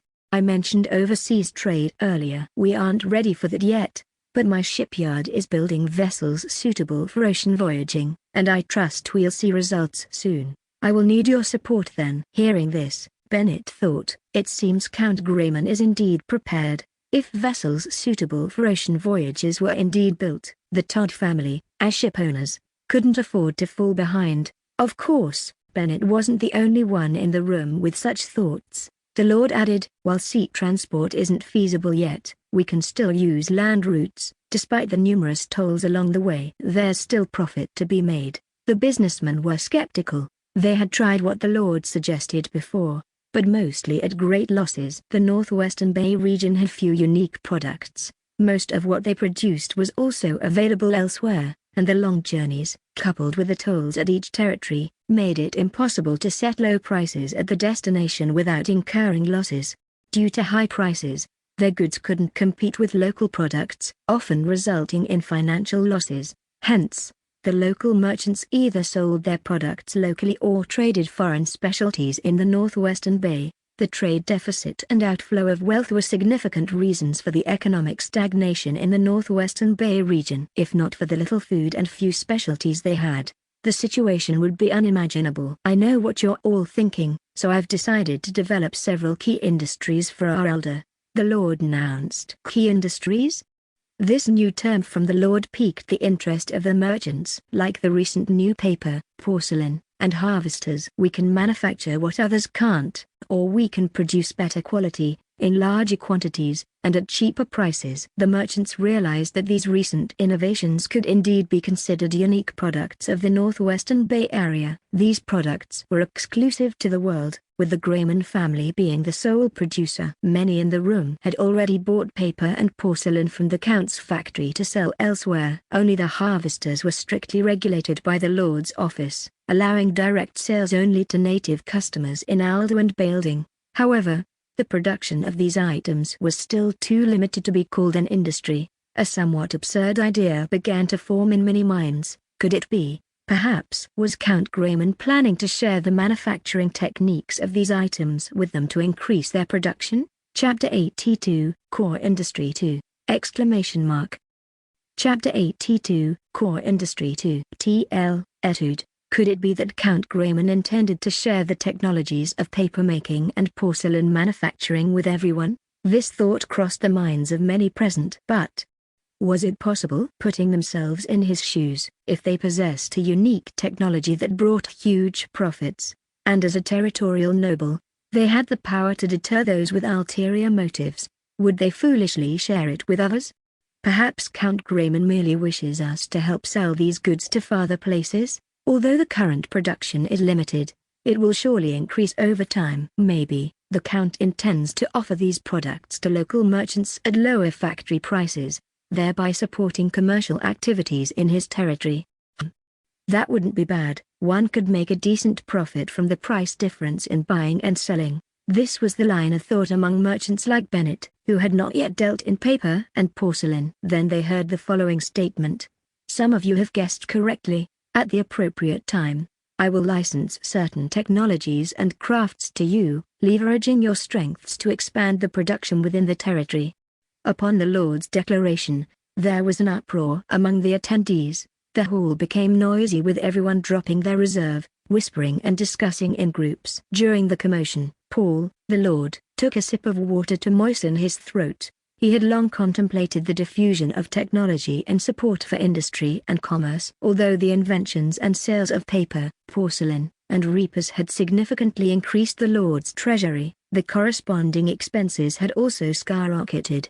The daily consumption of the army, the manufacture and maintenance of weapons, salaries of various officials and workers, and the water conservancy projects in the vast rural areas all required substantial spending. The remaining funds were insufficient to support the various subsequent plans he had in mind. He had considered raising the prices of his products, but they were not essential goods. If too expensive, people would simply stop buying, and life would go on as it had for centuries. For instance, with porcelain. If it was too expensive, people would still have pottery for drinking and eating, as they had done for hundreds of years. And with paper, a product with thin margins, there was no need to keep it to himself. Others could eventually replicate it with some effort. After much consideration, he eyed the power of the civilians and decided to support a number of powerful private enterprises in Aldo and Bailding. Then, the Lord's Mansion could collect more taxes. However, some industries still needed to be restricted. Mechanical manufacturing, such as reapers, and future prospects like steelmaking, were considered heavy industries. To prevent technology leaks and potential powerful adversaries from benefiting, these needed to remain under the direct control of the Lord's Mansion.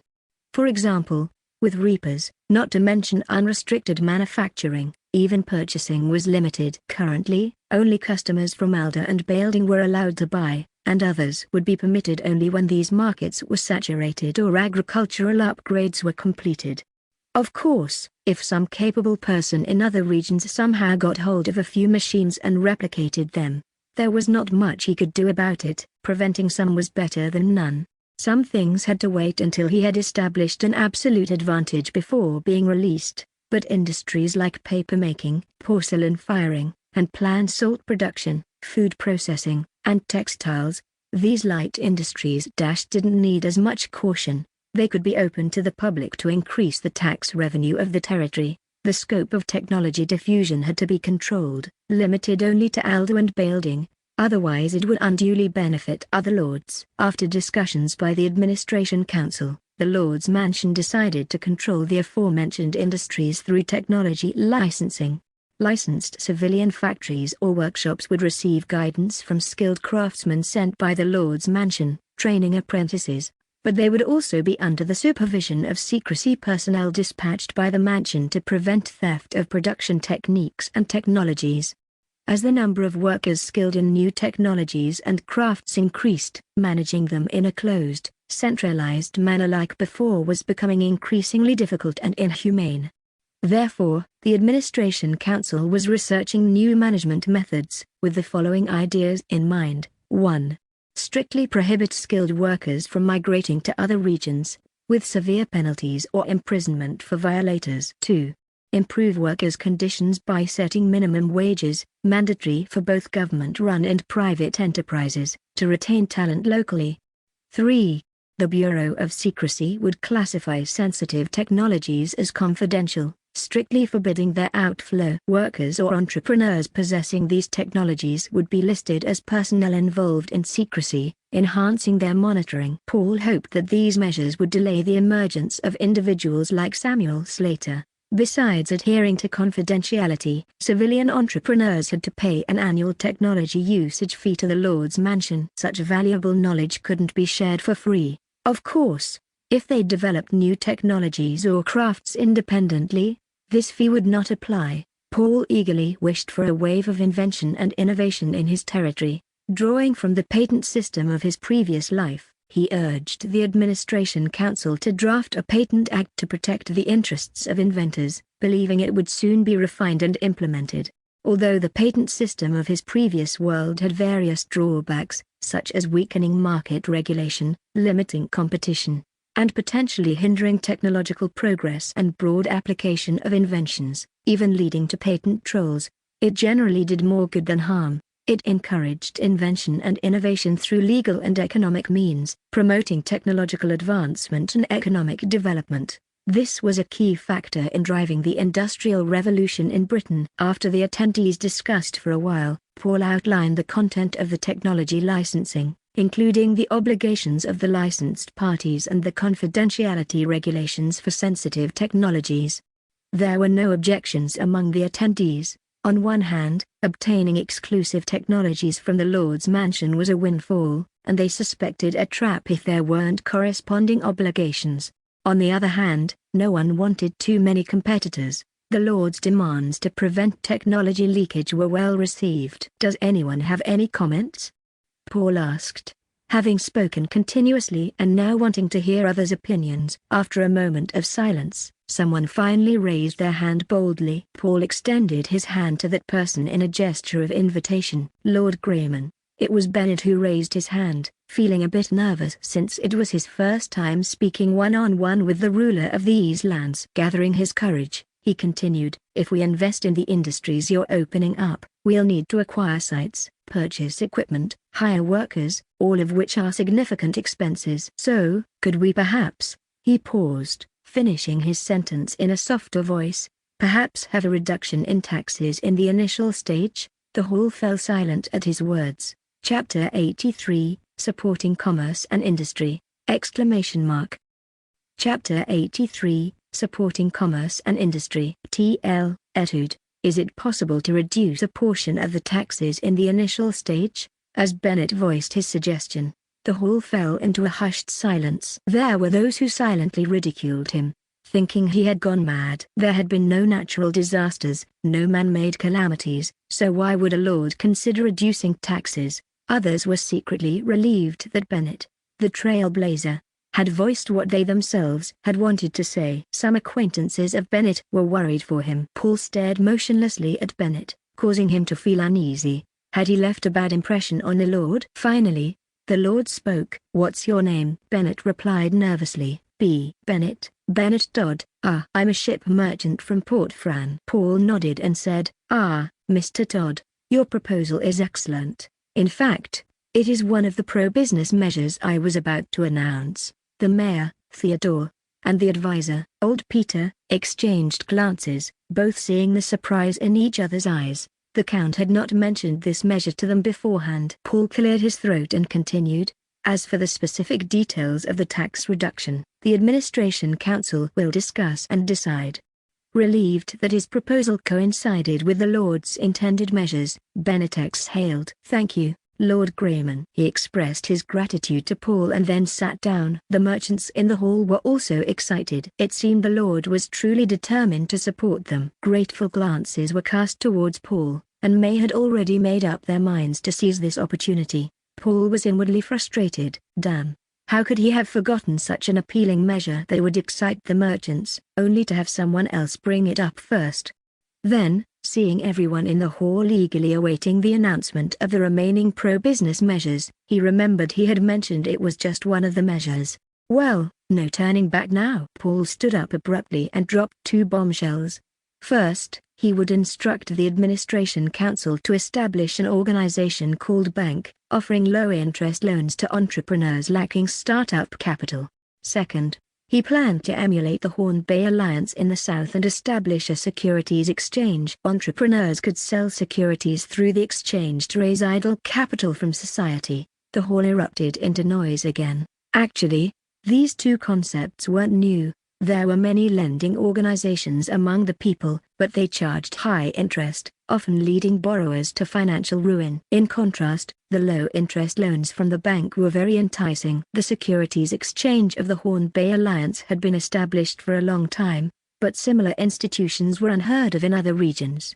With Bennett leading the way, others also gained courage. A merchant asked, "Lord Grayman, may I inquire which technologies you plan to authorize for us?" What? After all his speech, had he not mentioned which industries he would open up? He really should have asked Byrne to write a script for him in advance. After thinking for a moment, Paul said, "The first is paper making. I believe everyone has used this affordable paper in their daily life." The crowd nodded in agreement. This inexpensive paper had already become a part of their everyday life. Paul continued, "The second is salt production." Salt production? The crowd looked at each other in confusion. Alda already had a salt production industry, and salt was one of the few products from the northwestern coastal areas that had a market in other regions, as not every place could produce salt. Seeing the confusion among the crowd, Paul asked, "Are there any salt merchants present? Please raise your hands." After a few hands were raised, he pointed to one of them seated at the front and asked, "You, tell us, How do you usually obtain salt? The indicated salt merchant stood up and introduced himself. Lord, my name is Godwin Toby. In the northwestern Bay Area, we produce salt by boiling seawater. Coastal villages have salt workers who make their living this way. We, the salt merchants, purchase it monthly and then transport it inland for sale. How much sea salt can you purchase each month? Paul inquired. Godwin thought for a moment and replied, all salt merchants in Alder together acquire about 2,000 kilograms. Paul stated, that's too little. I have a way to increase the monthly sea salt production to tens of thousands of kilograms, and it doesn't require burning any fuel, thus keeping costs extremely low. The crowd was incredulous at this revelation. If Alder could indeed produce tens of thousands of kilograms of sea salt monthly at such a low cost, the profits could multiply exponentially. Paul's method involved solar evaporation of seawater, which he believed was well suited to the climate and sunlight conditions of the northwestern bay. This method entailed constructing salt pans on flat coastal mud flats, typically divided into evaporation and crystallization ponds. During high tide, seawater would be channeled into the evaporation ponds. After sufficient evaporation under the sun, the water would be moved to the crystallization ponds for further sun exposure. The seawater would become a saturated salt solution, eventually precipitating salt crystals. However, it was crucial not to let it dry completely, as other minerals in seawater would mix with the salt. The initial product was crude salt, containing impurities like sand and mud. To improve quality, it could be dissolved in clean water, filtered, and then recrystallized through drying, yielding cleaner salt. However, this process would significantly reduce the yield. Even after recrystallization, the salt remained coarse and contained bitter-tasting magnesium chloride, calcium chloride, and potentially harmful sodium nitrite. In this harsh, medieval-like world, commoners were fortunate to have access to crude salt. Only wealthy merchants like Bennett could afford finely ground, high-quality salt. The nobility could consume refined salt, but it had to be extracted from well salt using a specific method. Boiling brine with soybean milk, the plant proteins in which would coagulate and attract impurities like calcium sulfate and humic substances, forming a foam that could be skimmed off to purify the brine.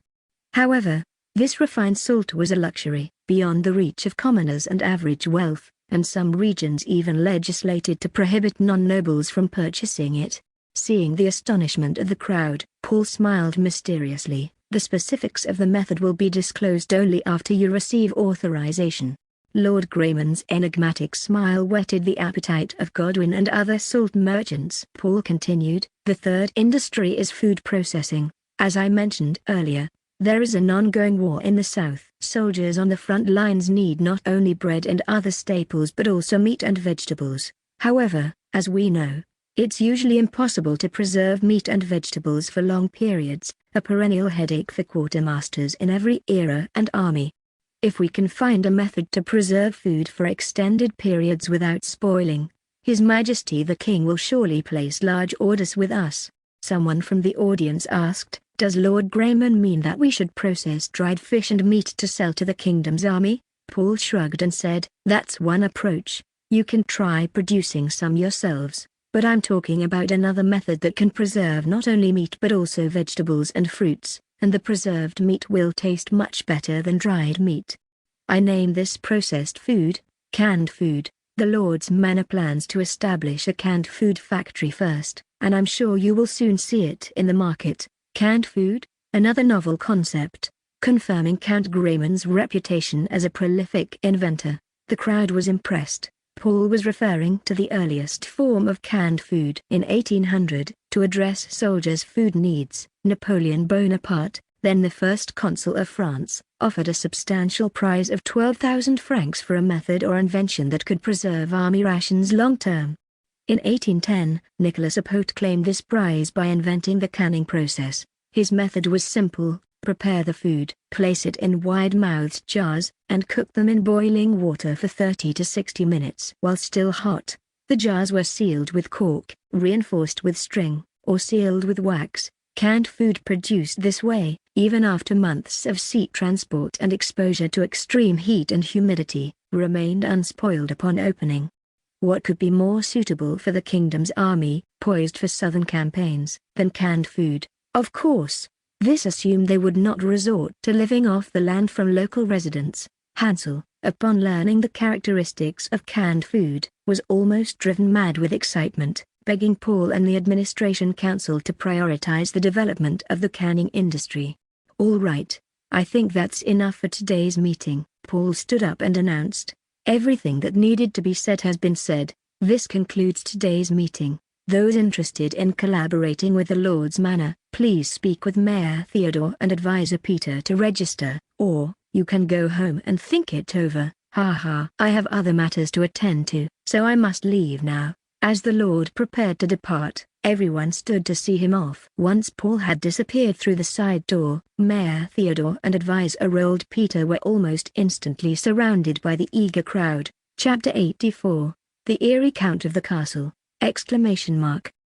Chapter 84. The Eerie Count of the Castle. T.L. Etude. Viscount Angelo tread carefully along the corridors of the castle. Despite his numerous visits, he still hadn't adapted to its environment. Gloomy and ominous, it bore the characteristics of a dungeon inhabited by ghosts and monsters from a horror story. Why would its master choose to dwell in such a place? The enigmatic Count Kent, truly a man difficult to understand in every aspect. With these cautious thoughts, Angelo turned a corner and stopped in a spacious area. He straightened his clothes and slowly approached a grand and ornate door. Two halberd-bearing guards stood at the door, one on each side. As Angelo approached, they crossed their weapons, blocking his path to the room. Their cold scrutiny made Angelo feel like a lamb under the gaze of hungry wolves. He reminded himself that he was a noble, and these were merely soldiers, and he their lord's guest. Regaining some of his pride, he stood tall, using the tone he had honed as a viscount, and announced loudly,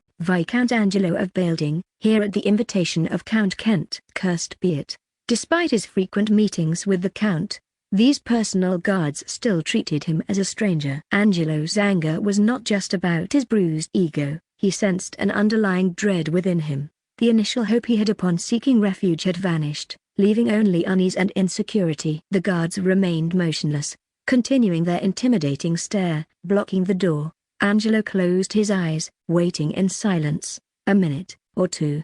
It felt like an eternity. Finally, a voice from behind the thick wooden door said, "Come in." Angelo exhaled softly. The guards withdrew their weapons, and one of them gently opened the door. He adjusted his demeanor and slowly stepped into the room. A clang from the closing door behind him involuntarily made Angelo shudder. This was Count Kent's study, spacious yet even more eerie than the corridor outside. Despite it being broad daylight, the windows were tightly covered with heavy curtains, not allowing a single ray of sunlight. The room's sole illumination was a dim light from a floor-standing candelabra. A man sat next to it, engrossed in a thick book. Can he even see the words clearly? Just as Angelo thought this, the man in the chair spoke without looking up. "Viscount, please take a seat." Count Mars Kent pointed to another chair beside the candelabra. This was a man with a pallid complexion and sinister face, his nose sharp, with faint dark circles under his sunken eyes. Although only middle-aged, his hair was already thinning significantly. "Thank you, Lord Kent," Angelo said, swallowing hard, forcing his trembling legs to carry him to the chair next to the wicker one, unsure why his legs felt so weak.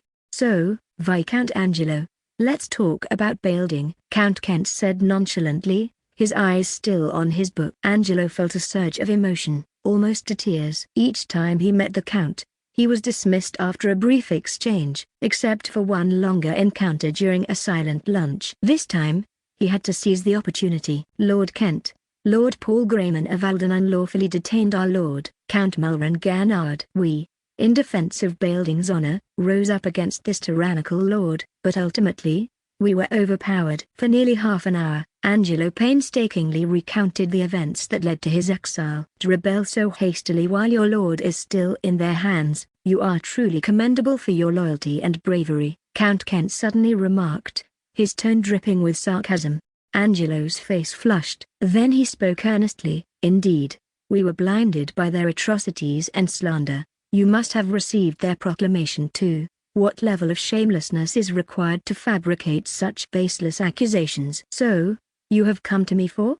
Kent probed.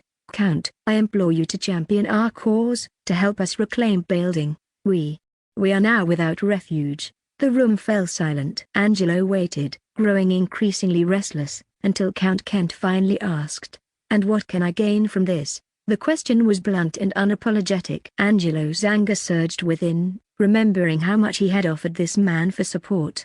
Now, when he truly needed help, the Count was demanding more. Yet, he dared not show his fury and replied humbly, "Lord Kent, I have nothing to offer you now." Kent shook his head. "I'm not talking about now, but the future. What can you offer me once you secure leadership of Bailding?" Angelo's heart pounded. "My lord, Malran Ganad is still alive. Let's not beat around the bush. Besides, your naive young lord, who do you think you're fooling about?" Old Ganad's situation.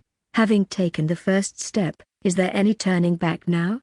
Count Kent's words made Angelo break out in cold sweat within moments. The Count waited silently for his reply. "Lord Kent," Angelo finally said, "if you help me secure position of Lord of Bailding, I'll cede a town's land to you." There was no response. Biting his lip, Angelo upped his offer, 2 towns. After an awkward wait, still no hopeful response came. A baron's domain. As his successive offers went unanswered, Angelo was on the verge of despair. The Count's appetite was too great. But he couldn't give up. Without this lifeline, he'd be left with nothing. His search for allies had led him to this man, a decision he now regretted bitterly. Resignedly, he uttered his painful last resort, "Half of Bailding's territory, that's my final offer." Count Kent's fingers moved slowly, tapping on the armrest of the chair, seemingly pondering Angelo's proposition. Only then did Angelo notice the Count's long, sharp fingernails, sending a shiver down his spine. With difficulty, he added, "My lord, if I cede more, Bailding will be left with only the city of Buch-Yu-Yu." "All right, we have a deal."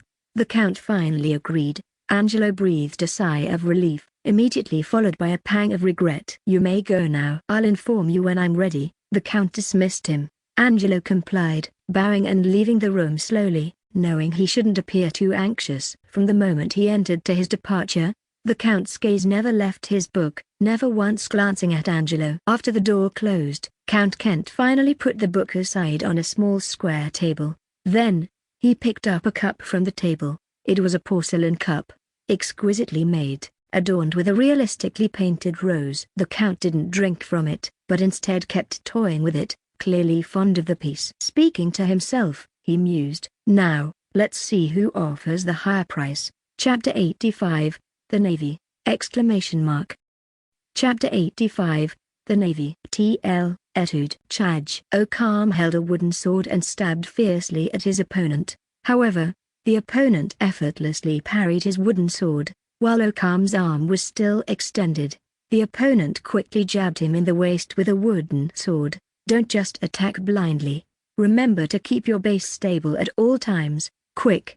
A former pirate leader and now a second-class soldier in the Elder Navy, loudly pointed out Okam's shortcomings, rubbing his sore waist from the jab. Okam reset his stance for another attack, searching for any defensive gaps in Quick's posture. After circling Quick a few times, Okam found what he thought was an angle from which Quick couldn't counter and stabbed sharply. However, with a swift sidestep, with a splash, Okam, charging too fiercely, fell into the water. The sailors of the Elder Navy were practicing combat on the water. 6 Navy warships and a dozen or so temporarily conscripted fishing boats were filled with sailors engaged in intense mock battles. In the midst of their vigorous training, they suddenly heard the call to assemble from the shore. Everyone immediately ceased their activities and rowed towards the military harbor dock. With newly built and requisitioned civilian ships, the Elder Navy now had 6 larger sail and ore ships, each manned by about 50 people. The Navy also established a base in Port Fran, carving out a space for the construction of a naval base and a dock specifically for military ships. On the shore, Paul and his naval commander, Austin, were already waiting. The sailors landed and quickly assembled on the training ground within the military harbor. They formed 6 square formations, led by their respective ship captains, totaling over 300 men. Although the weather was cooling down in autumn, due to training, everyone wore only a blue and white striped shirt, a cotton shirt named Sea Soul Shirt by the Lord, which was very popular among the Navy officers and men. Not only did it serve as a wind and sun shield for the sailors out at sea, but it also had a very practical feature. If someone accidentally fell overboard, they could be quickly spotted. Paul, accompanied by Austin, inspected the sailor formations. He saw Quick the first in the formation and smiled dryly at him. Quick's face turned red. Bound by military discipline, he dared not turn his head and had to slightly shift his eyes to avoid direct eye contact with Paul. Paul did not reprimand him for this slightly disrespectful behavior. Quick had been humiliated during an interrogation in Lake Hart Town, and naturally felt very embarrassed now. These ex-pirate recruits in the Navy only received supplies for food and clothing. They didn't think about a salary unless they accomplished some outstanding feat or behaved well for a period, which would then allow them to be treated like regular sailors.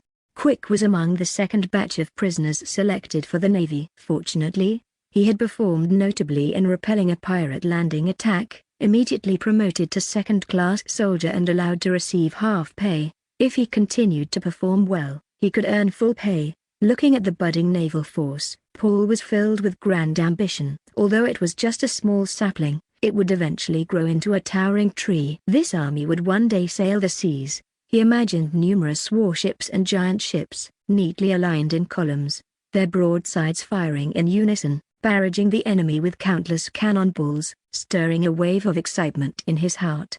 He asked Austin, "Has the cannon training already begun?" Austin replied, "We have already started. We built a simulated deck on land, where we placed the 2 naval cannons and 4 revolving cannons we've manufactured. This setup is used for practicing artillery operation." Paul was very pleased. These 2 naval cannons were still directly cast based on the Army's 6-pound cannons, but their mounts had been modified for shipboard use. Since warships could carry heavier cannons, he had already instructed Malvern to start experimenting with 12-pound cannons.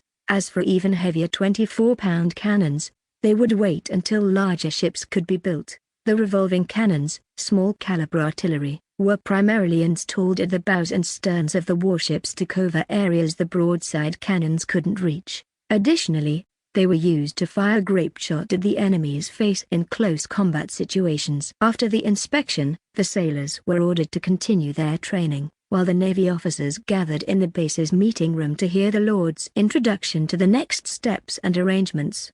Paul, seated at the head of the table, said, "Gentlemen, as you might already know, the shipbuilders from the south have arrived and will soon start building new types of ships."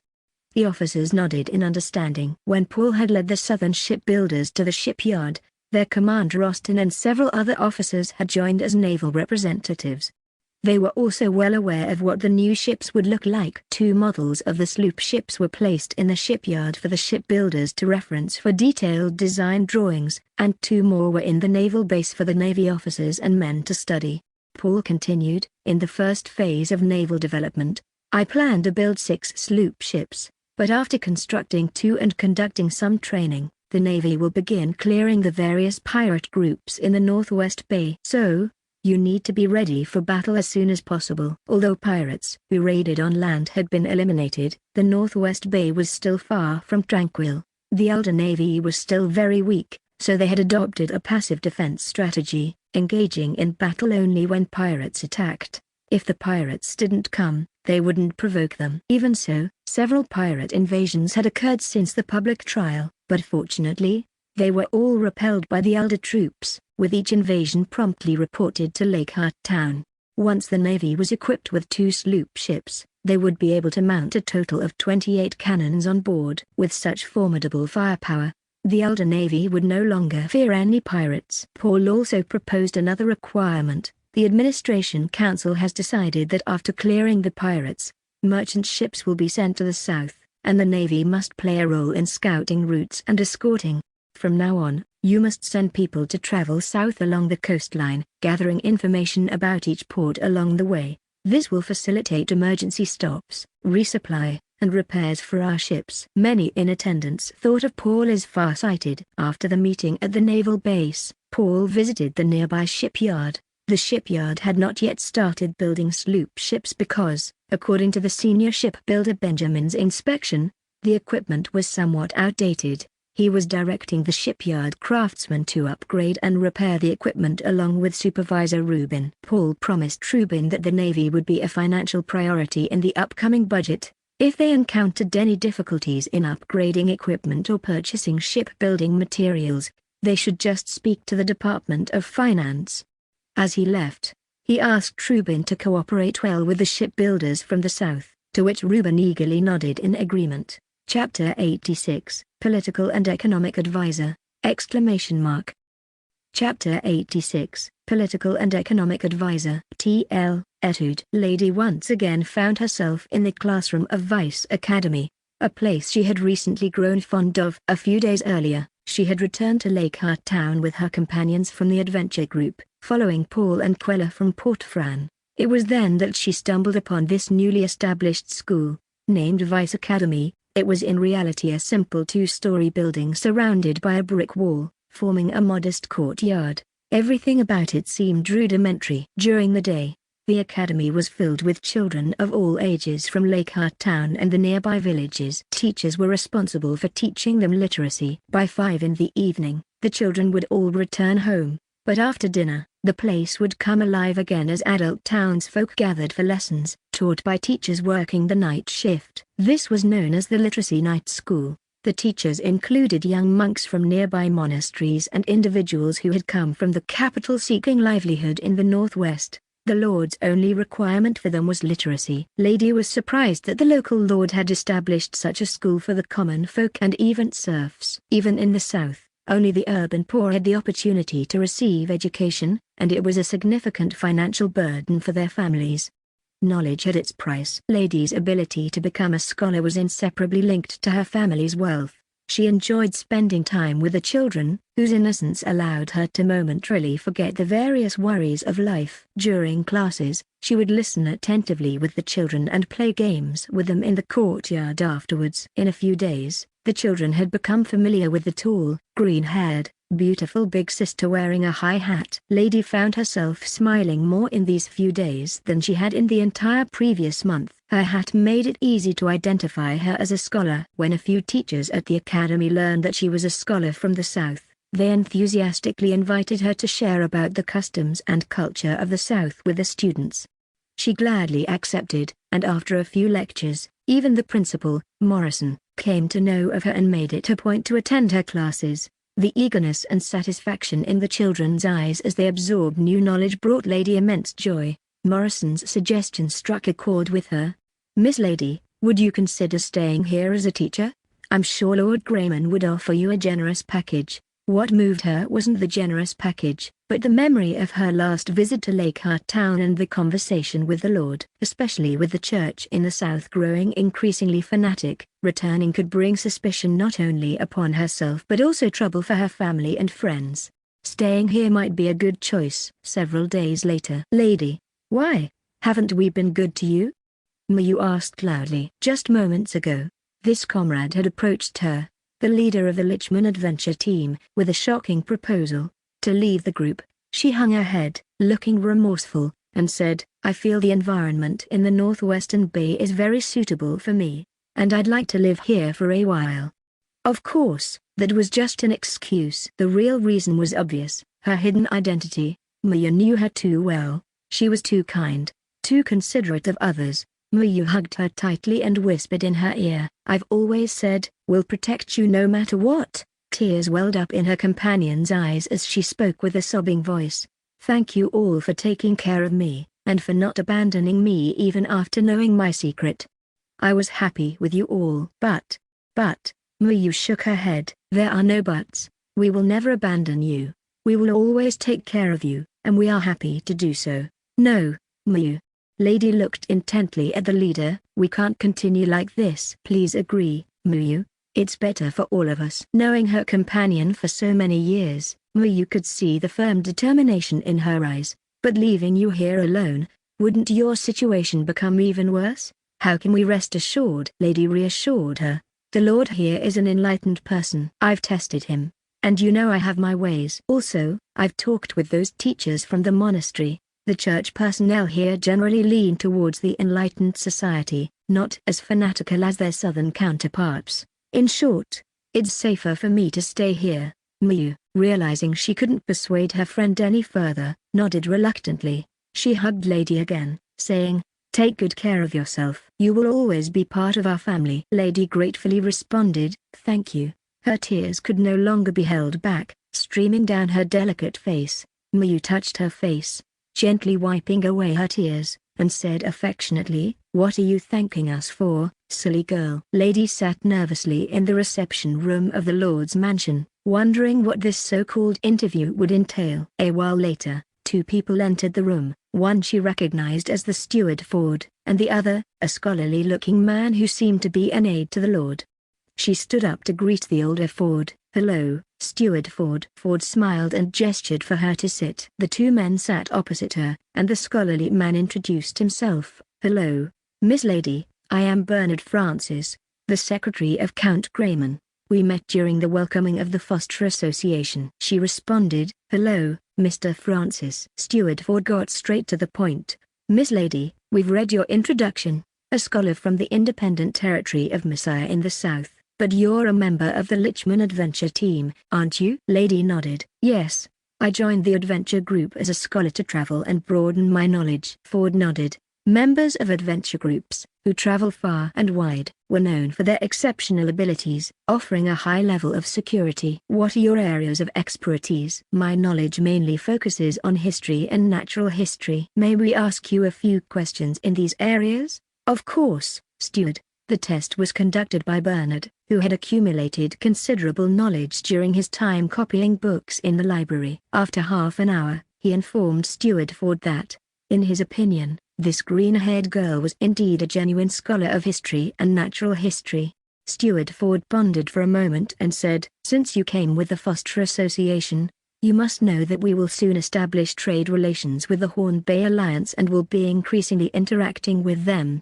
Not just with the Horn Bay Alliance, but our interactions will expand to the entire South. Therefore, the Lord's Mansion and the Administration Council urgently need an advisor familiar with the politics and economy of the southern countries." "Would you be willing to take on this role?" Lady hesitated. "But my intention is to teach Advice Academy, as I've written in my introduction." Old Ford shook his head. "Have you seen our academy? At this stage, it's merely teaching literacy. Placing a scholar of history and natural history there would be a waste of talent. Good steel should be used on the blade's edge." He continued, "Of course, if you really like it there, you can volunteer to teach the children in your free time. It's all in the same town anyway." "All right, I accept your arrangement." Lady agreed, deciding to settle down first and see how things go. "Welcome, Miss Lady. You can start working at the Lord's Mansion tomorrow." Old Ford was pleased. Recently, during negotiations with Christopher of the Foster Association, he had been troubled by his lack of understanding of the southern economic situation. The arrival of this scholarly lady was indeed timely. Chapter 87, Internal and External Separation!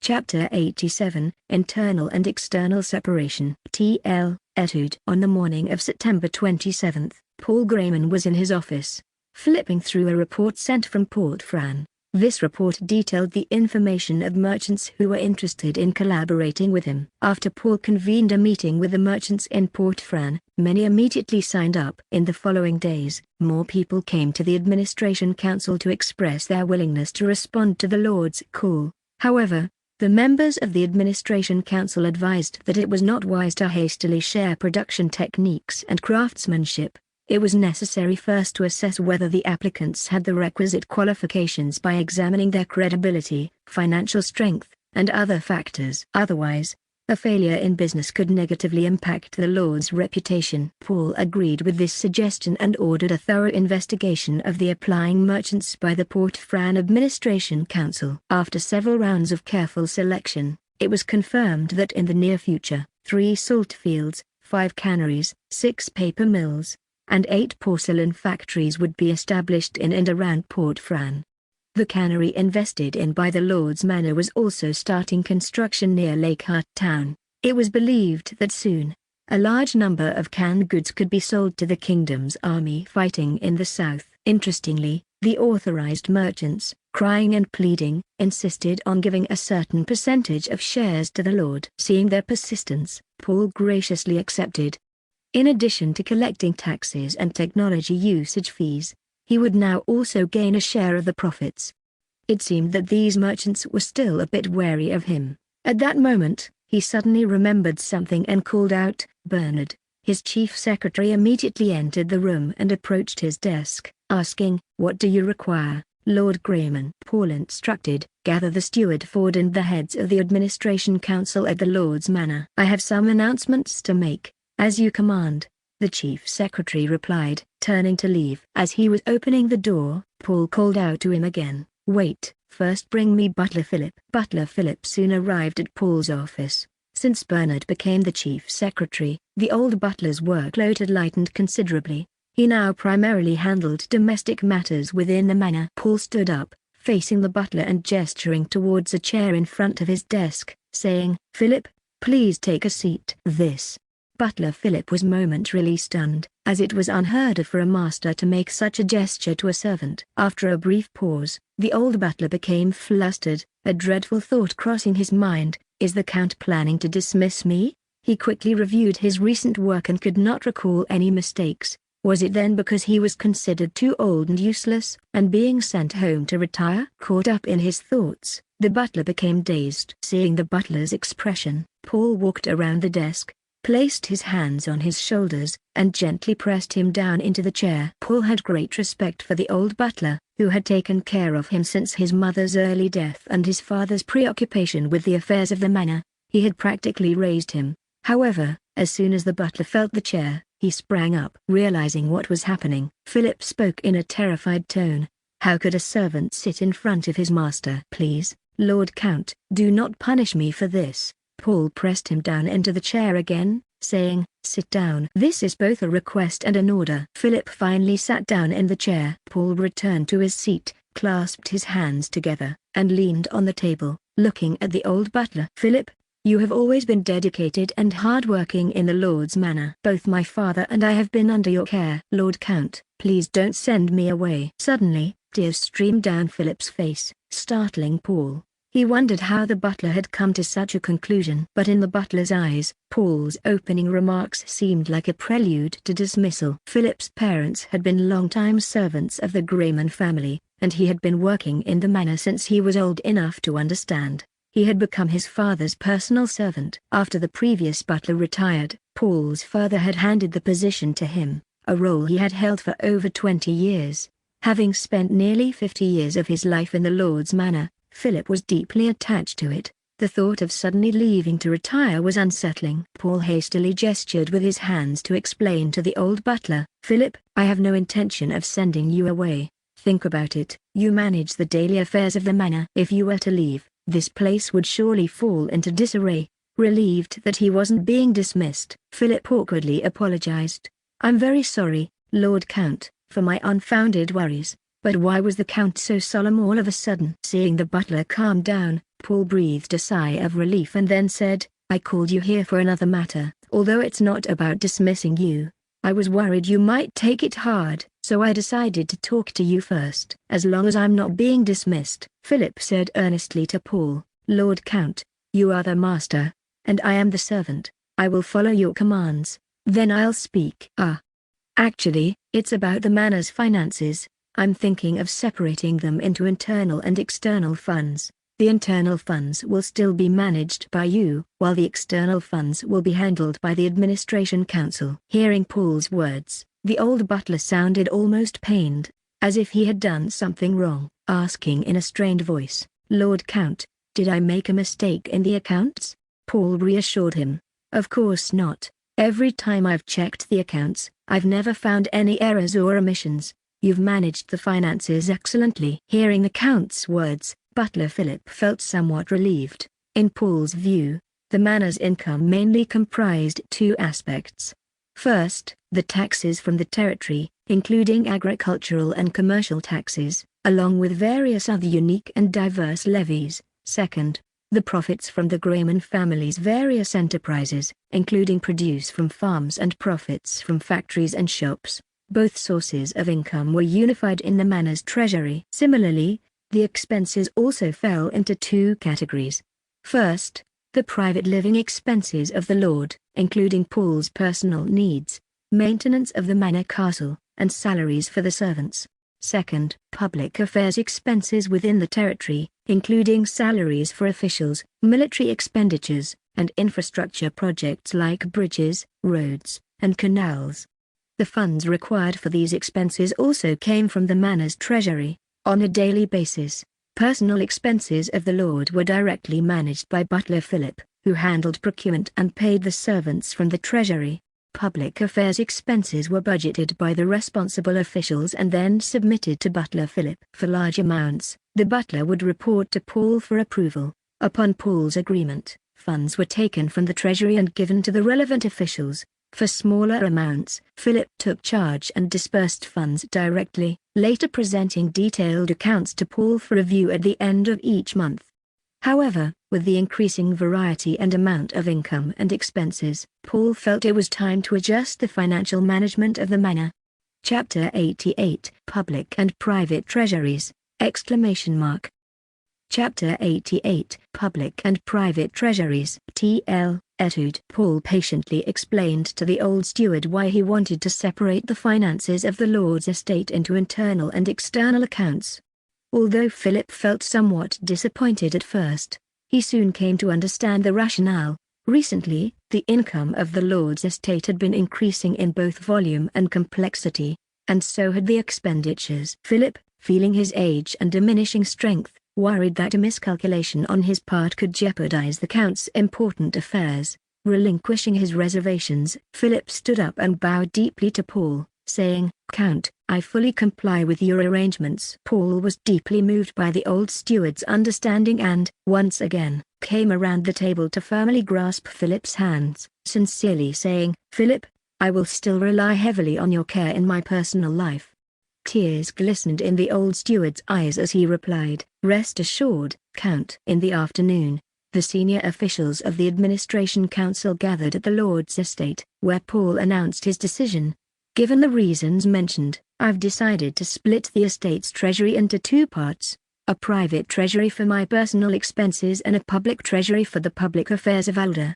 This announcement perplexed everyone in the room. They knew that the royal family separated their public and private treasuries, but had never heard of a local lord doing the same. Eventually, Ford, the chief steward, coughed and said to Paul, "Count, isn't it unnecessary to make such a fine distinction? Technically, all this money is your property. Indeed, in this era, including the king, lords of all ranks considered everything within their domains as their private property." "I understand," Paul replied, "but I think it's better to have clearer roles and responsibilities for each department now that we have established such a complex administrative team."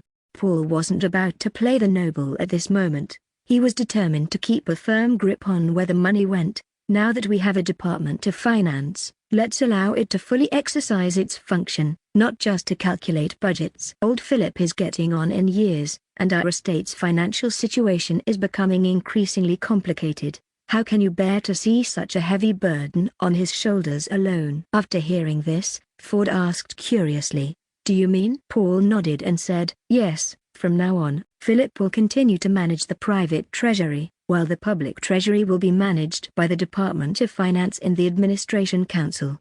The officials were astonished. Money, being such an important matter, should be managed by one's most trusted retainers. Who else in the estate, apart from Philip, could that be? However, the members of the Department of Finance were elated, immediately standing to say, "Please rest assured, Count, we will not let you down."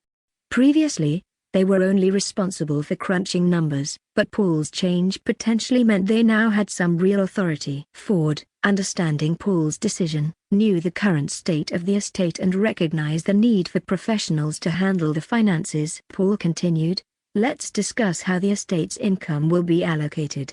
What goes into the private treasury, and what into the public treasury?"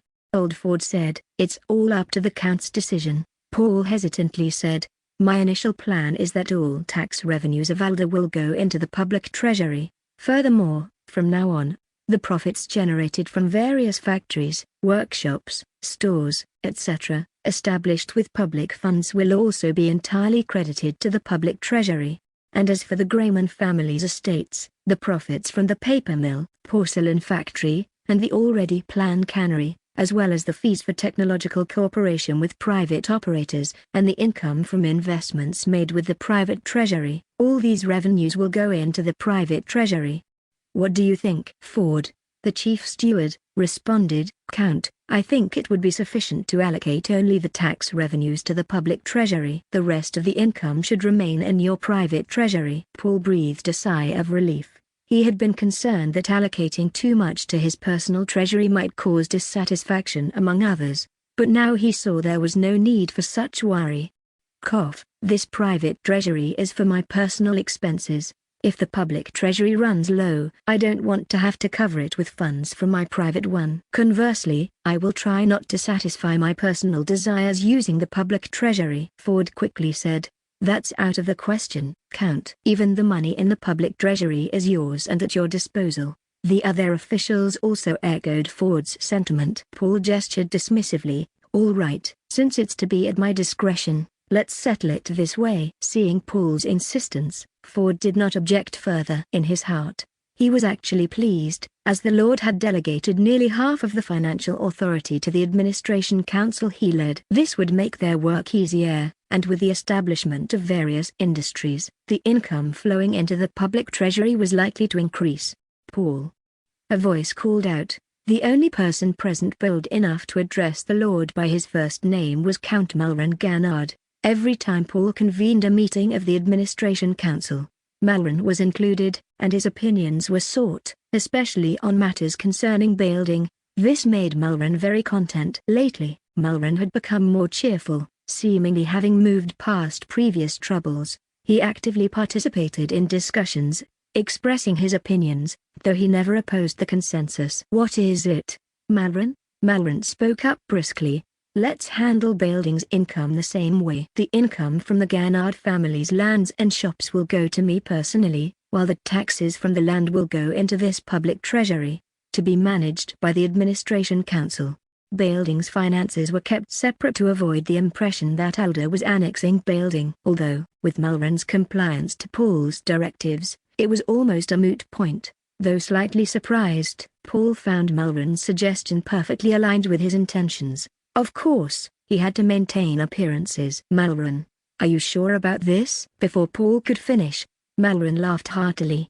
Of course, I've thought it through. Being by your side lately, I've witnessed your actions firsthand. This aligns with the goals I had set for myself, and both you and Ford have been fair to both Alder and Building, showing no partiality. Why not join the two strands into one then? Paul was genuinely moved, patting his chest as he promised his blood-sworn brother, since you trust me so much, I swear that as prosperous as Alder becomes, so will Building. If the people of Alder eat meat, the people of Building will not just have soup. I've always trusted you, my brother. Malron approached and grasped Paul's hand, speaking sincerely. Chapter 89, Farewell! Chapter 89, Farewell. T.L. Etude. The Foster family's caravan had been in Lakehart town for some time now. The reason they hadn't hurried back south was to wait for the porcelain factory to produce enough porcelain ware. This ware was extremely popular and sold out almost immediately upon production, leaving virtually no inventory. Recently, the workers at the porcelain factory had been working overtime to fulfill the order of 3,000 pieces requested by Supervisor Christopher. Of course, this batch consisted of smaller items, mostly simple bowls and plates. As the days passed, the date for the caravan's return journey drew closer, coinciding with the departure date of the Lichman adventure team. As they were employed by Quella, Lady spent an entire day explaining the economic situation of Horn Bay in detail to Manager Ford, then requested to start her job a few days late. She wanted to use these last few days to spend quality time with her companions. Understanding Manager Ford graciously granted her request. In these few days, the members of the adventure group enjoyed their time together, eating and playing, savoring these final moments of reunion. However, the inevitable day of parting finally arrived. Please convey my respects to Marquis Foster. All right, I've got it. On the shores of Lake Vice, Paul saw off Quella and the others on their way south. As they walked and talked, Quella clapped Paul on the shoulder. No need to see us off any further. I'll come again. Paul, too busy with his own affairs, replied, all right then, safe travels. And Quella confidently said, don't worry.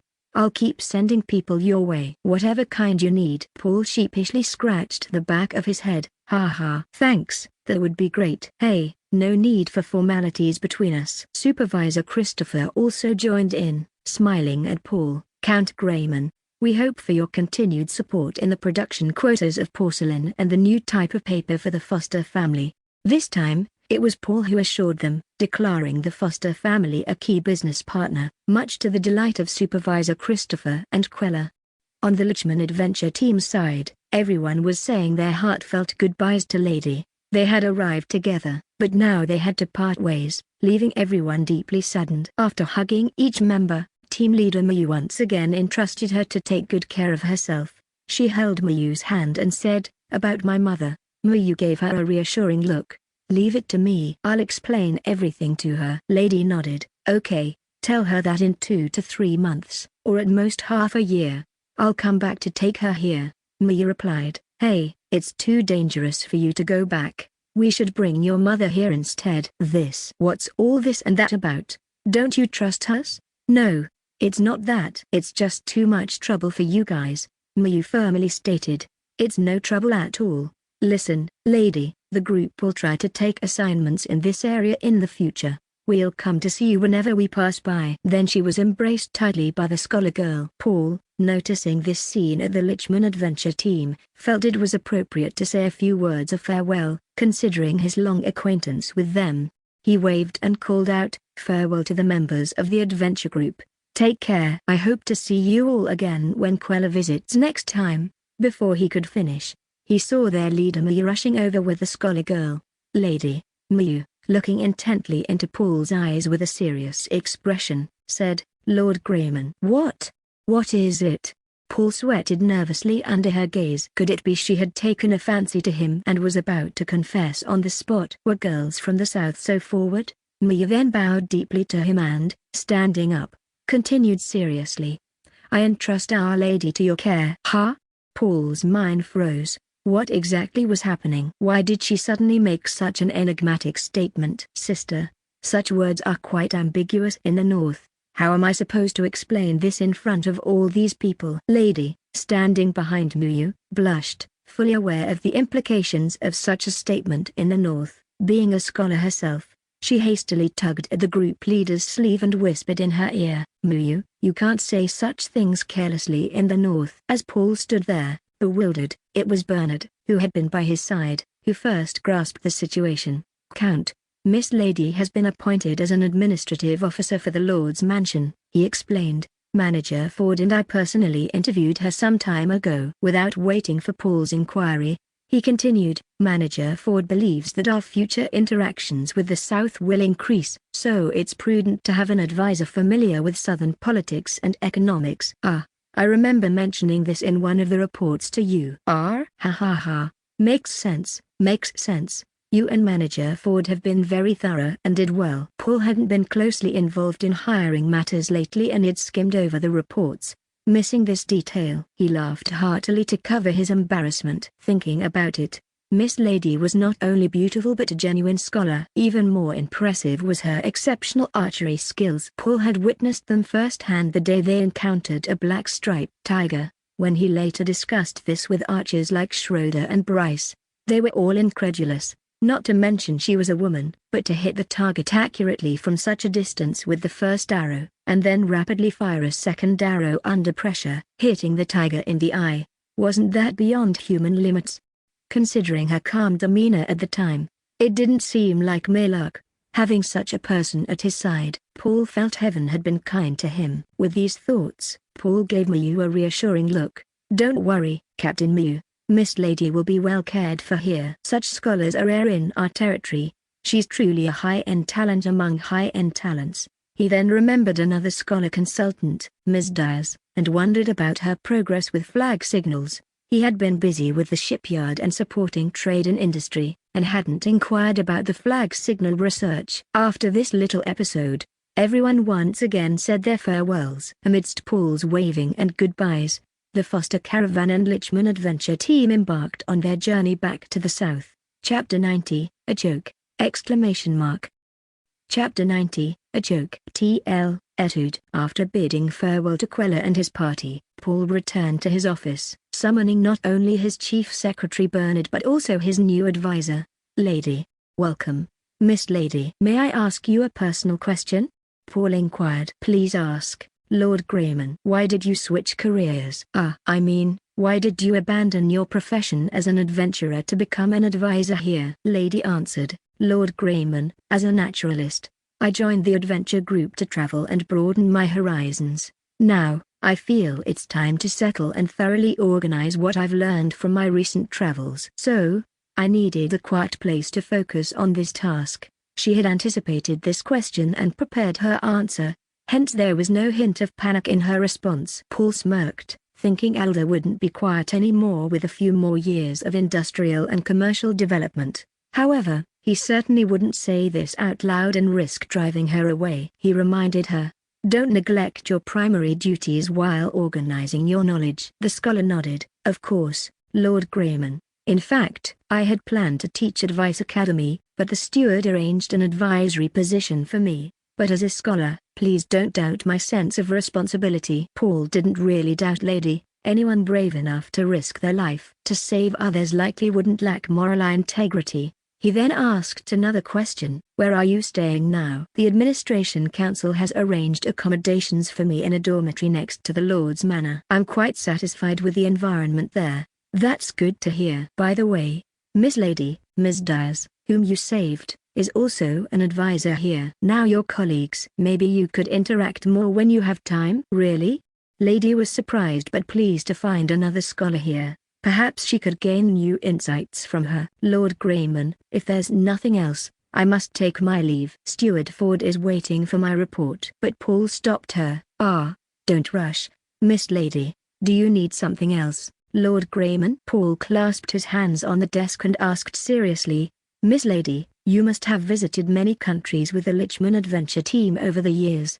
The scholar nodded. So, you must have a basic understanding of the situation in each country? Lady replied, somewhat. Apart from the southern countries, my knowledge of other areas is quite superficial. Do you understand the laws of these countries? Lady nodded. Adventurers must understand the laws of any foreign country they visit to avoid unnecessary trouble. That's excellent. Paul's eyes lit up as if he had found the treasure. I'm planning a series of reforms for our territory, and many new laws will be introduced. To avoid making hasty changes and repeating the mistakes of others, I intend to carefully examine the legal texts used historically and currently in various countries. Since you're familiar with many countries' laws and are also a historian, I believe you could be of great help in this matter. Lady breathed a sigh of relief. You flatter me, Lord Grayman. I'm honored to offer my assistance within my capabilities. Paul smiled.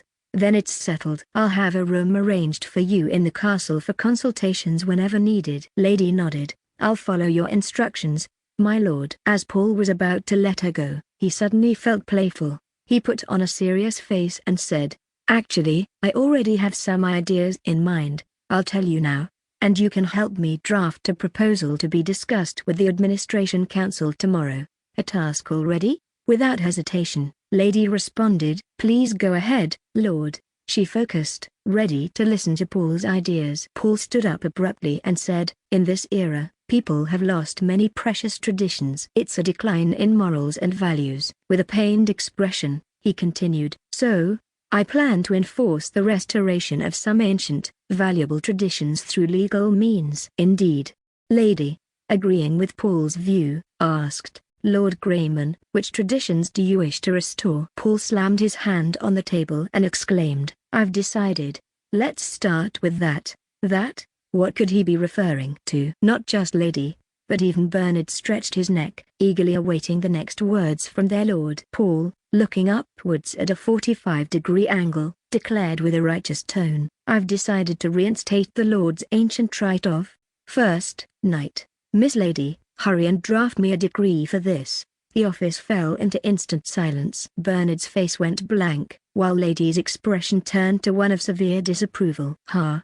Bernard's snicker broke the silence, as he quickly covered his mouth. "Lady Grayman." Lady's eyes flashed with deep embarrassment and anger, her face reddening like a ripe apple. Although she knew it was a joke, it was too much. It's not fitting for a noble to make such jokes about women in broad daylight. Since their moonlit conversation, she had held a good impression of him. How could he say such a thing? Growing more irritated, Lady said, her face still red, "Please transfer me to Vice Academy to teach. It's more suitable for me." "Ha ha ha. It was just a joke. Don't take it so seriously." Paul found Lady's earnest reaction amusing. "That joke was in poor taste. Please don't do that again." Lady didn't insist on the idea of teaching at the academy, letting the matter pass as it was just a joke after all. She requested, "If there's nothing else, I'll take my leave now." "Of course, but I do need your help with legal matters. Next time I'll consult you on actual business." Paul had intended to continue joking, but seeing Lady's reaction,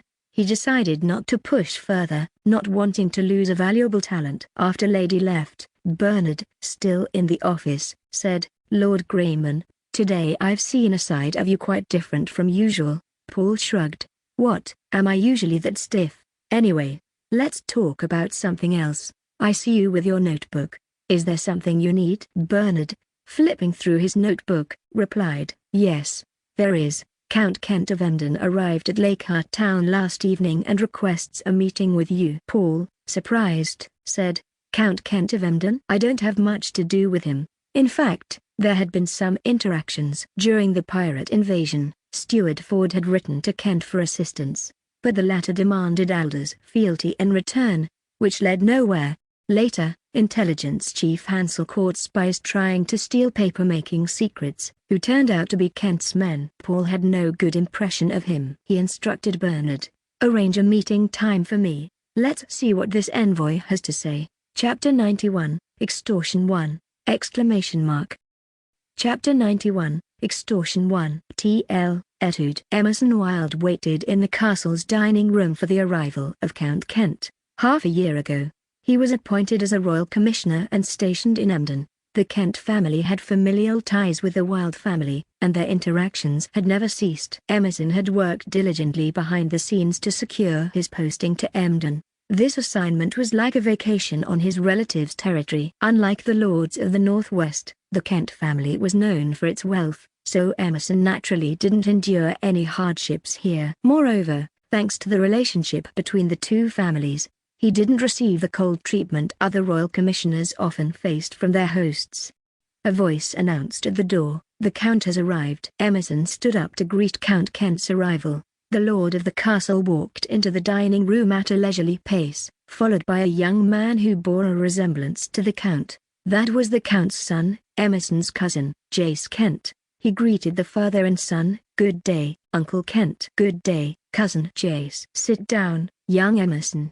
The Count warmly invited Emerson to sit, displaying none of the aloofness he had shown when Viscount Angelo visited. His pale face even had a touch of color. After the father and son seated themselves at the dining table, the Count instructed a servant, "Serve the meal." Jace greeted Emerson, "It's been a while. How have you been finding your stay here?" Emerson responded with a smile, "Uncle Kent has been very kind to me. What about you?" "When did you return?" Jace replied, "I arrived home last night. I didn't want to disturb your rest, so I didn't notify you." A few months ago, Jace had led troops to the south to support the king, but they had to disband temporarily due to a shortage of provisions in the capital.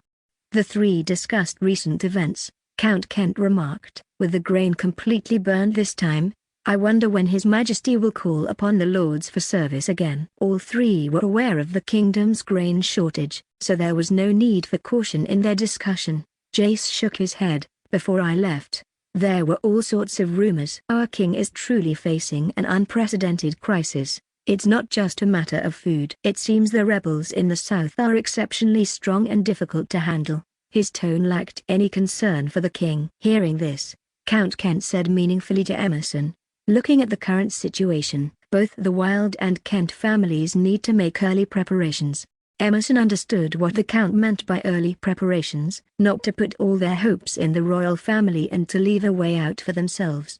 Although he was a royal commissioner, his loyalty was first to his family. In these uncertain times, he maintained the image of a royal loyalist. Once the royal family's decline became apparent, he would gradually distance himself, and when their defeat was certain, he would quickly switch sides. In this era, wasn't this what everyone did? He gave the Count a knowing look. "Thank you for the reminder, Uncle Kent. I'm sure my father will make all necessary preparations." Count Kent laughed heartily. Knowing how to judge the situation and act accordingly was the reason their two families had long-standing relations and even alliances. As they spoke, the servant brought breakfast. Upon lifting the lid from the dish in front of the Count, a pungent smell of blood wafted out. Emerson wrinkled his nose. Despite having dined with Uncle Kent several times, he still wasn't accustomed to that smell. On Count Kent's plate was a delicate glass cup, filled not with wine or juice, but with crimson blood, its appearance enough to make one's hair stand on end. His cousin, Jace Kent, seemed unperturbed, evidently accustomed to his father's unusual choice of drink. Emerson had visited Emden before, but at that time, Count Kent hadn't adopted this habit. During his current visit to Emden, the first time he dined with the Count, a large cup of blood had been placed on the table, startling him. The Count explained that it was a health regimen taught to him by a wandering doctor. Drinking a cup of sheep or pig blood at each meal, supplemented with secret medicines, was said to strengthen the body and prolong life. Emerson knew from past communications between the families that Count Kent had once been gravely ill. A doctor passing through his territory had saved his life, likely the same person who taught him this health regimen. Now, it seemed this method had some effect. His Uncle Kent, in his 50s, appeared quite robust, although his skin had turned somewhat pale, probably from spending too much time inside the castle. The Count had even enthusiastically recommended his health regimen to Emerson, but the thought of the pungent smell of blood made him politely decline. How could one have an appetite while drinking such a thing during a meal? After taking a sip of his drink, the Count seemed invigorated and began to enjoy the meal on the table. While eating, he said, putting aside the Southern Rebellion, "A lot has happened around here recently." Jace, just back from his journey, was interested and quietly awaited his father's continuation. Our neighbor to the north single-handedly eradicated pirates who invaded his territory. I remember that a young lad from the Grayman family is just about 15 years old now. Quite a feat. Jace, somewhat dismissive, said, "Pirates are nothing special. Even a young lord can handle them with capable vessels." Count Kent continued, "After defeating the pirates, our young count seems to have grown bolder and has now taken over Bailding. Next door, he and Bailding's lord, Malran Ganard, are blood-sworn brothers." There are two versions of the story. One, propagated by Grayman, claims that Ganard's vassals plotted to kill their master, and as Malran Ganard's blood-sworn brother, he couldn't stand idly by. There's a signature from Malran Ganard on the announcement, though it might have been coerced. The other version, spread by Ganard's vassals, suggests that Grayman coveted the wealth of Bailding and detained Malran Ganard under the guise of a banquet. They took up arms to seek justice but, unsurprisingly, failed. How could a few viscounts and barons compete with a count? So these fellows have come to us. Jace picked up his father's thread, seeking our military support. That's right. Bailding's steward, Angelo, has been coming to see me every few days. Do you think, father, who is lying? Count Kent shrugged. It could be Grayman, it could be Angelo, or maybe both are lying. Who knows? Old Ganard's death was suspicious. Angelo and his men can't be absolved of blame, and Grayman's takeover of Bailding is an undeniable fact. So, my son, it's not important who is lying. What's important is making the choice that benefits us the most. Jace understood what his father meant. Count Kent smiled at his son's maturity, nodding as he took another sip of his drink. Angelo has already made his offer, half of Bailding's lands. I wonder how much Grayman is willing to offer. I'm considering who should go to Alder. As soon as the Count finished speaking, Emerson, who had been silently listening, stood up. Uncle Kent, if you agree, I would like to make the trip to Alder. Chapter 92, Extortion 2, exclamation mark. Chapter 92, Extortion 2, TL, Etude. Uncle Kent, if you agree, I am willing to meet with Count Grayman. Emerson immediately stood up. expressing his willingness to make a trip to Alder for Count Kent. This was a great opportunity to strengthen the relationship between the two families. For a noble family like the Wild, which specialized in legal robes, having a noble family with lands as a strong ally was extremely necessary. Count Kent happily said, "Having a skilled speaker like you makes me much more at ease." The Kent father and son discussed such a matter in front of another family's members without any discomfort, as their two families had long been a community of shared interests.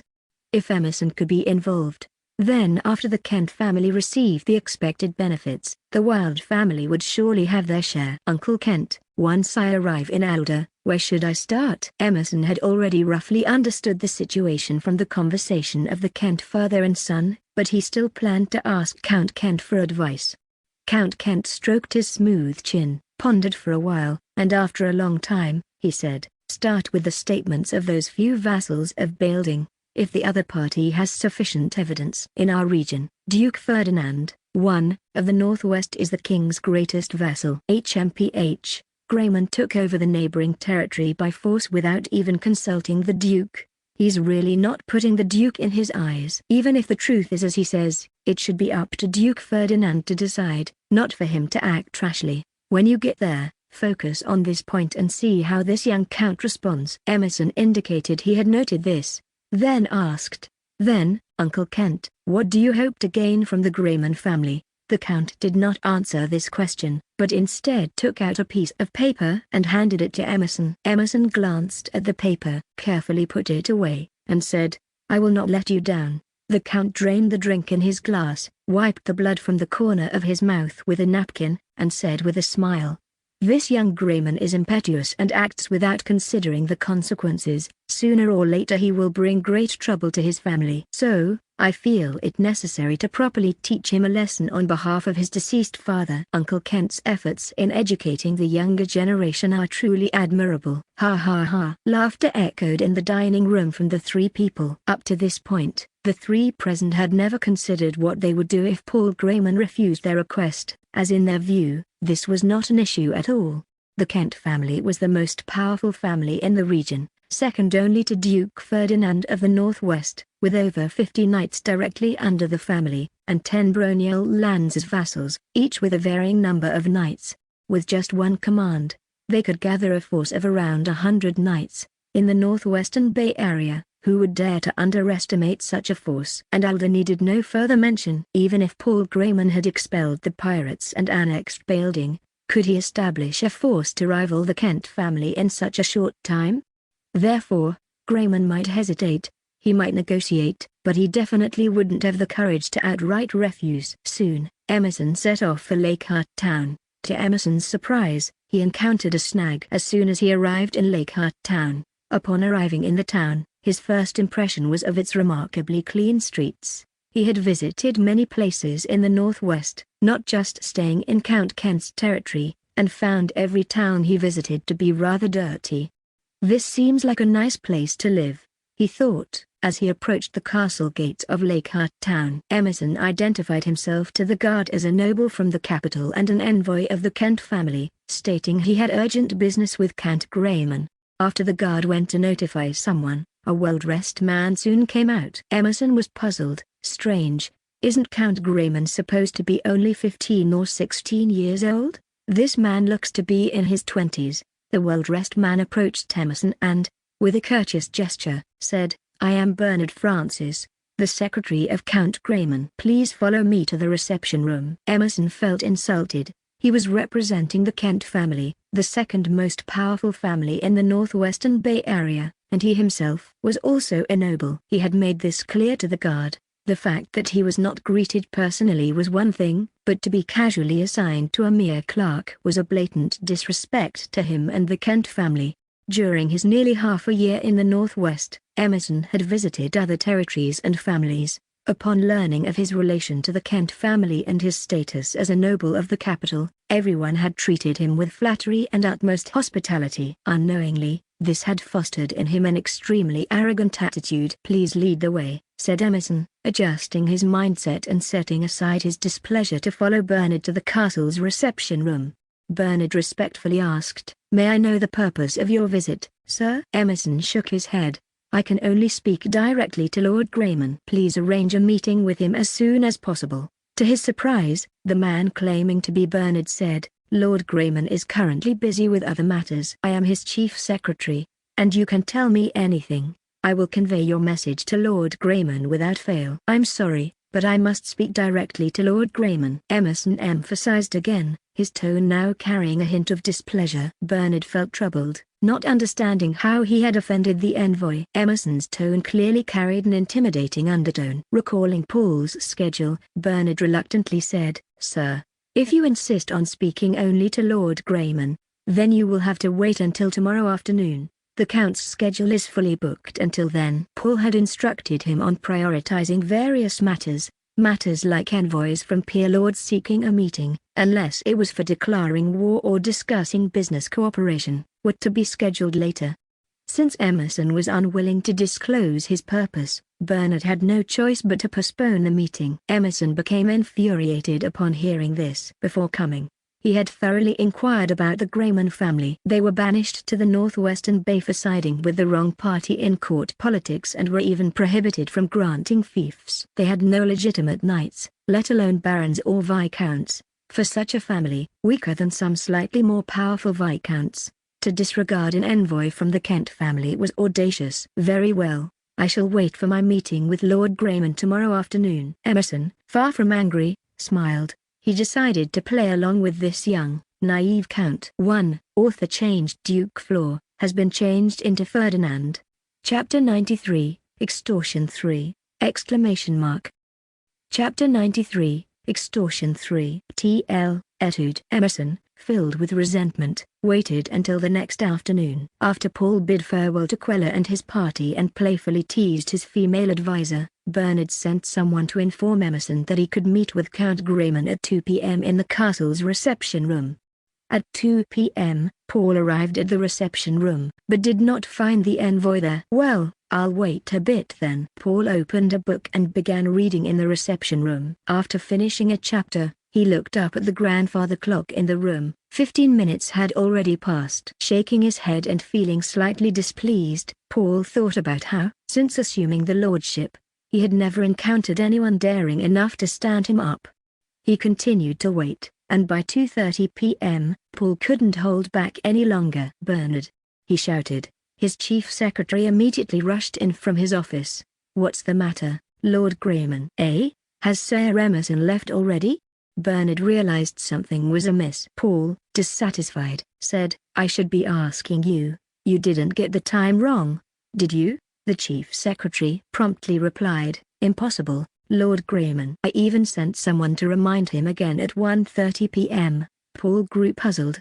Could something unexpected have happened? Send someone to look for him. Yes, Lord Grayman. Bernard turned to leave. Just then, a servant came in to report, Sir Emerson, the envoy from Emden, has arrived to meet with Count Grayman. Paul became both angry and annoyed. Well, it seems I've simply been stood up by someone. The chief secretary, somewhat shocked, said, Oh, that's outrageous. Yesterday, the envoy had appeared somewhat arrogant, but since he was only a secretary, he hadn't thought much of it. Now, it seemed the envoy was downright audacious. Having made a count wait for half an hour, he decided to stay in the reception room to see how things would unfold. The servant led Emerson in. Paul glanced at him. He had a decent appearance, but there was something slightly sinister in his eyes. Paul wondered if it was inherent or just a facade. Emerson approached Paul and performed a proper noble salute. Paul, not even wanting to stand up, let alone return the salute, simply pointed to the seat opposite him, indicating for the envoy to sit down.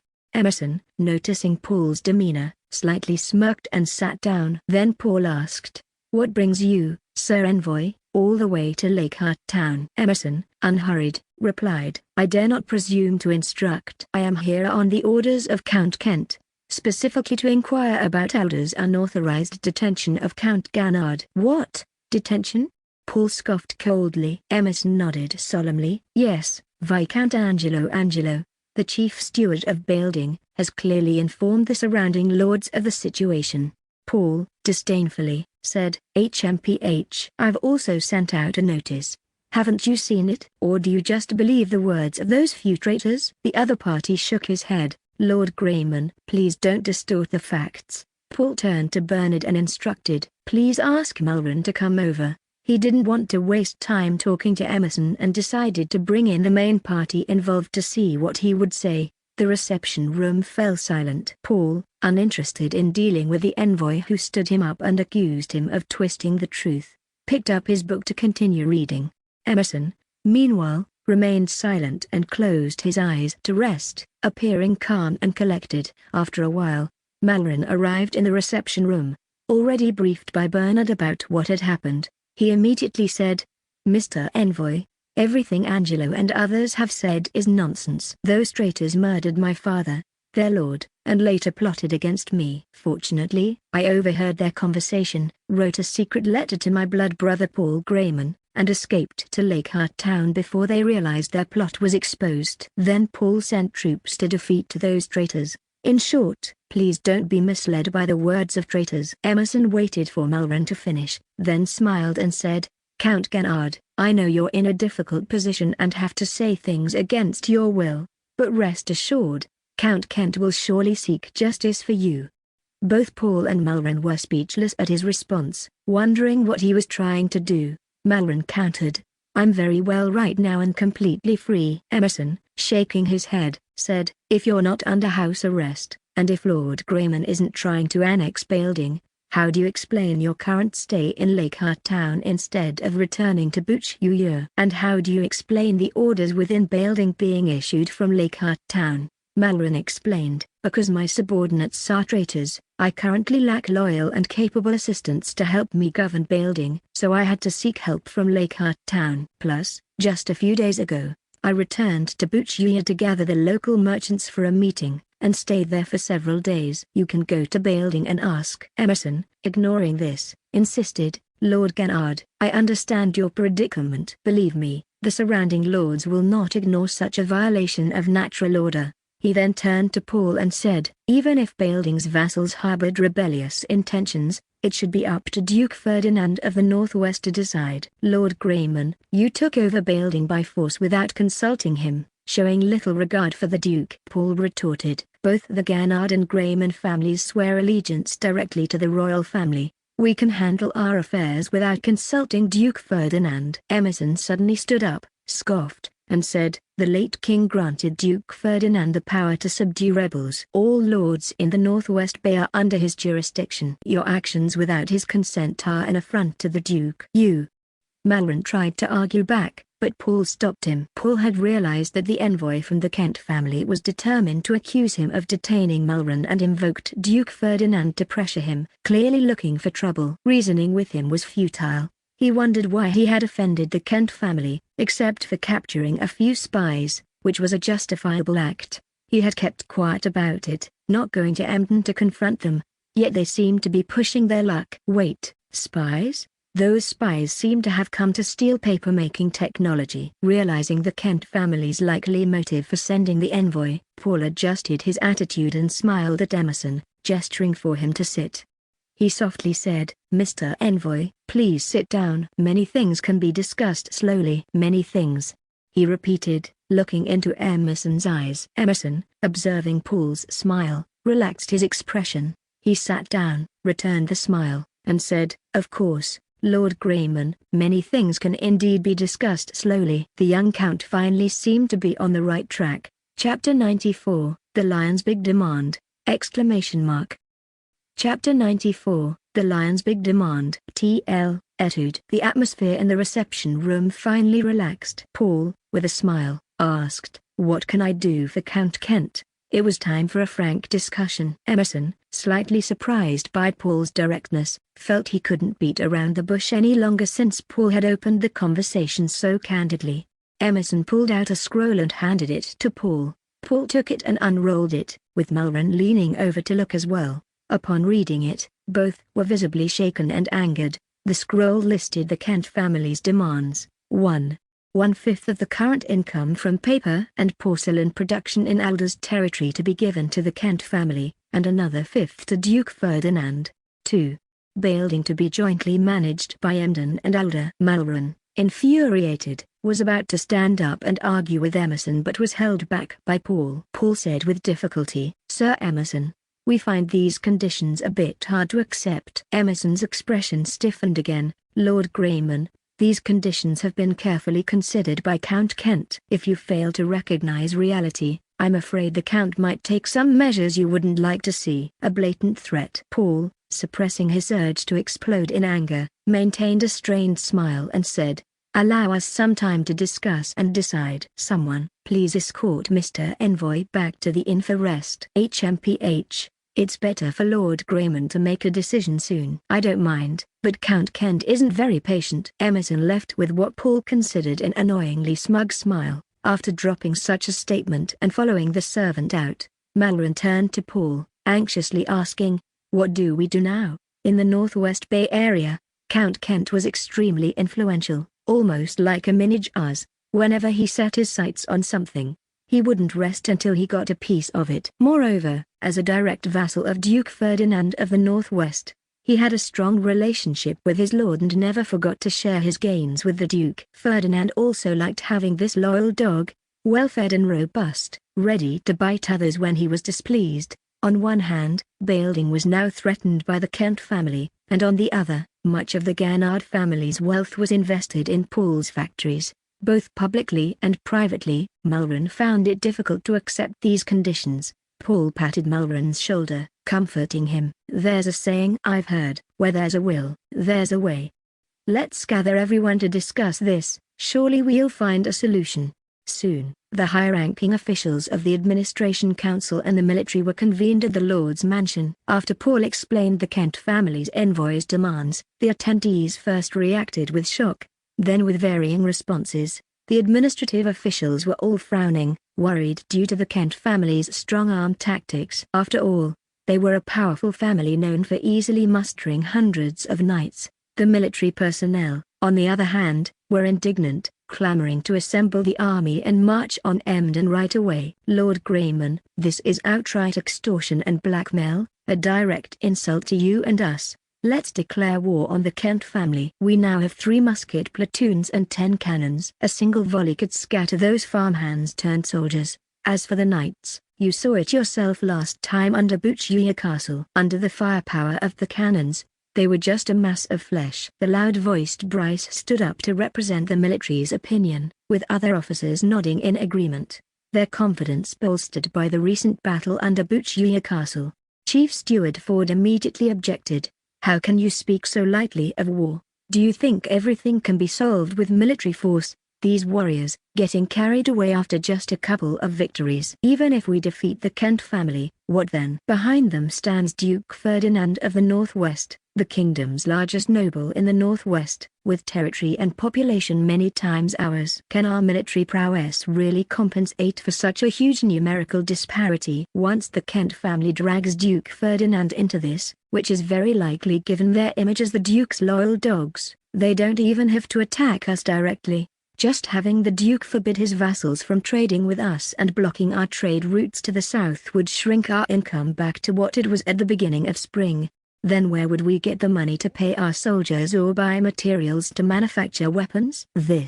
Bryce was at a loss for words. Hansel also advised with a frown, "Sometimes, stepping back opens up new horizons. It's necessary to assess the situation appropriately." Chief of Staff Schroeder was in a dilemma, unsure which side to support. Ford's words gave Paul a big scare. He had only considered the enemy's larger territory and population, which in this feudal era couldn't effectively be converted into military strength, making him believe he could still fight. But he hadn't considered Ford's latter points. Alas, Aldo and Bailding were both in the northernmost part of the Northwest Bay. What if their trade routes to the south were really cut off? Both paper and porcelain needed to be sold to make money. Without sea routes open and surrounded by hostile lords, his efforts over the past 6 months would be in vain. Paul tapped the table, listening silently to the debate between the civil and military factions. Some military officers still objected, suggesting concentrating forces to fight a few decisive battles to force the enemy into peace. However, Paul didn't quite agree with this. During World War II, the Japanese military also naively thought that despite America's overwhelming comprehensive power, after being hit hard at Pearl Harbor, the Americans would come begging for peace. They were harshly corrected by reality. War doesn't just follow the will of one side. After hesitating for a long time, he finally made a difficult decision. He slapped the table, and the arguing crowd fell silent. "Gentlemen, I've decided to temporarily compromise with the Kent family." He gave Malrun, sitting beside him, a reassuring look. "However, we will absolutely not agree to joint management of building with them. I'd rather concede a greater share of the profits." No one opposed Paul's decision. The officers' arguments were more about not being able to swallow their pride. They knew the disparity in strength between the enemy and themselves. Since the Lord had made a decision, they had to accept reality. Humiliation, anger, frustration, a mix of negative emotions engulfed everyone. "Bernard." Paul softly called his chief secretary. The chief secretary immediately responded, "Lord Grayman, arrange for Emerson to come to the castle tomorrow. I'll talk to him again." "At your command." Paul added, "Ford, Hansel, Cecil, Schroeder, Bryce, come with me." "Yes, Lord." The named individuals responded in unison. Chapter 95, Pushing the Boundaries! Chapter 95, Pushing the Boundaries. T.L. Etude. At 9 a.m., the next morning, Emerson once again visited the Lord's mansion. This time, he did not make Paul wait for him intentionally. "Hey, Lord Grayman really has set quite a stage," Emerson remarked with a laugh upon seeing the increased number of people in the room. Of course, this did not intimidate him. Emerson confidently took his seat where he had sat the day before, not waiting for Paul to speak before settling himself down. "Lord Grayman, a night's time should have given you enough time to think, right?" "I'll endure it," Paul silently urged himself, maintaining a smile and nodding. "Sir Emerson, I have made my decision. For the sake of the friendship between the Kent and Grayman families, I agree to your demands regarding the sharing of profits. However, regarding the joint governance of building, I absolutely cannot agree. It would be a betrayal to my late uncle Ganard, and the true lord of building is Malrun Ganard. I will not agree to your demands about building from yesterday." Malrun, standing nearby, shook his head as he addressed Emerson. "Oh." Emerson appeared somewhat disappointed, shaking his head. "Lord Kent will be very disappointed." He stared motionlessly at Paul, and a standoff ensued between them. Finally, after a long internal struggle, Paul conceded to his bottom line: "If the Kent family can relinquish their demands on building, we can offer a larger share in the profits." He then waited silently for a response. Emerson continuously stroked his chin, seemingly pondering Paul's recent offer. In reality, he had already made up his mind, but he relished this feeling of judgment. Watching the other party anxiously await his response, he felt a sudden rush, as if his word alone could decide their fate. "The whole room is silently awaiting my verdict," thought Emerson. What verdict should he pass on them?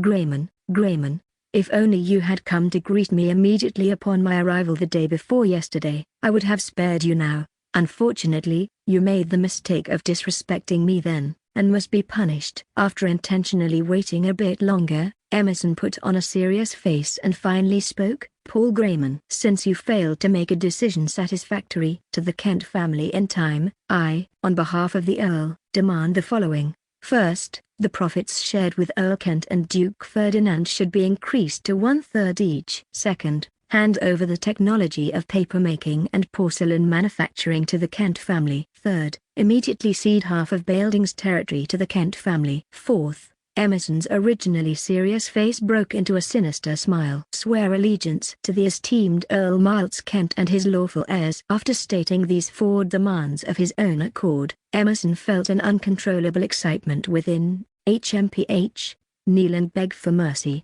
This is the punishment for your neglect. Paul Grayman, as a weakling, dared not to meet me immediately, thinking too highly of yourself, a mere titular count without even a single knight under your command.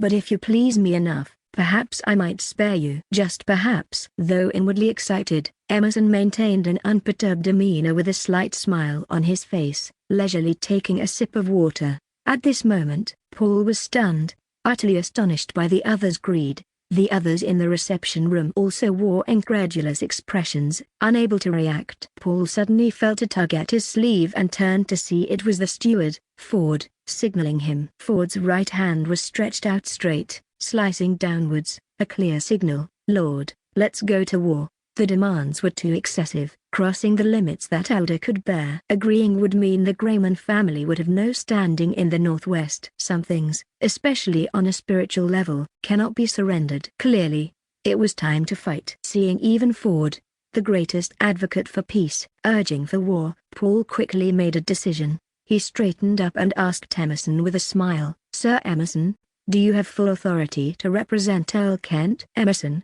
awaiting Paul's plea, hesitated but firmly responded, "Of course, Lord Kent has appointed me to handle all negotiations with you." Paul continued, "Are the conditions you just mentioned personally requested by Lord Kent?" Emerson, slightly irritated, replied, "What are you implying, Lord Grayman?" "I've already said, Lord Kent has entrusted me with full authority." "I do not wish to repeat myself." "All right," Paul thought. No need to ask further. Whether these were Miles Kent's own words or the envoy Emerson overstepping his bounds, the situation was now do or die. He crossed his arms and leaned on the table, his face set with determination. Emerson, noticing Paul's posture and expression, felt uneasy. Could this minor lord dare to refuse his terms?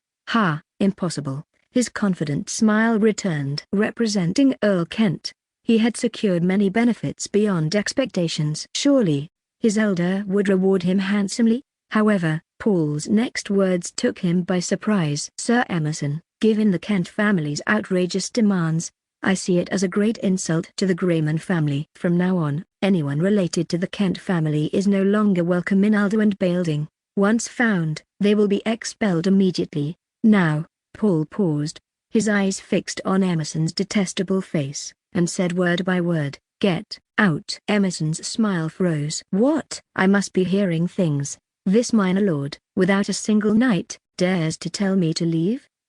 Absurd," he asked in confusion. "What did you say, Count Grayman?" Paul replied irritably, "I said get out. Are your ears clogged with dung, or is your brain too waterlogged to understand?" Emerson finally understood. This minor lord, without a knight to his name, had truly told him, a noble from the capital and an envoy of the Kent family, to leave. Absurd, utterly absurd. Emerson stood there, bewildered. "Leave!" Bryce suddenly roared at him. "Leave! Leave!" The others in the reception room began to angrily echo the same words. Emerson felt a wave of fear, trying to suppress it, pointing at Paul and the others. You, and you. Just wait, all of you." Seeing his arrogance, Bryce unsheathed his sword and pointed it at him, yelling again, "Leave!" The intimidating blade shone on Emerson's face, causing him to shiver, but he quickly regained his haughty expression. "HMPH," he huffed, adjusted his clothes in front of Bryce's sword, and turned to leave. After returning to the inn, Emerson did not stay, riding out of Lakehart Town with his servants. "Just wait. Wait until the Kent family's knights crush you ignorant fools," he cursed inwardly, but first, he had to think about how to face his Uncle Kent. If not for his overstepping with those 4 new demands, Paul Grayman was almost ready to agree to the previous conditions. Chapter 96, Rage Born of Shame! Chapter 96, Rage Born of Shame! TL. Etude. After sending Emerson packing, Paul and his associates continued to stay in the reception room, summoning other high-ranking officials from both the administration council and the military. The meeting quickly transitioned into a war council. The Kent family must pay a price. The officers were incensed upon hearing about the envoy's actions from the Kent family. Lakehart Town had already conceded so much, and yet the Kent family was audaciously demanding even more. An utter humiliation. After thorough discussion, several resolutions were quickly drawn up. 1. Strengthen reconnaissance in the border areas and be on constant alert for movements from Emden. 2. The Department of Intelligence to gather all possible information on Emden, from high-level personnel details to military assembly and movements. 3. Based on the current independent firearm platoon, form the 3rd Infantry Battalion, led by Schroeder's former attendant Joyce. 4. The Staff Department to intensify the training of the militia and, if necessary, directly supplement them into the regular army. 5. Order the Navy to be combat ready for immediate support to land forces. If they wanted to start a war immediately, the troops stationed in Lakehart Town could depart in just 2 hours. After all, Emden was just to the south of Alder, negating the need for lengthy preparations typical of long-distance expeditions. This was the advantage of having a standing army, ready for small-scale, short-distance combat at any moment. However, Paul believed that his opponent, Count Kent, was in a different position. Despite the Count's considerable overall strength, assembling an army for a war between lords would take at least 1 to 2 weeks. This presented a dilemma. Should he lead his troops to surprise the enemy, or wait for the Kent family to slowly gather their forces and come to them? Attacking first might stir up the hornet's nest. After all, the Kent family hadn't caused any substantial harm yet, and striking first would put him on shaky moral ground, potentially provoking Duke Ferdinand and his numerous vassals. But passively waiting and foregoing the advantage of speed seemed foolish too, as military strategists from ancient times to the present have always emphasized the importance of swift action. The officers, led by Bryce, eagerly looked at Paul. Lord Grayman, let's strike first. But after much deliberation, Paul decided on a more conservative approach. The Grayman family, being direct vassals of the king in the northwest, meant that the Kent family would have to consider the consequences of any aggression. War was not a certainty. Thus, at the end of the meeting, besides the 5 measures, Paul simply ordered martial law in Alder and Bailding, without declaring war on Emden. At the Kent's estate in Emden, Bayland Castle stood isolated, devoid of towns or farms, housing only the Kent family and their servants. Emerson paced nervously in the hall, waiting. Finally, footsteps echoed in the corridor, and a figure appeared. He bowed respectfully. Uncle Kent. Count Kent seemed in good spirits as he sat at the table, where a servant promptly served 2 glasses of wine, one before the Count and the other before Emerson. "Little Emerson, tell me how our Lord Grayman responded," said Count Kent to Emerson, who hesitated before speaking. "What's the matter?" the Count asked, sensing something amiss from Emerson's expression. Could it be that the young lord refused his terms? How could that be? However, Emerson's words soon confirmed his suspicion. "Uncle Kent, Grayman refused your request." "I'm sorry, it's my incompetence," Emerson said with an expression of deep guilt. Hearing this, Count Kent's face gradually stiffened. "How dare he? How dare he?" the Count muttered in disbelief. He quickly ordered a servant to summon Jace, who was practicing swordsmanship outside. Jace entered the somber atmosphere of the hall and asked in confusion, "Father, Emerson, what happened?" Without answering, Count Kent listened as Emerson recounted his meeting with Paul, embellishing the details. "I emphasized that this was already a leniency from you, Uncle Kent, just a small punishment for his unilateral actions, but Grayman arrogantly refused. It seems his previous victories have gone to his head. His officials were all incredibly arrogant, saying they wanted to teach the Kent family a lesson." Emerson spent nearly half an hour detailing the events of the meeting with Paul, with the expressions of Count Kent and Jace growing increasingly grim.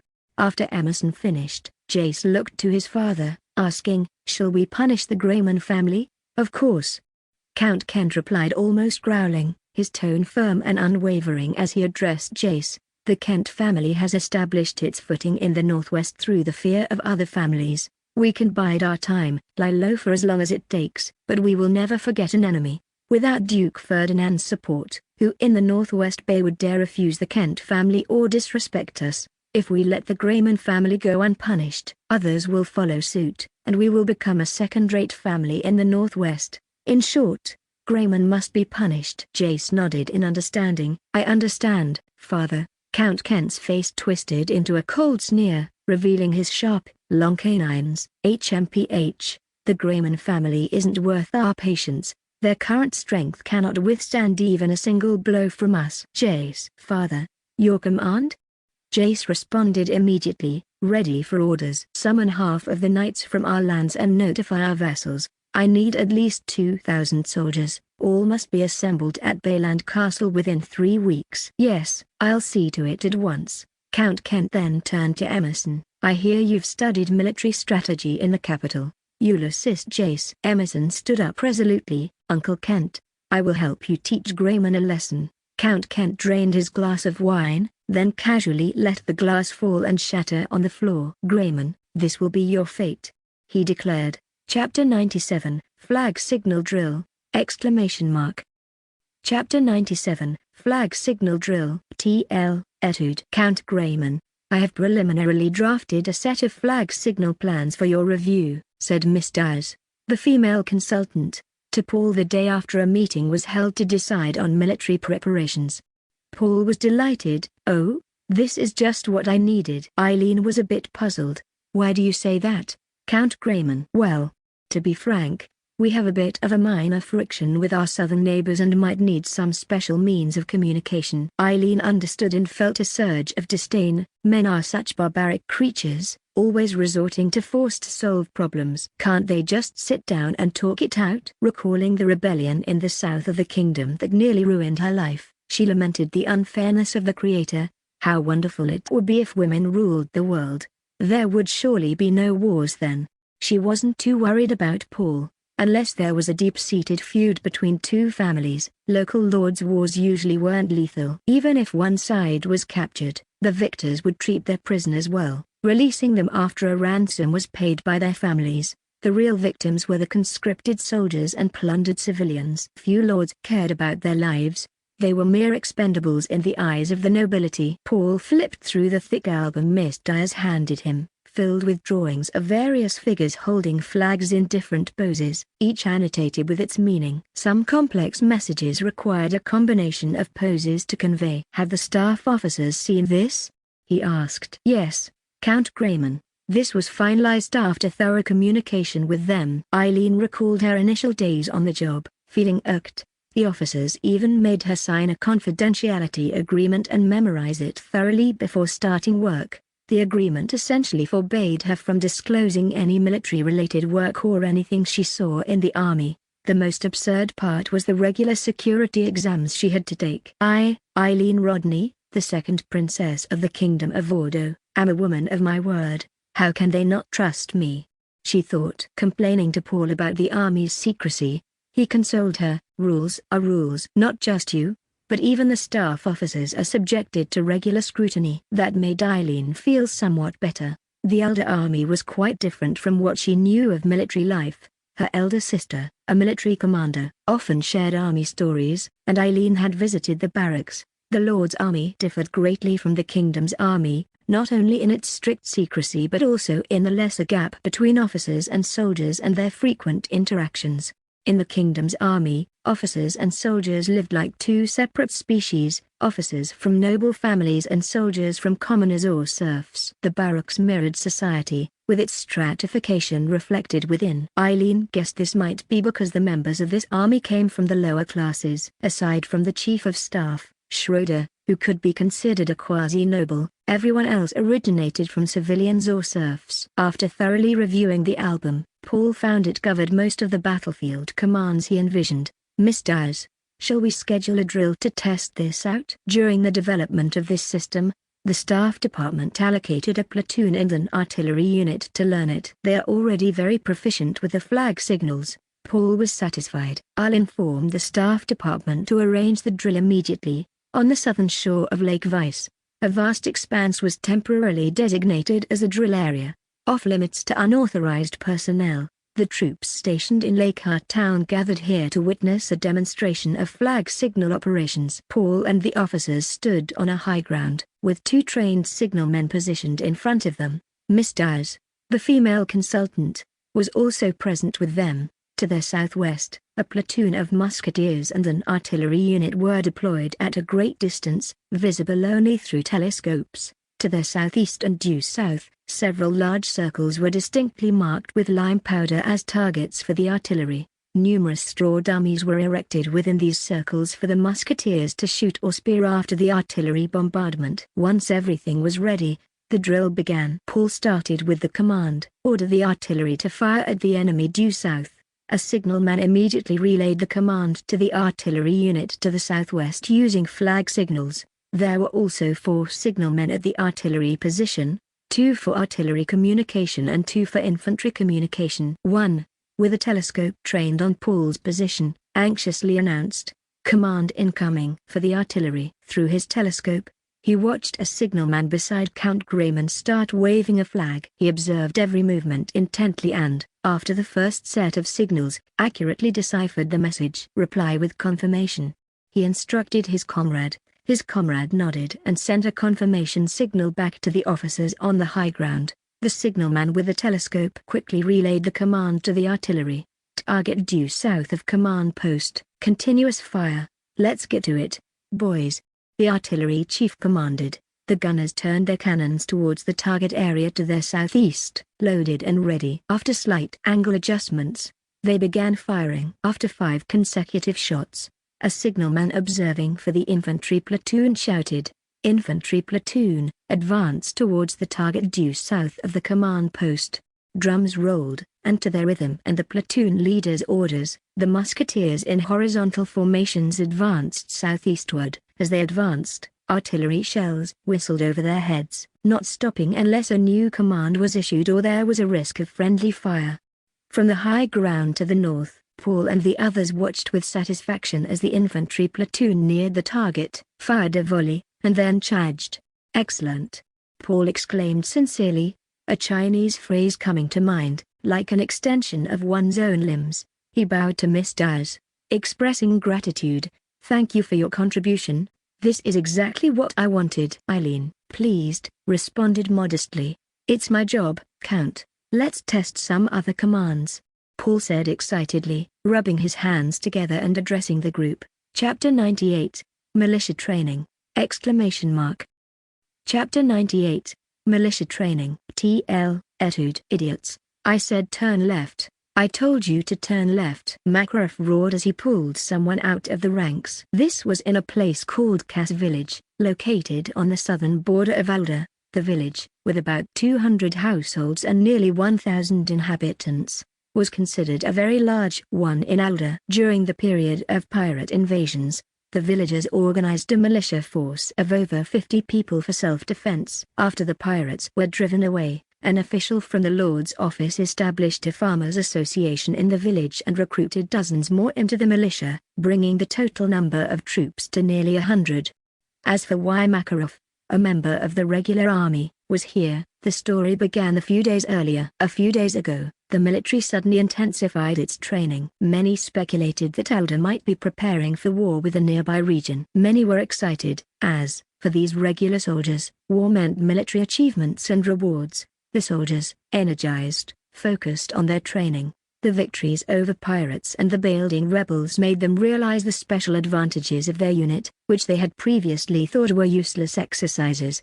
For instance, formation training allowed them to quickly form advantageous battle formations in the rapidly changing battlefield. The organization into squads, platoons, and companies was convenient for forming and combining formations and also made it easier for commanders to issue deployment orders.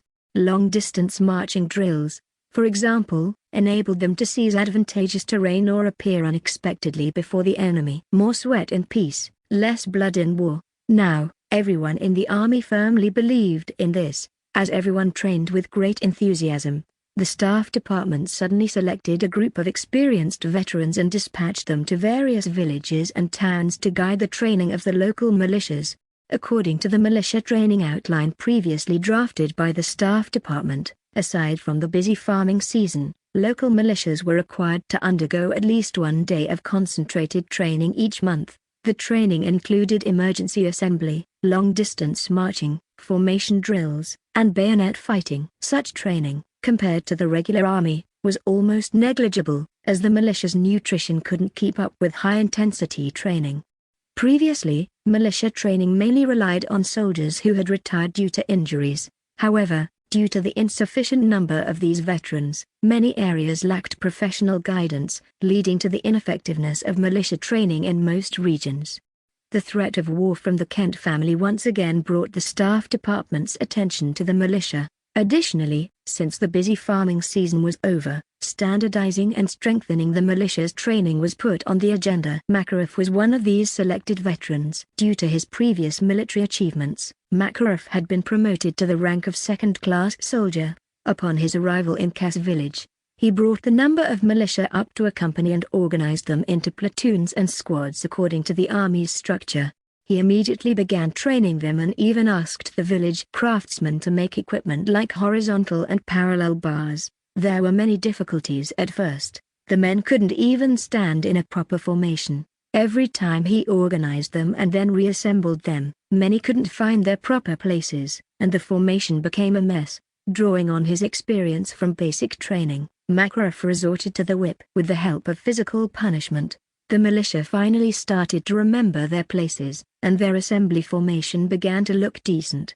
Then, when it came to moving the troops, it was a disaster again. He didn't expect them to march in step, but at least they should keep the same pace, right? If they scattered while marching, how could they fight effectively? Makarov instructed them to start marching with their left foot first, but there were always some who forgot. It wasn't that these militiamen didn't know their left from their right in daily life, but it was possible to get confused under stress, and Makarov's booming voice only increased their nervousness.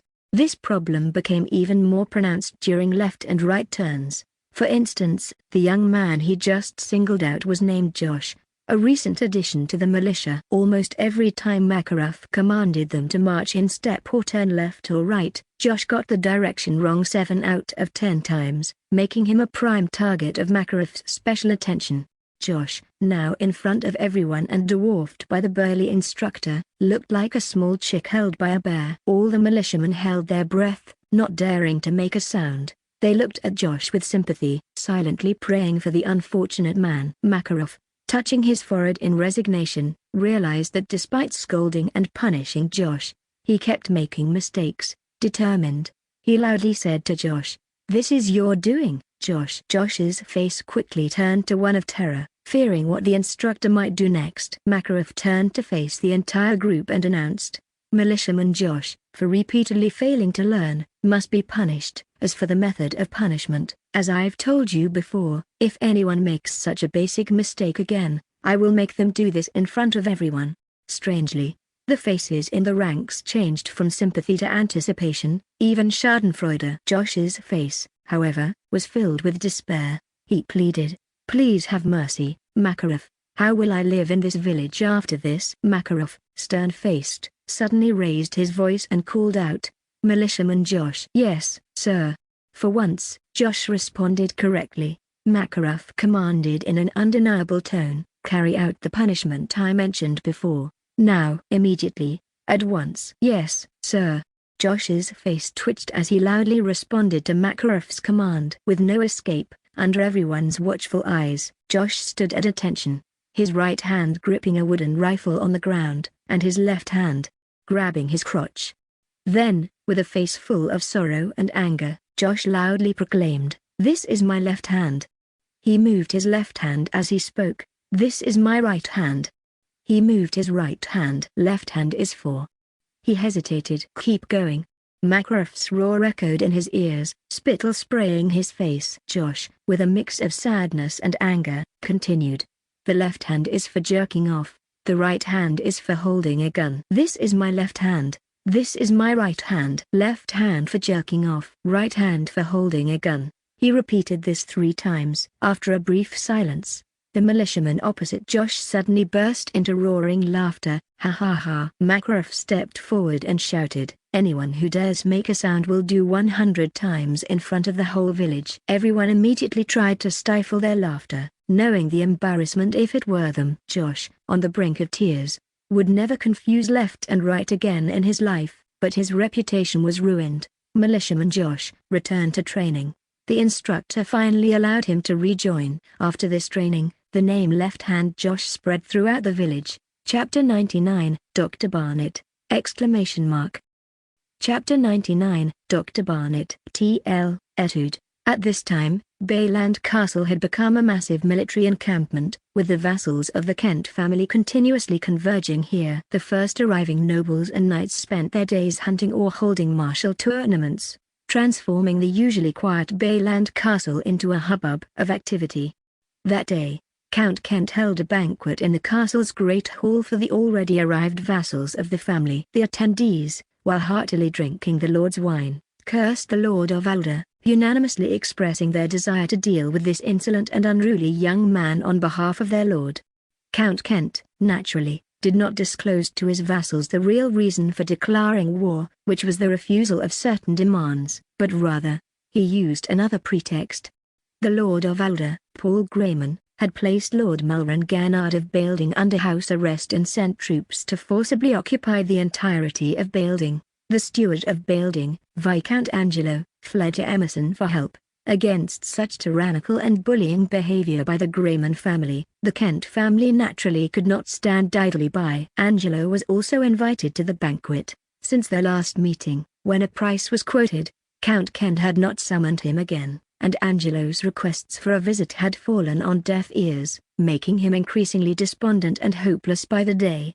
Just when Angelo thought Count Kent intended to let him fall into despair through neglect, and he himself was indeed disheartened and began to pack his things, contemplating switching allegiances, the Count unexpectedly sent for him to come to the castle for a meeting.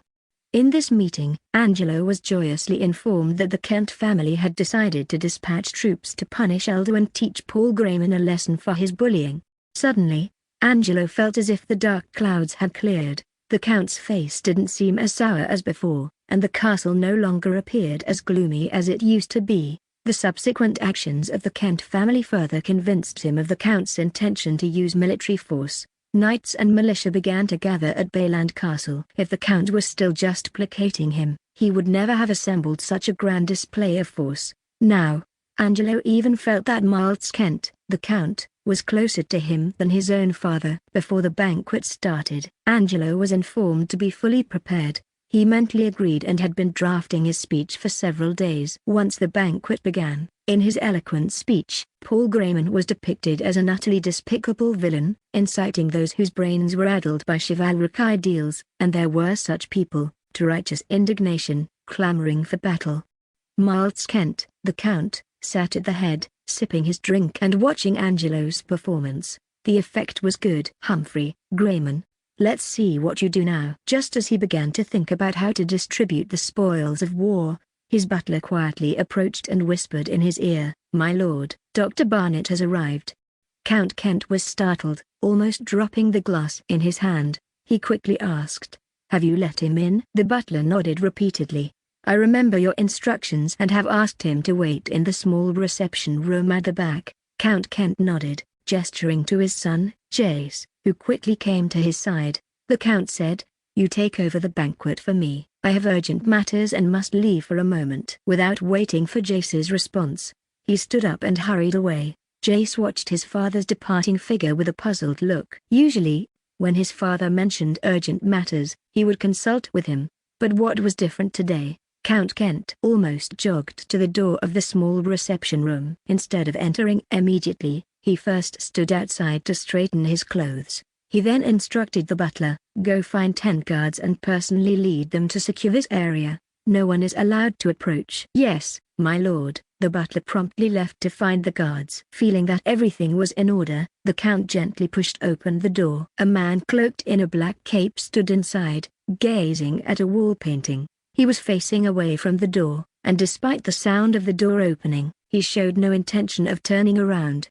Count Kent closed the door of the reception room and bowed to the man, greeting softly, "Dr. Barnett, it's been a long time." The Count's posture and voice were uncharacteristically humble and respectful. Had anyone who knew the Count, such as Angelo, Emerson, or even his son Jace, heard him speak in such a manner, they would have been utterly astonished. The cloaked man slowly turned around and removed the hood covering his head, revealing his face. He was a robust man in his 40s, with a bald head adorned with strange tattoo patterns. These tattoos extended down his face, forming more patterns before disappearing into his collar. The tattoos resembled some form of script or symbols, exuding an eerie aura. His eyes conveyed a cold indifference, a disregard for others that was completely incongruous with his profession as a doctor. "Miles, it's been a long time," the cloaked man, Dr. Barnett, responded in a deep voice. Count Kent then straightened up and walked over to the man he addressed as teacher, saying, "Teacher, please sit down to talk." Dr. Barnett nodded and took a seat, with Count Kent sitting across from him. Before Count Kent could speak again, Dr. Barnett began, "Miles, you look much better than when I last saw you." Count Kent replied with a smile, "Thanks to your meticulous guidance, teacher." The secret techniques you taught me are incredibly effective. I feel like I'm getting younger by the day." His voice conveyed a hint of gratitude. However, Dr. Barnett warned, "I must remind you, moderation is key. If you practice the secret techniques I taught you gradually, you can fulfill your desires and at least strengthen your body and prolong your life. But if you overindulge and rush for quick results, you'll bring unimaginable disaster upon yourself and even endanger your family." Eventually, Dr. Barnett spoke slowly and emphatically, "You won't be yourself anymore." "I understand. I will follow your instructions carefully." Count Kent hastily agreed, though inwardly he did not entirely concur with his teacher's words. Dr. Barnett then inquired, "When I arrived, I saw quite a gathering of troops near your castle." "What's happening?" Count Kent replied, "Nothing significant, just dealing with an insolent minor lord." "So, you're planning to attack another territory?" Dr. Barnett asked. "Yes, teacher," Count Kent admitted frankly, but what came next puzzled him greatly. "Miles, immediately halt this military operation. I am in the northwest on a mission, and I don't want you causing any complications." "Why?" Count Kent asked quickly, but then he realized, could it be? Is it because Dr. Barnett's response confirmed his guess? Yes, the secret society is making a move in the northwest. Chapter 100, The Wizard!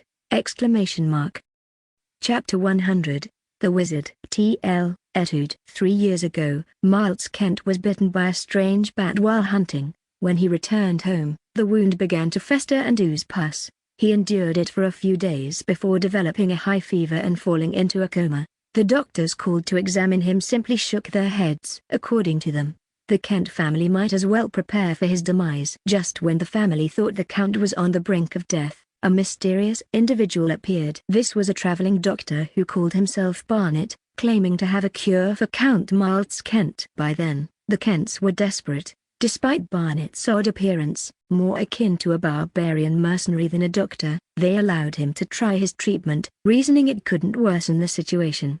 Surprisingly, this Barnett indeed had some skills. With his mysterious medicine, Count Kent soon awoke from his coma. However, before and after the Count's awakening, Dr. Barnett allowed no one to witness his treatment process. The Kent family, nevertheless, were extremely grateful to Dr. Barnett, treating him as an honored guest for over a month. Only Count Kent knew that his lifesaver Barnett was not a doctor at all. He was a wizard. Yes, a wizard. This severe illness has made Miles Kent realize a truth. Wizards and magic weren't just fabrications by the church to scare the ignorant.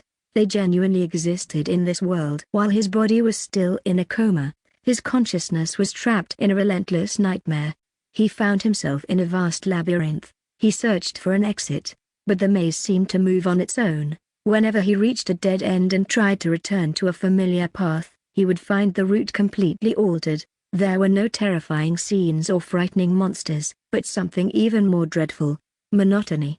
An extreme monotony. The Count saw nothing in the maze but himself and the brick walls that constituted it. Kent was soon driven mad by this monotony. He prayed to the Lord of Light, wishing even for a terrifying monster to appear and frighten him. After what seemed an eternity, a mysterious voice suddenly appeared out of nowhere, calling his name and guiding his steps. To the Count, this voice was a savior. Following the voice's guidance, he finally exited the maze in his dream. The moment he stepped out, he also awoke from his coma. The first thing he saw upon opening his eyes was Barnett's face, marked with mysterious patterns. For some reason, he was immediately certain that this man was the owner of the mysterious voice in his mind. "Hello, Mr. Barnett." These were his first words upon awakening. Even he didn't know why he could name the man before him as if he had known him for a long time, although, on reflection, he knew nothing about him apart from the name Barnett. The Count had thought of turning this somewhat sinister doctor over to the church for examination, but subsequent events dissipated this idea completely. During the follow-up treatment, Count Kent increasingly found the other party strange. When he mustered the courage to inquire, Barnett candidly admitted to being a legendary wizard. "Aren't you afraid I'll inform the church?" he asked, surprised by the frankness. Barnett scoffed. "I can save your life, and I can also make you die, or even wish for death. And that's not just you, but your entire family too." Count Kent shivered. He had faced many threats and enemies over the years, but never had a single sentence instilled such fear in him. Even stranger was that despite Barnett's initial sneer, his statement was delivered in an utterly normal tone. Did Miles Kent become cowardly after his illness? After much thought, he attributed his fear to Barnett's identity as a wizard. There must be some unknown method that instilled such dread in him. He temporarily shelved the idea of notifying the church, as he couldn't do without the medicine Barnett provided. At that time, his body was still weak, feverish, and he couldn't even get out of bed. Missing a dose of Barnett's medicine worsened his condition. After a period of continuous treatment by Barnett, he developed a bizarre dependency on the wizard, feeling that his life would be in jeopardy without him. Gradually, from this dependence, a sense of trust emerged, as strong as the one he had for his own son, and completely unconditional. Even the Count himself was surprised by this change, as he had always been cautious of anyone outside his immediate family. During their time together, he witnessed Barnett's various miraculous abilities, which piqued his interest in the legendary concept of magic, master. At some point, he started addressing Barnett with this respectful title. "Can I learn magic from you?" He asked this with courage, driven by human nature's two great instincts, the thirst for power and curiosity for the unknown, both of which magic perfectly satisfied. Moreover, he had practical motivations. If he mastered this mysterious power, some matters could proceed more conveniently, like elevating his title or enriching his treasury. When Barnett heard this request, he burst into a wild laugh, as if a long-awaited event had finally occurred. But after his laughter, he gave a cold reply. "No." "Why not?" asked a disappointed Count Kent. "There are 3 reasons," Barnett replied. "First, you're too old. You've missed the optimal period for enlightenment. Second, studying magic is extremely taxing. Even if you hadn't fallen ill, your current mental state isn't as robust as in your youth, insufficient to support the study of magic. Third, due to your mental state, even if you were a genius capable of understanding spell construction with minimal effort, your mental strength isn't enough to cast spells. Forcing it could be life-threatening." Hearing these reasons, Count Kent felt as if a new world had closed its doors to him. Then he heard Barnett's contemplative voice. However, he immediately became excited. "Master, you have a way, right?" He had not felt this excited since turning 40. "Indeed," Barnett said, "I have a secret technique that can strengthen your body and enhance your spirit. After using it, while you still can't compare with those exposed to magic from a young age, with some luck, you might achieve minor success." Seeing a glimmer of hope, Count Kent eagerly asked, "What is this secret technique, master? Please teach me." He was then taught a regimen, consuming animal blood raw with meals, taking a secret medicine, meditating before sleep, and breathing according to a specific rhythm. Barnett explained, "It's a long process, but this technique will halt your aging. You need not worry about time. Once your physique and mental state reach a certain level, I'll teach you some basic magic. Then, it's up to your effort and luck. Never stop, or all will be lost," he emphasized. Count Kent assured him he would remember, feeling privileged to stop aging, a dream for many nobles. In the following days, since the Count had already stepped into the world of magic, Barnett gradually revealed more information. Many wizards existed in the world, and a mysterious and powerful organization of wizards, the Arcane Society, had long been in a covert struggle against the church, providing shelter for many who joined it. And Barnett was a member of this arcane society. This sudden forbidden knowledge gave the Count an inexplicable thrill, reminiscent of his childhood when knowing secrets made him feel remarkable. What delighted him even more was Barnett's promise to recommend him to the organization if his magic reached a certain level. Master Barnett. Regardless of whether Barnett accepted the title, Count Kent began using it, and Barnett tacitly acknowledged it. A month later, despite the Count's pleas, Barnett left but promised to return to check his spiritual state and teach him magic once suitable. Indeed, Barnett made several subsequent visits to Bayland Castle. Through these meetings, Count Kent glimpsed the grand plans of the organization behind Barnett. However, unbeknownst to him, all these events had unfolded so naturally and inevitably. Chapter 101, Conspiracy! Chapter 101, Conspiracy. T.L. Etude. After rescuing Miles Kent, Barnet made several more visits to Bayland Castle. He revealed to Count Kent that one of the ultimate goals of the Arcane Society was to enable wizards to walk openly under the sun. To achieve this, they must eliminate the Church, a massive entity well known for its hatred of wizards and magic. By manipulating public opinion, the Church had linked wizards to demons from ancient legends, instilling deep fear of wizards among the ignorant masses. Thus, toppling the Church was imperative. However, the Church's roots were deep and widespread across the continent, making the Arcane Society's power seem as insignificant as an ant's compared to an elephant's. A direct confrontation with the Church would be suicidal. The Society's leaders, therefore, devised a vast and meticulous plan. The last time Barnet visited was half a year ago, before Jazz had started the rebellion in the south. During this meeting, Barnet finally revealed part of their plan to Count Kent, to incite civil unrest in the Kingdom of Ordo. Count Kent racked his brain but couldn't understand the connection between stirring unrest in the Kingdom of Ordo and overthrowing the Church. He voiced his confusion. Barnet looked at him warningly and said, "If you could truly join the Arcane Society, you would naturally understand some things. Until then, I can only tell you not to ask questions about matters you shouldn't inquire into. Knowing too much can be dangerous." The Count was frightened again, his respect and fear for him growing even more. Barnet's expression then softened, and he asked, "Miles, are you still determined to become a wizard?" The Count quickly nodded. "Of course, teacher. It was your magic that saved me from certain death and brought me back from hell. I am utterly awed by the greatness of magic. Although it might sound ridiculous at my age, I still beseech you to help me realize this wish." Barnet nodded in satisfaction and said, "Now, there's a shortcut in front of you." Upon hearing this, Count Kent was overwhelmed with an inexplicable emotion. He immediately knelt before his teacher, asking eagerly, "What is this shortcut? Please guide me."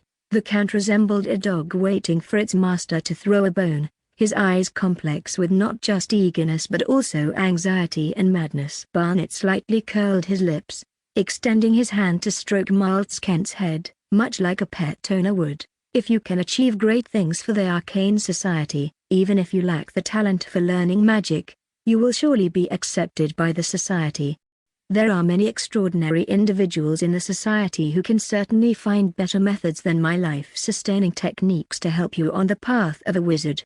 So, are you willing to do some things for us?" The Count, stimulated by these words, nodded vigorously. "Please instruct me, teacher. I am willing to contribute my insignificant strength and beg you not to disdain it." Barnet laughed wildly, realizing that the lord before him was completely submissive. With no more reservations, he confidently said, "Miles, from now on, you will accumulate power for me in the Northwest and must gain the trust of your liege, the Duke of the Northwest, at all costs. Big changes are about to occur in the South soon. When that happens, I'll come to you again. Then, using the Duke of the Northwest's trust in you, I'll get close to him. I have ways to make him utterly subservient to me, and we'll use his power to stir things up in the Northwest. Until then, keep your actions as usual. Don't let anyone notice anything different. Remember, don't make any rash moves before I return." With these words, Barnet left Bayland Castle. Indeed, a month later, news of Duke Jar's rebellion in the south arrived. Reports of the Duke's conquests kept coming, but strangely, the kingdom was delayed in sending troops to quell the rebellion due to an inexplicable fire. Count Kent knew this was due to the Arcane Society's manipulation. He was ecstatic, realizing the organization behind his teacher wielded such immense power. His resolve to pursue the path of a wizard strengthened. He eagerly awaited Barnet's return, meanwhile consolidating the trust of Duke Ferdinand of the Northwest. Following his teacher's command, he even sent his son to lead troops to the south when the royal court issued a call to arms, all to avoid suspicion. Half a year passed in this manner. Just when he was growing impatient and contemplating taking out his frustration on the Grayman family, Barnet returned. "Yes, the Arcane Society is ready to make a move in the Northwest," Barnet confirmed to Miles Kent. Count Kent exclaimed excitedly, "The moment I've long awaited has finally arrived." But he then said, "However, teacher, it wouldn't be too late to conquer the northern territories first. With more land and people under our control, our power will be even stronger. The Lord there has slighted me, and he must pay the price. No. Barnet flatly refused. Attacking a weaker opponent just because you are slighted will draw a lot of negative attention, and it will be very disadvantageous for your succession to the Duke of the Northwest. Count Kent was about to argue when he stopped, realizing something significant in Barnet's words. Succession to the Duke's position? He asked incredulously, his speech faltering. Humphrey, what do you say? Aren't you interested? No, teacher. I am willing. Count Kent nodded vigorously, like a person pounding garlic. Barnet continued, I've told you before, if you can create an opportunity for me to approach the Duke when he's off guard, I can make him completely obedient to me.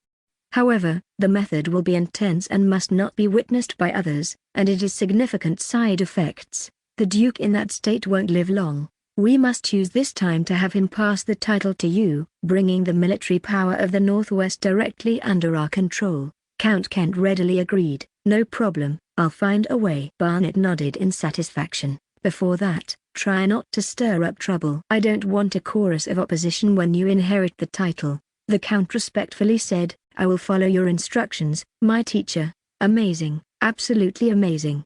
While maintaining a calm exterior, Count Kent's heart was racing. Was this the legendary power of a wizard, to make a commanding duke bow in submission? His desire to wield such power himself grew even more intense. Chapter 102, Spare Them! Chapter 102, Spare Them! T.L. Etude. What? Angelo's eyes widened in disbelief. Just moments ago, Count Kent had returned to the banquet and announced that he would suspend the campaign against the Grayman family, allowing his vassals to return to their own territories.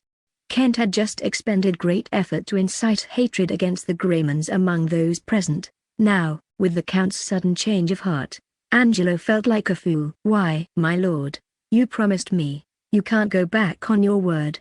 Angelo questioned Count Kent, almost in a frenzy. How dare you? Guards, throw him out. Count Kent glared at Angelo, and immediately, guards came to drag him away. Let me go, my lord. We had an agreement. Angelo continued to shout as he was dragged out, but his voice gradually faded from the ears of those in the hall. Count Kent addressed his knights and nobles. I know you're all puzzled, but I was just persuaded by an old friend. He said that waging war is not always the best course, and that it's better to win people over with reason. So, I've decided to give Count Grayman another chance. The hall was filled with silent glances and no one spoke. Count Kent knew what they were thinking and quickly added, however, I can't let you all come here for nothing. Therefore, I announce reward of 2,000 silver coins to each viscount and baron, and 1,000 silver coins to each knight. A murmur of surprise rippled through the hall. Count Kent is truly a benevolent man. Surely, the Grayman family will be eternally grateful to the Count. Such praises filled the air. Count Kent laughed heartily. Though fond of massing wealth, he knew the value of winning hearts. He spared no expense when necessary. Otherwise, he wouldn't have become the second most powerful man in the Northwest Bay, next to Duke Ferdinand. Moreover, he would soon need these vassals for an important cause. When he and his teacher made their move, their support would be indispensable. At that moment, Count Kent seemed triumphant in front of his vassals, a stark contrast to his subservient demeanor earlier in front of Barnet. In his view, the Duke's position and the power of a wizard were within his grasp. Only two people remained confused, Kent's son, Jace, and his distant nephew, Emerson. However, at Kent's subtle hint, they refrained from asking questions immediately. The banquet continued, and the vassals drank to their heart's content before supporting each other as they dispersed. Once the hall was cleared of guests, Jace and Emerson approached Count Kent. What's happened, father? Jace asked eagerly. The Count seemed in high spirits, slightly tipsy from the wine, his pale face showing a hint of red. He glanced at the two young men, pondering. After a moment, he spoke. Well, there are some things you should know. Count Kent led them to his study. In a low voice, he said, I plan to seize the title of Duke of the Northwest. The two were shocked. What had gotten into Count Kent? Had he lost his mind? Count Kent responded with a slight smile. Rest assured, I haven't lost my mind. Duke Ferdinand will willingly hand over his title to me. Jace and Emerson exchanged glances, their doubts evident. Is that even possible? Count Kent confidently said. As for why, I can't tell you now, but you'll understand in time. He turned to Emerson and asked, young Emerson, as a royal commissioner, are you willing to support the Kent family? Emerson immediately replied, if Duke Ferdinand truly consents, I would wholeheartedly support it. The Count, pleased, patted his shoulder and said, good, I won't forget your Wilder family's support when the time comes. Then, as if remembering something, he added, I've received certain news from the old friend I mentioned earlier. The royal family is in a dire situation. You should send word to your father immediately and advise him to prepare. Emerson, slightly surprised, thanked Count Kent and promised to inform his father. However, he quickly asked, but why spare Grayman? It doesn't seem to relate to your quest for the dukedom. He openly humiliated you. Recalling the humiliation he faced in Lakehart Town, where the entire room had shouted him down, Emerson felt a surge of anger. Count Kent, with a solemn expression,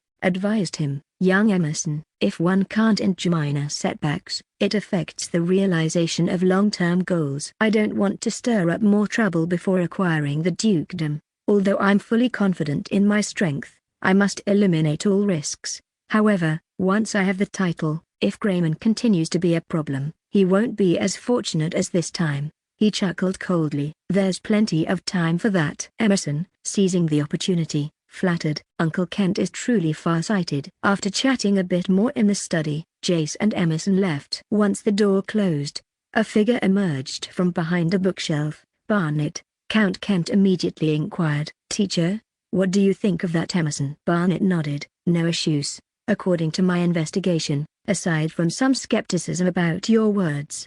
He harbors no other intentions and is quite hopeful about your accession to the dukedom.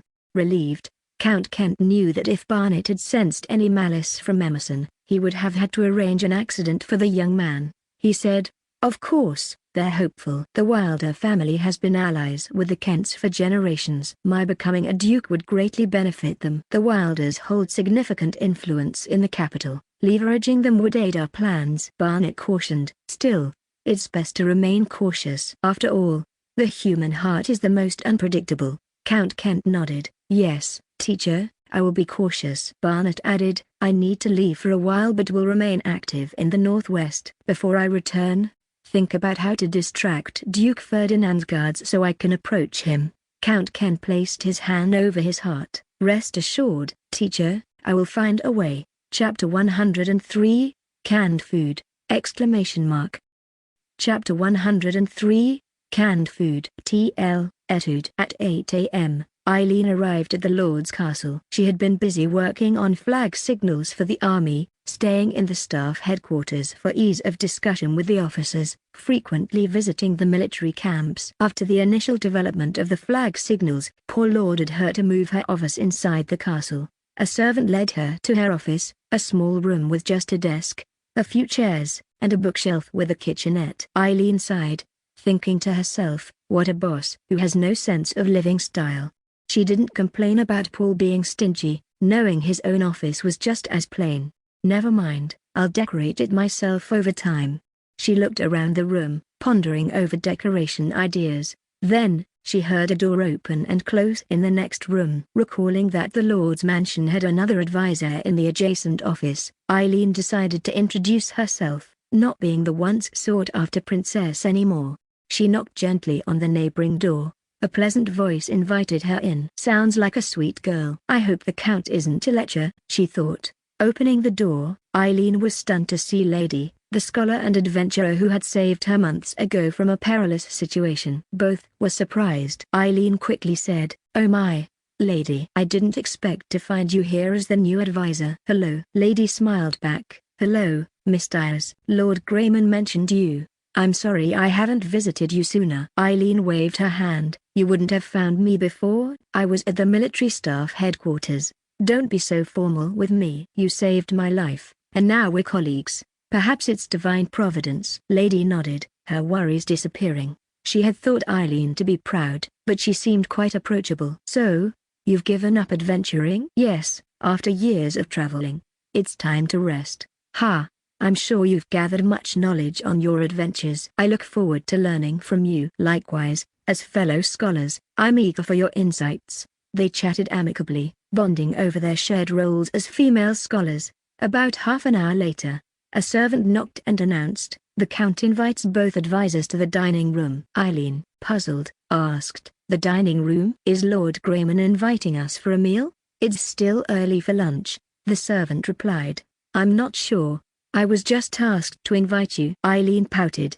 "Just when Lady and I were enjoying our chat." The servant, breaking into a cold sweat, had never seen anyone openly complain about Count Grayman before but pretended not to hear. Lady gently tugged Eileen's sleeve. "Betty, let's go quickly. It's not good to keep Lord Grayman waiting." In just half an hour, they had grown familiar enough to address each other by their first names. Upon arriving at the dining room, Eileen and Lady found several people already gathered. Besides Count Grayman, there was the head of the Administration Council, Mr. Ford, several department heads including Hansel, and high-ranking military officers like Schroeder and Bryce.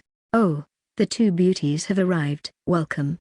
Count Grayman seemed very pleased, warmly greeting them. Eileen thought, "Really, with Wallooming, he still manages to be in such high spirits." After the two female advisors were seated, Paul announced, "Today, I've gathered you all here to try a special kind of food." He instructed a servant, "Bring them out." Soon, each person had a strange glass jar placed in front of them. Eileen examined her jar closely, a wide-mouthed vessel made of thick glass, sealed tightly with a cork and wax. What caught her attention was the content inside the jar, which appeared to be chopped apples. Lady's jar seemed to contain pears. Around them, others had jars filled with various items, vegetables, meats, creating a sense of curiosity. Only a few from the Administration Council were familiar with these, having heard about them from Paul before. Ford and Hansel had even been involved in setting up the production factory for these items. Paul cheerfully announced, "Ladies and gentlemen, this is the canned food, a method of preserving food for a long time. Now, open them and try the taste." He demonstrated by scraping off the wax seal, then using a metal hook-shaped bottle opener to remove the cork. He took out a piece of beef with a fork and began to chew thoughtfully. Not bad. Everyone, please eat without worry. The food inside is cooked." The guests followed his lead, opening their jars and tasting the contents. "The taste is decent. The juice inside is also good. It's not as good as freshly made, but for long-term preservation, it's an excellent invention." Discussions arose, especially among the military, about the significant implications of canned food for army supplies. Eileen tried a piece of apple. "The apple tastes a bit strange, but it's not bad. How about yours, Lady?" Lady nodded. "The pear in mine is quite sweet. Tastes good." Paul looked at the two female advisors. "You both come from affluent areas.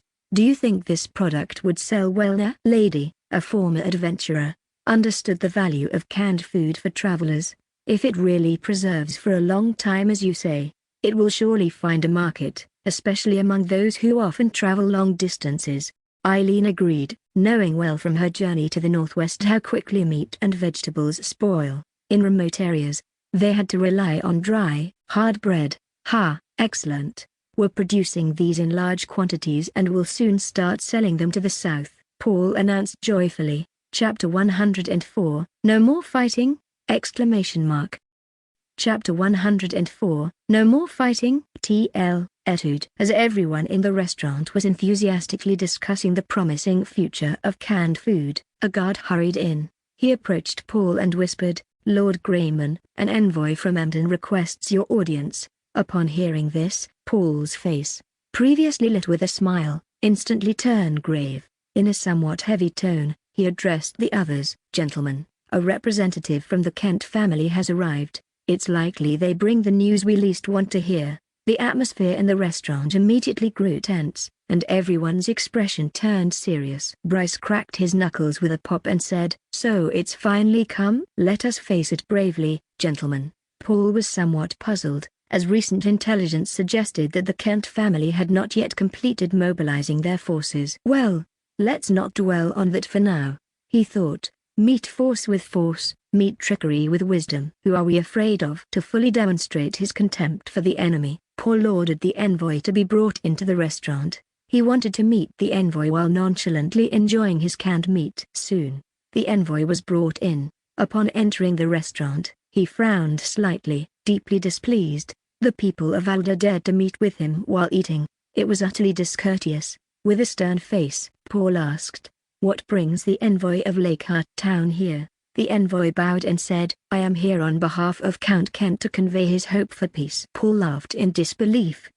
What part of me does he plan to cut off this time?" "Out with it," the envoy said. "Lord Kent harbors no ill intentions towards you. The unpleasantness of our last meeting was due to a misunderstanding. He asked me to convey his apologies to you. The envoy we sent last time did not grasp Lord Kent's intentions, complicating matters and causing you great misunderstanding." Paul was incredulous. "What? Am I hearing this right?" "You are not mistaken," the envoy affirmed, repeating his earlier statement. Paul asked, "And what about the matter of building?" The envoy answered, "Lord Kent will no longer interfere in that matter." This was utterly bewildering. Paul could hardly believe his ears, knowing full well what kind of man Miles Kent was. His current actions were completely out of character. After a few more exchanges, the envoy was quickly taken away to rest. The people in the restaurant began to discuss the intentions of the Kent family. "Don't believe a word from Miles Kent. The Kent family is definitely brewing some sinister plot in secret. Perhaps they aim to deceive us, waiting for our guard to drop before launching a surprise attack on Alda." Everyone voiced their skepticism, viewing the Kent family negatively and agreeing that they must not lower their guard. Paul instructed, "Barnett, check if Cecil, the head of the intelligence department, is back. If so, bring him here." Cecil was absent due to other commitments and hadn't come to taste the canned food. He soon arrived with Barnett. Upon entering, he hurriedly reported to Paul, "Coincidentally, Lord Grayman, I was just about to report an important piece of news to you." "Oh? Let's hear it then." "The Kent family's troops gathered at Bayland Castle have disbanded." Paul stood up abruptly. "Is this true?" Cecil confirmed with a decisive look. "Absolutely true, Lord Grayman." Paul took a deep breath and said, "Cecil, do you know why I called you?" "The Kent family has sent someone, expressing Miles Kent's wish to maintain peace with us. They claim that the previous envoy misunderstood his intentions, acting on his own to create the misunderstanding." Cecil asked, "What do you think, sir?" Paul replied, "How could I believe such nonsense? He's either plotting something bigger or has encountered some trouble, forcing him to temporarily stop targeting us." Cecil nodded in agreement, saying, "Your thinking is very wise, sir. A hungry wolf like the Kent family never releases its prey until it tears off a chunk of flesh." Paul instructed him, "So keep a close watch on Emden, don't miss any movement, and try to infiltrate the Kent family if possible." "I'll keep an eye on Emden. Infiltrating them will be challenging, but I'll do my best," Cecil responded. Paul then addressed everyone. "Regardless of why the Kent family has ceased their war efforts, the pressure on us has lessened. But we must not rely on their goodwill for our safety. We need to continue strengthening our forces." He looked at the military officers present, Schroeder, Bryce, and others in the military. "I entrust this to you." Schroeder and the others stood up in unison, saying, "We will follow your orders, Count." Paul continued, "Now let's shift our focus back to economic development. Hansel, set off for the capital in a few days. The second batch of food for the king is ready, and take some canned food to sell to the kingdom's army. I believe they'll find it to their liking." Hansel replied enthusiastically, "I'll start preparing right away, Lord Grayman." "You're right. Canned food is ideal for military campaigns." Paul thought to himself that canned food was indeed invented for long-term military food preservation during Napoleon's time. Hansel's trip was not just to deliver food, he was also to establish a northwestern office in the capital, leaving staff there to recruit talent and gather intelligence about the kingdom's upper echelons. Several of Cecil's capable men would accompany him. "Also, if you can, try to bring over the refugees from the south." "I'll pay attention to that. A vassal like you, actively helping the kingdom, will surely be viewed differently by the king," Hansel replied. Paul hoped that would be the case. After concluding this matter, Paul announced, "Gentlemen, today is full of good news. The war clouds over us are finally dispersing, and there's more good news. I've received a report from Port Franc shipyard. Our first sloop has been completed." Many were puzzled, wondering why a single ship warranted such joy from the Count. Ford, the steward, explained to the confused, "This ship is not the usual rowing and sailing vessel. It's built for ocean voyages." With it, The Count's previously mentioned long-distance trade can now be realized. Realizing the significance, everyone saw why the Count was so pleased. With sea trade, Alda wouldn't have to fear a blockade by surrounding lords. Administrative officials began discussing the prospects of trade, while military officers talked about naval development. They chatted and ate their canned food, lightening the atmosphere in the restaurant. Only advisor Miss Diaz seemed not to share in the joy, reminded of the Southern Rebellion by Paul's mention of selling canned food to the kingdom's army. She thought to herself about the situation in the south, her father and sister's response to the current situation. Having been away from home so long, her resentment towards her father had faded, and concern for her family and the kingdom grew. After all, she was a princess of the land. Lost in thought, she lost interest in staying in the restaurant. Finishing her apple, she stood up and excused herself to Paul. "Count, I have work to attend to. If there's nothing else, I'll head back to my office." "Of course, Miss Diaz. Thank you for your hard work," Paul replied. Eileen bowed slightly to Paul and turned to leave. Lady also stood up. "Lord Grayman, I'll go back with Miss Diaz. We have some things to discuss." "Please do, Miss Lady." Paul nodded. Lady seemed to notice Eileen's mood and took her hand as they left together. Watching the two advisors leave, Hansel looked puzzled. "I feel like I've seen Miss Diaz somewhere before, but where?" He couldn't recall, so he shook his head to clear his doubts and focused on his beef canned food. Guys, please leave a review on Novel Updates, Chapter 105, Trial Voyage! Chapter 105, Trial Voyage. TL, Etude. The weather was exceptionally clear, with the blue sky merging seamlessly with the ocean at the horizon. Fluffy white clouds adorned the clear sky, and a gentle sea breeze, tinged with a hint of salt, blew softly, creating an atmosphere of tranquility and bliss. It was an ideal day for a stroll along the beach or for a picnic, and indeed, the shores of Port Fran were bustling with people. Most of them were residents of the town, including fishermen, merchants, and women cradling their children. However, their gathering wasn't for leisurely activities like walking or picnicking. Instead, most of them were gazing toward the western seas, occasionally bursting into exclamations of wonder or engaging in small groups to discuss animatedly. Out at sea, a peculiarly shaped vessel, which seemed quite bizarre to the local populace, was sailing swiftly. This strange ship had no oars. It was only about 20 meters in length.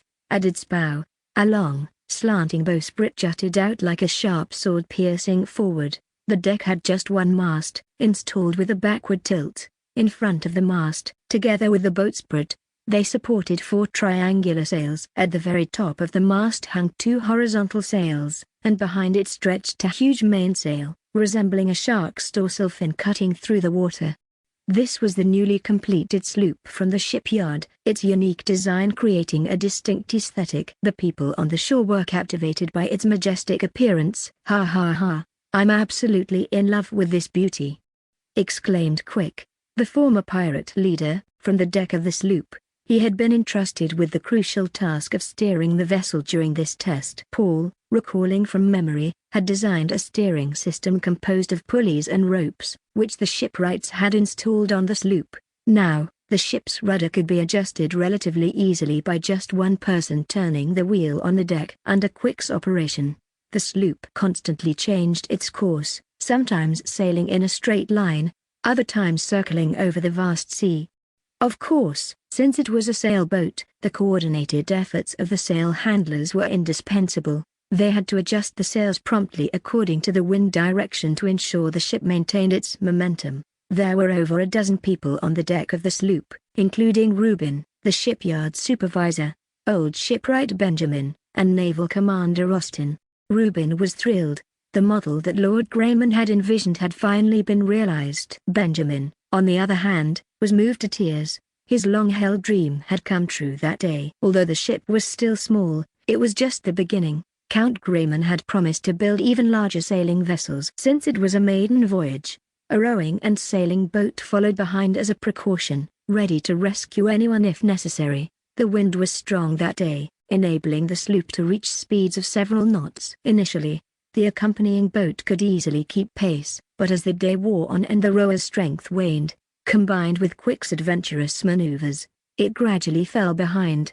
Some sailors made faces and strange noises at the rowing and sailing boat lagging far behind, creating a lively atmosphere on the deck. Among these overly excited people, only Austin remained calm, arms crossed over his chest as if deep in thought. Suddenly, a sailor with a telescope shouted to him, "We've received a signal from the shore. They're asking us to return immediately." Austin immediately commanded, "Set course for home." Quick muttered in disappointment, "I was just starting to enjoy myself." However, his months in the military had taught him not to disobey orders. With a turn of the wheel, the sloop veered and headed towards the shipyard harbor. 2 months later, Paul visited Port Fran once again. Accompanying him were several heads of the administration council, including Hansel, Chief of Staff Schroeder, Head of the Equipment Department Kelly, Head of the Logistics Department Ron, and 2 female advisors, Betty and Lady. Many were eager to see the new type of vessel that the Count had talked about. After exchanging pleasantries with the mayor and others who had come to greet them at the city gates, Paul led the group straight to the shipyard. When Paul arrived, the sloop had already set sail for its trial voyage. It wasn't that they didn't wait for him. He had previously ordered that once the ship was built, a message would suffice, and everything should proceed according to the planned schedule without necessarily waiting for his arrival. Time was of the essence, and any delay in the schedule was unacceptable. Fortunately, the Kent family had temporarily shelved their plans for war, so upon receiving the news, Paul hurried over, bringing with him 20 naval cannons.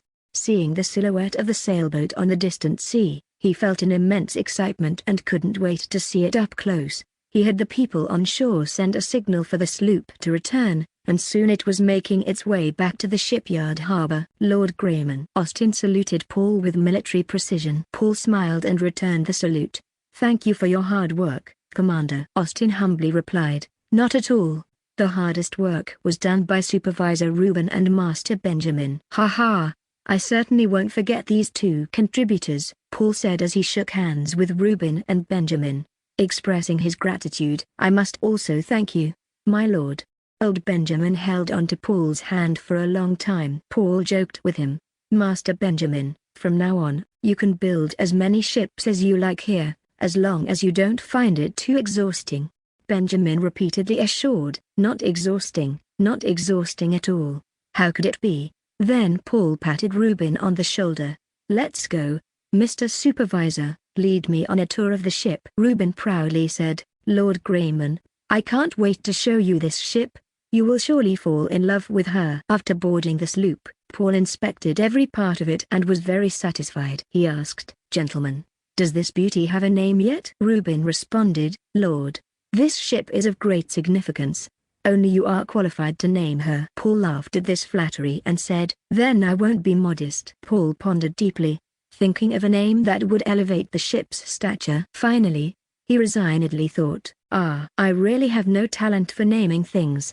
Well, simplicity is best, I guess. I've decided." Paul pointed vigorously towards the sea and announced loudly, "This ship shall be named Hope, representing our aspiration to conquer the seas." The people around him burst into applause. Austin nodded approvingly, as expected of Lord Grayman. "The name Hope is most fitting." Supervisor Reuben also nodded, "Indeed, indeed. Such a profound and meaningful name chosen by the Count." Hearing his subordinates' comments, the Count felt a surge of grand ambition within him. He declared grandly, "You must continue building new dry docks and expand the shipyard's capacity. We will build grandly." Austin, Reuben, Benjamin, and the others were overjoyed at this proclamation. Chapter 106, Naval Gun Test Firing!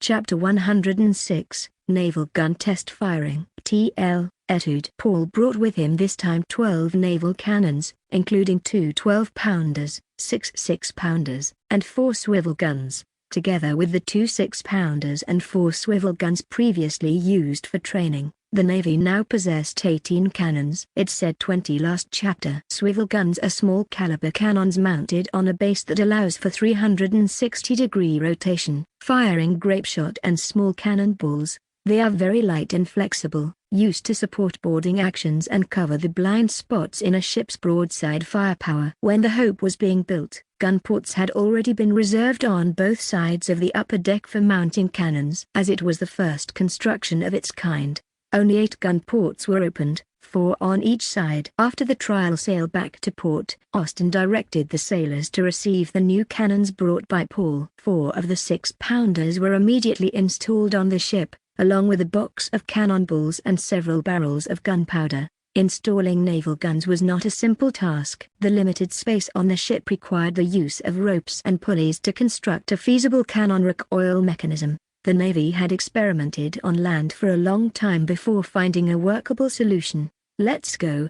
Take me for a spin at sea. We can try firing a couple of shots while we're at it."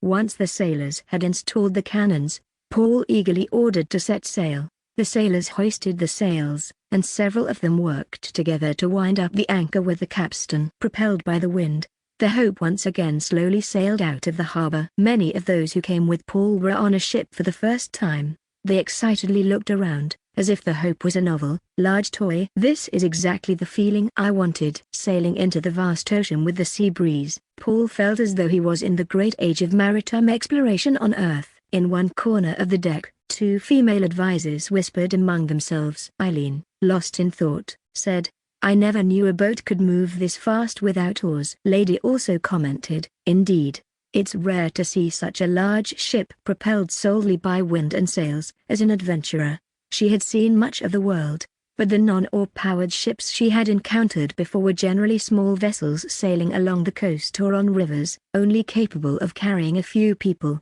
Eileen spoke mysteriously. "Let me tell you, besides the paper, porcelain, and canned food we use every day, this Count Grayman has come up with quite a few things." Her feminine nature made her eager to share her discoveries with her companion. "His army has a very terrifying—" She suddenly stopped, remembering the confidentiality agreement she had signed. "Ah, it's so frustrating." Eileen recalled the cannon and musket firing she had witnessed during the flag signal exercises. She had wanted to describe to Lady the immense power and loud roar of the firearms, which had left a deep impression on her. "If only we could equip the kingdom's army with these weapons in large quantities." In the face of such power, the rebels in the south would surely crumble. She had thought this more than once, wondering if she should reveal her identity as a princess and ask the Lord to share the manufacturing techniques with the royal family. But fear of an arranged marriage held her back time and again. Lady tilted her head in curiosity. "Terrifying what?" Her gesture was quite adorable. Eileen smiled brightly. "I can't say now, but you'll probably see for yourself soon." Before setting sail, she had heard Paul's "Let's try firing a couple of shots" and noticed the 4 cannons deployed on the deck. It was likely that they would test fire the naval guns during this trial sail. Sure enough, she soon heard Paul command, "Take the ship near that rocky cliff. Let's test the effect of the shipboard cannons." Austin immediately relayed Paul's command to Quick, and the Hope turned its boat towards the nearby cliff. The gunners began to load the cannons, quickly readying the 2 6-pounders mounted on the port side. Soon, the Hope reached a position about 500 meters from the cliff and oriented its port side towards it. Austin loudly commanded, "Gunners, get ready." Eileen immediately pulled on Lady's clothes to remind her, "The sound will be very loud, cover your ears." Lady did as she was told, tightly covering her ears with her hands. Others on the ship also covered their ears in preparation. "Fire." As soon as Austin's words fell, the 2 gunners lit the fuses of the cannons in front of them. Accompanied by a thunderous roar from the cannons, everyone felt the ship shudder violently. Looking forward, the power of the shipboard cannons at this distance was impressive. Rock shards splintered on the cliff, and one of the cannonballs hit a large protruding rock, shattering it instantly. "Wow! That's powerful."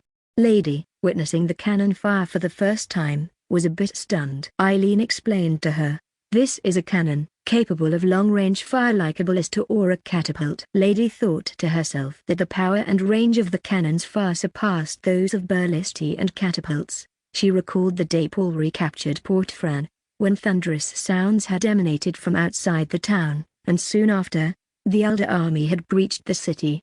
It appeared that the loud noises that day were made by these weapons. Such power could indeed blow open city gates. No wonder the pirates' defenses were of little use. Each side of the ship had 4 gun ports. Once all were equipped with cannons, how powerful this ship would be, against a similarly sized sail and oar ship.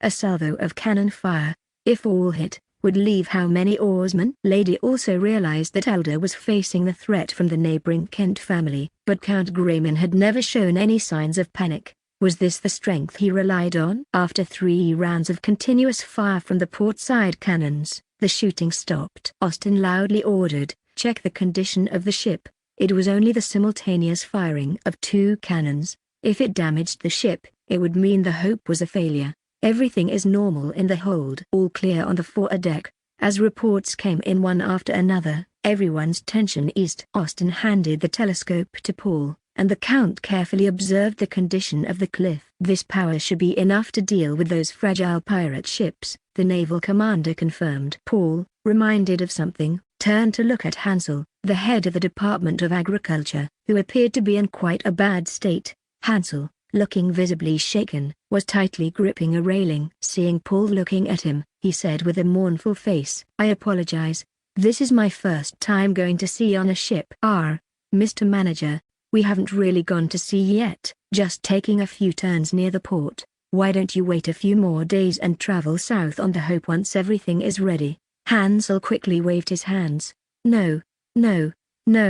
I think I'll take the land route south this time. I wouldn't dare delay Lord Grayman's affairs." Laughter erupted from everyone on the deck. Chapter 107, The 666 Plan! Chapter 107, The 666 Plan! TL, Etude. On the beach, a crowd had gathered to witness the trial run of a new ship.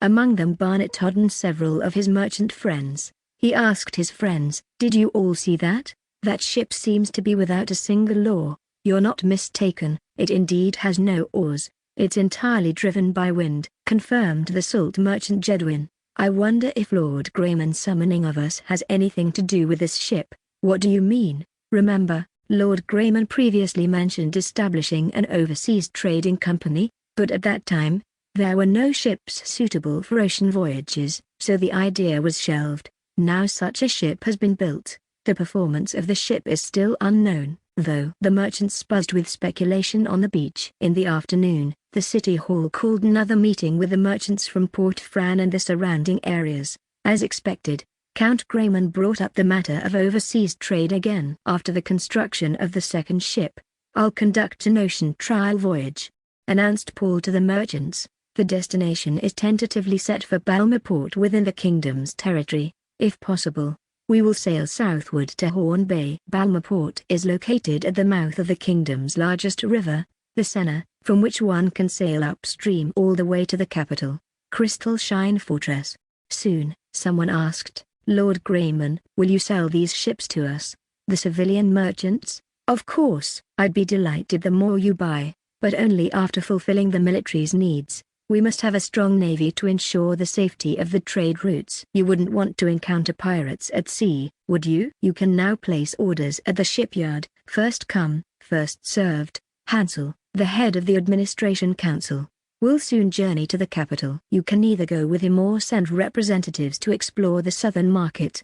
Upon hearing this, the merchants were ecstatic, eagerly preparing for a big venture. Under the administration of Alduin Balding, more than a dozen private factories had emerged with Paul's technical support. They were either solely or jointly owned, producing items such as paper, porcelain, and canned goods. Additionally, several salt fields were established along the coast, reducing salt prices in the local and surrounding territories. Naturally, the private entrepreneurs who invested in these industries made a hefty profit and were keen on expanding their market reach. To Paul's surprise, when he initially invented canned goods using wide-mouthed glass jars based on his memory, the local canners substituted the glass jars with ceramic pots, significantly reducing costs.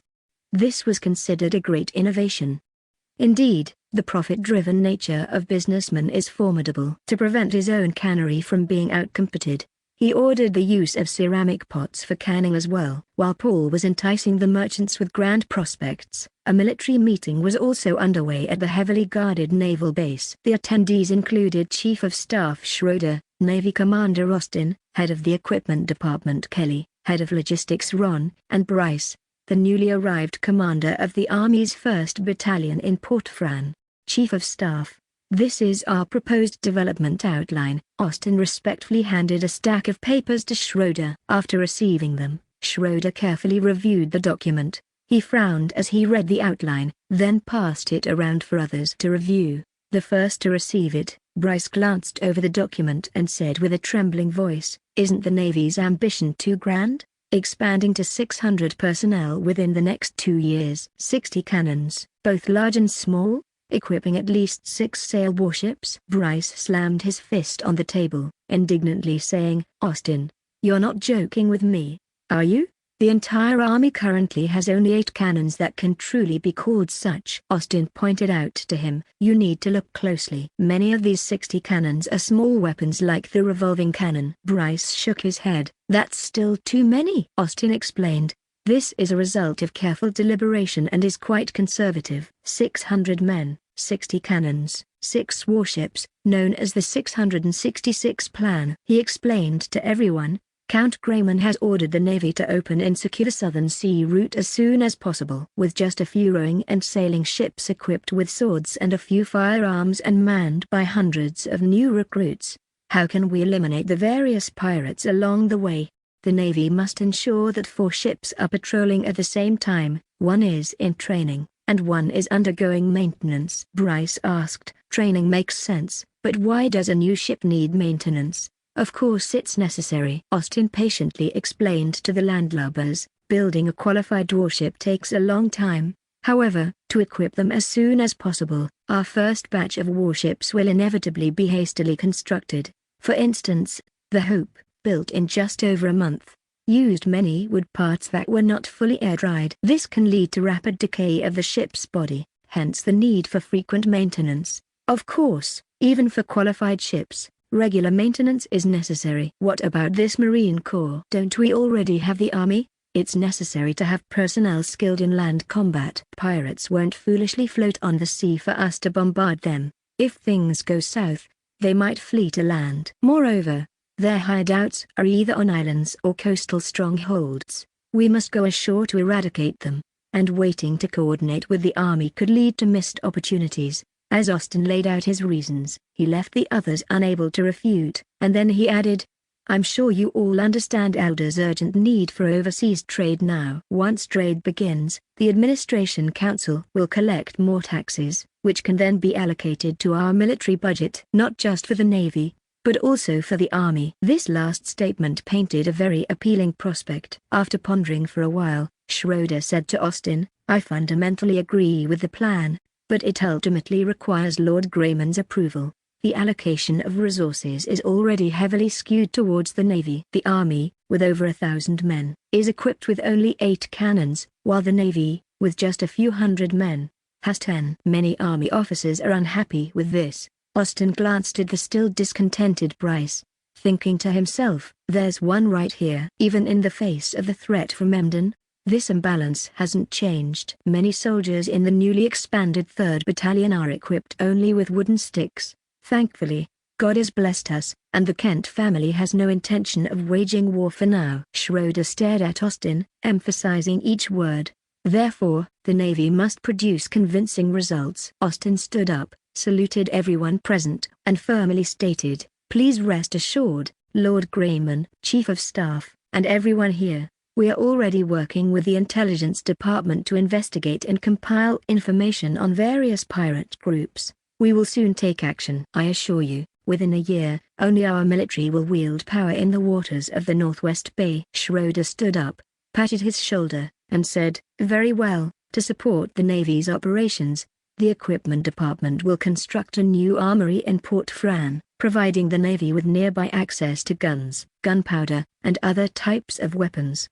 This was indeed good news, and excited Austin said, "We will certainly not let down the high expectations of Lord Grayman." Chapter 108, Remnants of Pirates! Chapter 108, Remnants of Pirates! T.L. Etude. After a successful trial voyage, the Navy quickly took official possession of the Hope, a warship equipped with 8 side cannons, 4 on each side, and 4 swivel guns, manned by a crew of 50 sailors. Given that Quick was the most knowledgeable in maritime affairs in the Navy and Having shown no sign of disloyalty during his time there, he was appointed captain of the Hope. His military rank was raised several levels, making him a temporary captain. With the approval of Paul, Quick was profoundly grateful, and after spending a few months in the Navy, he slowly realized that Count Grayman was not the brutal, merciless lord he had imagined. Filled with a sense of loyalty, he saw his appointment as a great opportunity to be seized. He led his crew in relentless training, even sleeping on the ship, quickly becoming familiar with every inch of the new vessel. After spending a few days in Port Fran, Paul planned to return to Lakehart Town. Before his departure, Austin shared with Paul and Schroeder his long-planned strategy to eliminate the pirates. In a meeting room at the naval base, a large sand table was set up, showing the terrain along the coast of the entire northwestern bay, including various islands.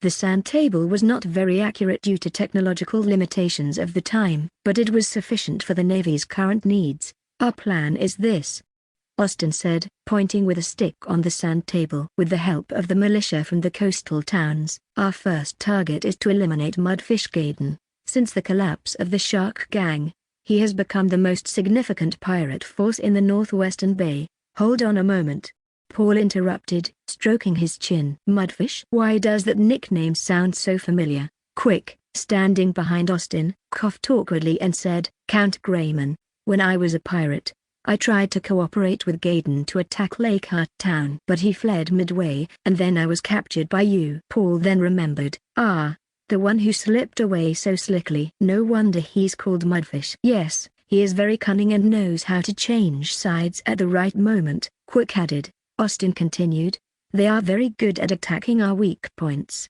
It's my fault for letting them land successfully several times." Paul warned, "There might be a mole in our army placed by him." "Be careful, Quick. Don't take it personally. I'm not targeting you, Count. I've already been suspecting this and will thoroughly investigate," Quick replied. "Our intelligence indicates that the Mudfish Gang doesn't have a fixed base and are all skilled in boats. Tracking them down won't be easy," Austin said. "Can't our ships catch up with them?" "They use sailboats too, right?" Paul asked. "Yes, but they might have some unknown modification technique that significantly speeds up their boats. Even when our patrol teams catch them red-handed, they manage to outrun us," admitted Austin. Quick commented, "I've never heard of the Mudfish Gang having such capabilities." Paul, somewhat displeased, said, "I didn't come here just to hear about how difficult your task is." Immediately, Austin changed his tone. "Of course, Count Grayman. All those issues are things of the past now, because we have the Hope. No matter how fast their boats are, they rely on human rowing. Our Hope, however, can sail continuously as long as there's wind. We don't need to catch them immediately. As long as we can keep a distance and follow them, we can exhaust the strength of their rowers and eventually catch up. Is it really okay to use a newly tested ship like the Hope to fight pirates? What if the pirates have many ships? Wouldn't we be outnumbered?" Paul was aware that sail warships were the future, but he had some reservations about the Hope, which was still a test model. Quick immediately stepped forward, confidently assuring, "Please rest assured, Count Grayman. My sailors and I have absolute confidence in the Hope. We will hold out until support from other captains arrives." Remembering the 8 large cannons and 4 swivel guns equipped on the Hope, Quick felt brave enough to even confront the great pirate Edward. He recalled the shock he felt when he first encountered the cannons. These weapons seemed tailor-made for naval warfare. With enough cannons, he could blast the enemy to pieces from a distance, avoiding close combat. After further discussion, Paul concluded, "The naval matters are in your hands. In addition to eliminating pirates, we also need to expedite the opening of the southern trade route. Send the second ship south as soon as it is launched," Paul instructed. Austin and the other captains saluted in unison. "Yes, Count Grayman." "Rest assured." Paul suddenly remembered something. "I will leave Miss Dyers, a language consultant, with you. She has already helped the army develop a set of flag signals that have proven very effective." "That would be most helpful, thank you, Count Grayman." Austin nodded in appreciation. Houses were ablaze, and the cries of men, women, and children intermingled in a cacophony of despair. A coastal village, located in a neighboring territory to Alder, was being raided by pirates. Numerous pirates searched the village, packing the plundered goods into wooden boxes to be transported to their ships.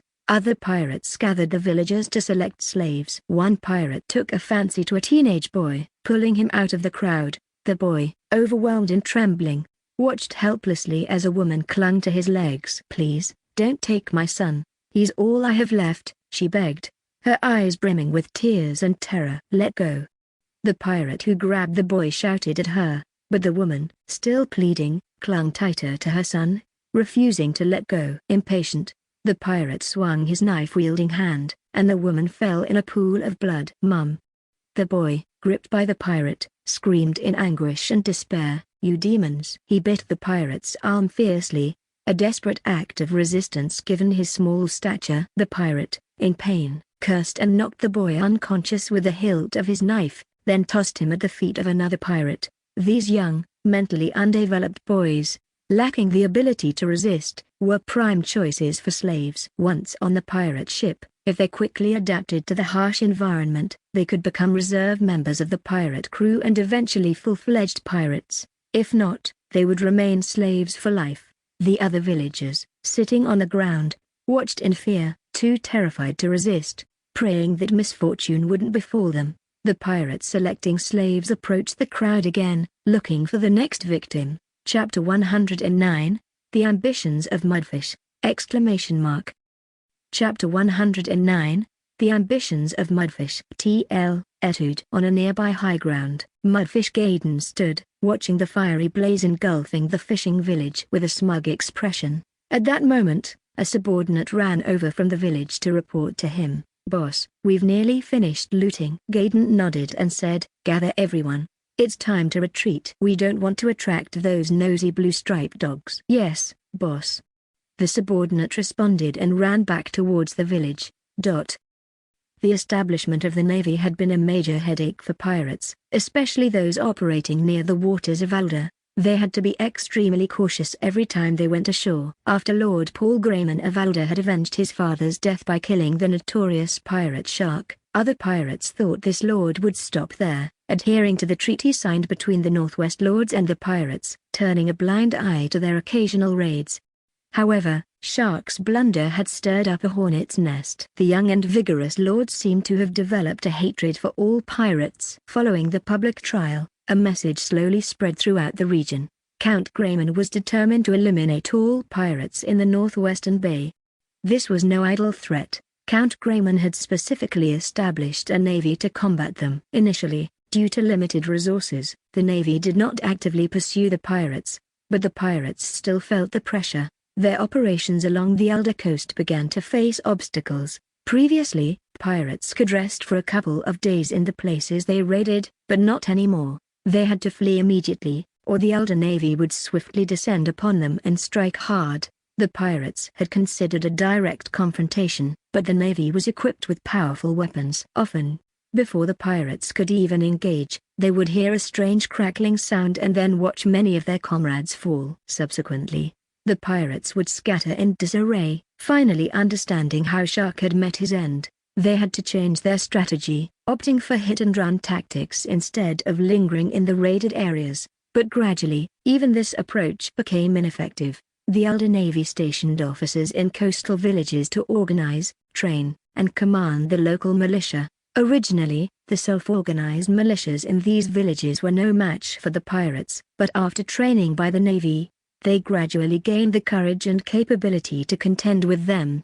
Considering the long coastline and the Navy's need to avoid overextension, Austin, upon taking office, oversaw the construction of a series of coastal defense projects. He gathered representatives from coastal villages at Port Fran and proposed his plan. Each village was to build a simple fortress large enough to shelter all local residents. Smaller villages would encircle themselves with wooden walls. These didn't need to be overly sturdy, but their defensive structures had to withstand at least a day and night. Each village was also to construct a beacon tower on their coastline, manned by local militia who would patrol the shores. Upon spotting suspicious vessels, they would light the beacon. The villagers would then take refuge in the fortress, and the militia would prepare defenses. They would then await the arrival of the Navy's main forces, resisting the urge to engage in reckless combat. By September, the coastal defense projects were gradually completed and proved to be highly effective. Although some valuables that couldn't be evacuated in time were still looted by pirates, the incidence of kidnapping significantly decreased. Moreover, the Navy, alerted by the beacons, launched prompt interventions, trapping several pirate groups before they could retreat and engaging in several decisive battles. As the training level of the militia gradually improved, they learned how to assess enemy and friendly combat strength, enabling them to effectively deal with smaller pirate groups at the right moments. Alda's territory gradually became a no-go zone for pirates in the northwestern bay, forcing many pirate groups to shift their focus to other regions.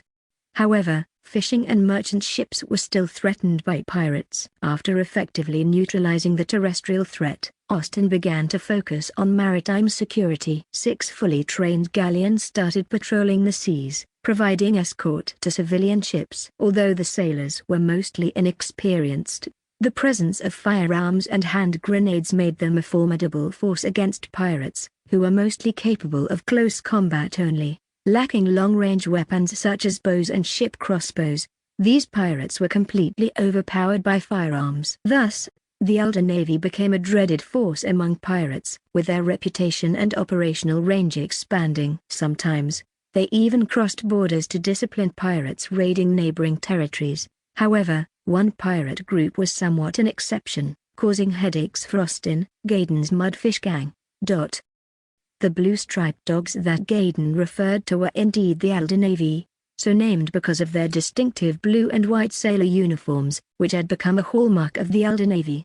The 4 pirate groups that had been ranked above Mudfish's gang, including Sharks and Quicks, had been annihilated by Grayman leading his troops, after bringing disaster upon themselves. The other 2 groups were severely weakened after being intercepted by the Elder Navy during their shore raids. Only the Mudfish gang, with Gaydon's caution and cunning, grew stronger after suffering some setbacks. Unlike other pirates who mindlessly raided, Gaydon deployed many informants on land.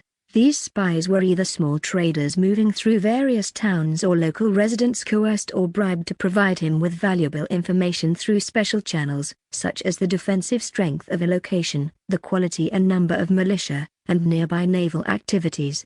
Leveraging this information, Mudfish's gang boldly executed several operations that caused some embarrassment to the Elder Navy. Out of respect for the Navy's reputation, Mudfish's gang limited their activities to looting and refrained from harming the lives of the territory's residents. There was a belief among pirates that the Lord of Alda would be lenient towards pirates who did not commit murder. Whether true or not, it was better not to antagonize him too much. However, they were not so merciful in other territories, where they continued to pillage and kill as before. Gaydon dared to act this way in Alda, now a pirate landing prohibition zone, to declare to other pirates that there was still a pirate group in the northwestern bay that could defy Grayman. He sought to build his prestige among the pirates. Gradually, Gaydon harbored a dream, or rather an ambition that had never crossed his mind before, to unite the pirate forces of the northwestern bay and become the second Edward. Initially, this was just a fleeting thought, and he would scoff at himself, considering it a daydream. But as his strength grew, he found it increasingly difficult to suppress this idea, which eventually evolved into an ambition. A recent encounter with a mysterious figure further reinforced his determination to pursue this ambition. Chapter 110, An Unexpected Turn! Chapter 110, An Unexpected Turn. T.L. Etude. Gaydon recalled a scene from 2 months ago. After the fall of the 2 largest gangs, Shark and Quick, in the Northwest Bay, the ranking of pirate forces naturally needed adjustment. In these chaotic times, Mudfish Gaydon made the crucial decision to watch and wait. He gathered the leaders of his gang at a temporary stronghold to announce this decision. From now on, everyone needs to keep a low profile. Once things settle down, we can resume our activities as before, one of the leaders asked. But boss, now that Shark and Quick are gone, if we seize this opportunity, we might become the biggest pirate force in Northwest Bay. With our strength, isn't hiding now just giving up our position to others? There was a hint of dissatisfaction in the leader's tone, as if questioning Gaydon's leadership. However, Gaydon scoffed at his words. The tallest tree catches the most wind. Right now, Lord Alder Paul Grayman is in high spirits. Fighting for such a superficial ranking is like volunteering to be his target. He stared at the subordinate and said, "If you really want to compete, you can go it alone, but don't drag the brothers into a death sentence." The subordinate shrank back, clearly intimidated by Gaydon's words. He quickly explained, "Boss Gaydon, I was just making a suggestion." "Hey, I know my limits.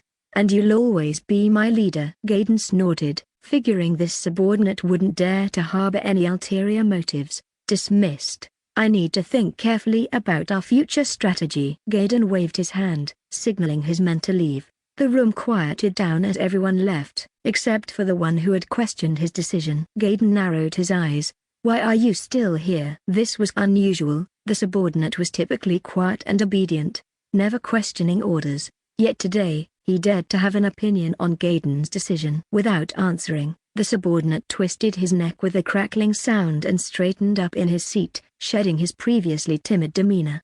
Gaydon felt insulted and began to get annoyed, deciding to teach this presumptuous subordinate a lesson. But the next moment, he felt a chill as if he were in an ice cellar, involuntarily shivering. It was just the beginning of the cool season, and it shouldn't be this cold. Looking at the subordinate again, a strange smile appeared on his face as he stared directly at the pirate leader. Gaydon sensed a dangerous aura, like being targeted by a venomous snake. He quietly reached behind his back, touching the poisoned dagger tied to his waist, feeling slightly reassured. In those few seconds, Gaydon's mind raced with terrifying thoughts.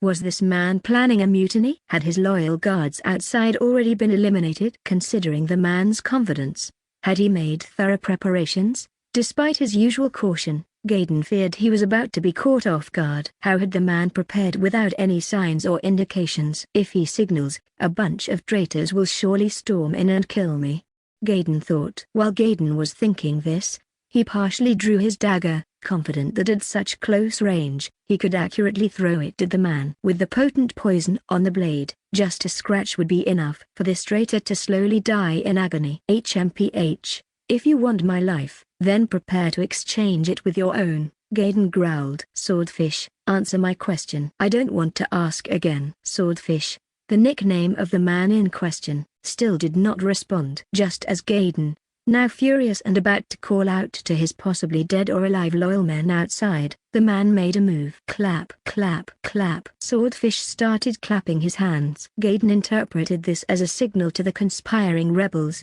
Gripping the dagger behind his back tightly, his muscles tensed, ready for someone to burst in.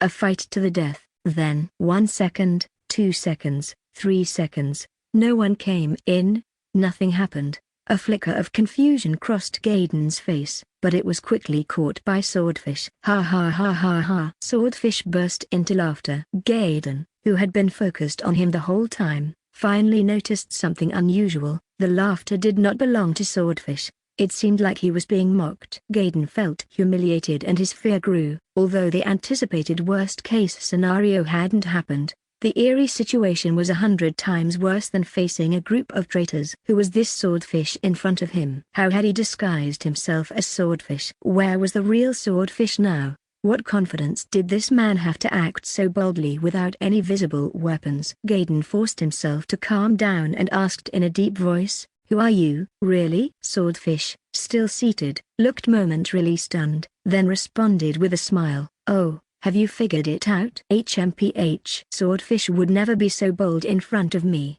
and what gave you away was your laugh just now. I'm very familiar with Swordfish's voice. Gaydon revealed how he saw through the disguise. After clapping a second time, Swordfish said, a careless moment. My voice betrayed me. I wanted to keep you confused a bit longer, but no more jokes, I guess. Should I say as expected of Mudfish? Your strategy of not being the tallest tree just now is indeed worthy of the nickname. Gaydon demanded.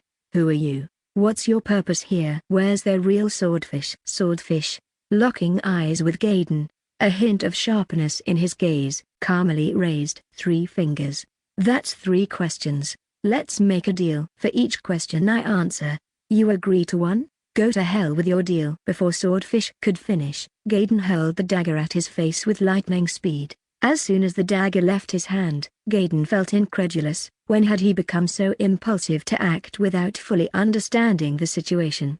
The sensation was peculiar. As soon as the thought of killing Swordfish appeared in his mind, his body acted on it, not even giving his brain a chance to consider. Well, dead is dead, right? He didn't want to get entangled in messy affairs. Gaydon was confident in his poisoned dagger and his throwing accuracy, but then the unexpected happened. The dagger hit its mark, right between the eyes of the man, and then, with a clatter, it fell to the floor. Chapter 111, The Trade! Chapter 111, The Trade. TL, Etude. The sharp dagger, upon touching the forehead of Swordfish, could not penetrate any further and clattered to the ground with a clink. The pirate leader could hardly believe his eyes. If it had been any other mishap, he, who liked to have tricks up his sleeve, would have had many contingency plans, but faced with such an unfathomable occurrence, he, who prided himself on his adaptability, was thrown into panic. He just stood there, staring at the other party with an incredulous expression. "Ah, you really put a lot of strength into that, ruining a perfectly good mask," the person called Swordfish said, rubbing his forehead. Swordfish then grasped the edge of the skin at his forehead and pulled it down, slowly peeling off a skin. Gaydon suddenly understood. The person before him was disguised as Swordfish using a human skin mask. He had seen such masks before. They required the skin of the face of the person to be impersonated and some secret technique to create. This meant that the real Swordfish must have been killed. Wait, a thin piece of human skin couldn't have blocked the dagger he had thrown with such force. Otherwise, the knight's armor would be a joke. He stared intently at the person's forehead, which bore not a single scratch, realizing that the person had indeed resisted his attack with their bare flesh. After completely removing the human skin mask, the person also yanked off their wig, complaining, "Wearing a wig is really uncomfortable." The mysterious individual's face was fully revealed. An extraordinary visage, a bald head without a single hair, strange tattoos on the face forming patterns that seemed to hold a bizarre magic, causing unease at a glance. Now this strange face wore a mocking expression, as if the pirate leader before him was a little pet to be played with at will. "This person is very sinister, Gaydon reminded himself silently. The situation was now completely under the other's control. He calmed down and asked again, "Who exactly are you? What is your purpose here?" This time, the question was answered. "Let me introduce myself. My name is Barnet, a member of the Secret Spell Society. I'm here to propose a trade with you." The Secret Spell Society? Never heard of it. What a peculiar name for an organization. Gaydon tried hard to search his memory for the Secret Spell Society, but ultimately, he found not a trace of information about this organization. As if reading his thoughts, the man named Barnet waved his hand and said, "Don't waste your effort trying to remember. Our organization has never shown itself to mortals before." Mortals? Secret Spell Society? A ludicrous thought popped into the pirate leader's head. Could this person before him be a wizard? Impossible. Wait, it's not impossible. The knife he had thrown earlier would have been fatal for any normal human. The presence of something from legends right before his eyes did not evoke fear in Gaydon, but his heart still raced with excitement. This was just too thrilling. "Hey, you've got quite the nerve. It seems you're cautious rather than cowardly," the other commented. This mysterious Barnet could guess his inner thoughts, further astonishing Gaydon with his unfathomability. He cautiously asked, "If you don't mind, may I address you as Master Barnet?" Barnet laughed heartily. "Master? It seems you've guessed my identity." "Yes, I am indeed a wizard, though we prefer to call ourselves magicians." The other's candid acknowledgement continued to surprise Gaydon, who then asked, "So, Master Barnet, what kind of trade do you wish to discuss with me?" Gaydon's apprehensive heart teased a bit, realizing that since Barnet was here to discuss a trade, he likely harbored no other ulterior motives. Upon further thought, Gaydon realized that Barnet must have been lurking nearby for some time. With the depth and unpredictability he had shown so far, if he had any intentions harmful to Gaydon, there was no need to wait until now. Barnet spoke.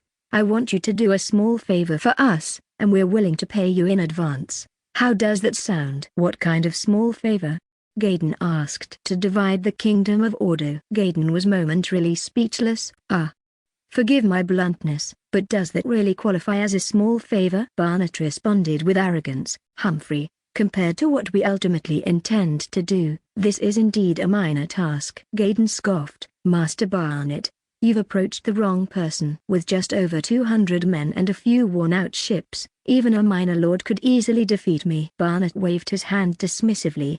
I said we'd pay you first. Why don't you ask what the payment is? Knowing that, you might gain some confidence in yourself. All right. What kind of advance payment are you offering? Barnett's lips curled into a smile as he slowly said, how about helping you unite the Northwest Bay, becoming the next Edward? How does that reward sound? The pirate leader's heart raced at the thought. Becoming a sea tyrant like Edward was the ultimate dream of every pirate, commanding all pirate groups in the Northwest Sea, forcing the great lords to recognize his authority. Edward's achievements were unprecedented, a significant mark in history. Of course, Gaydon also longed for such a historical status, to be remembered for ages or infamously, which had been his dream when he first joined the pirate ranks. But until now, it had been just a dream. What do you think? With strength like Edward's, you should be able to contend with the lords of the Northwest, right? Barnett added, we're not asking you to land and confront the Kingdom of Ordo directly, just to tie up the kingdom's forces at sea and along the coast, and help transport some soldiers and supplies via waterways.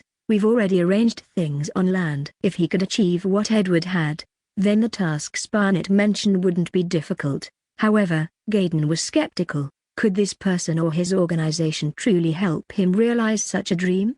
It seemed highly improbable. Could they use magic or sorcery?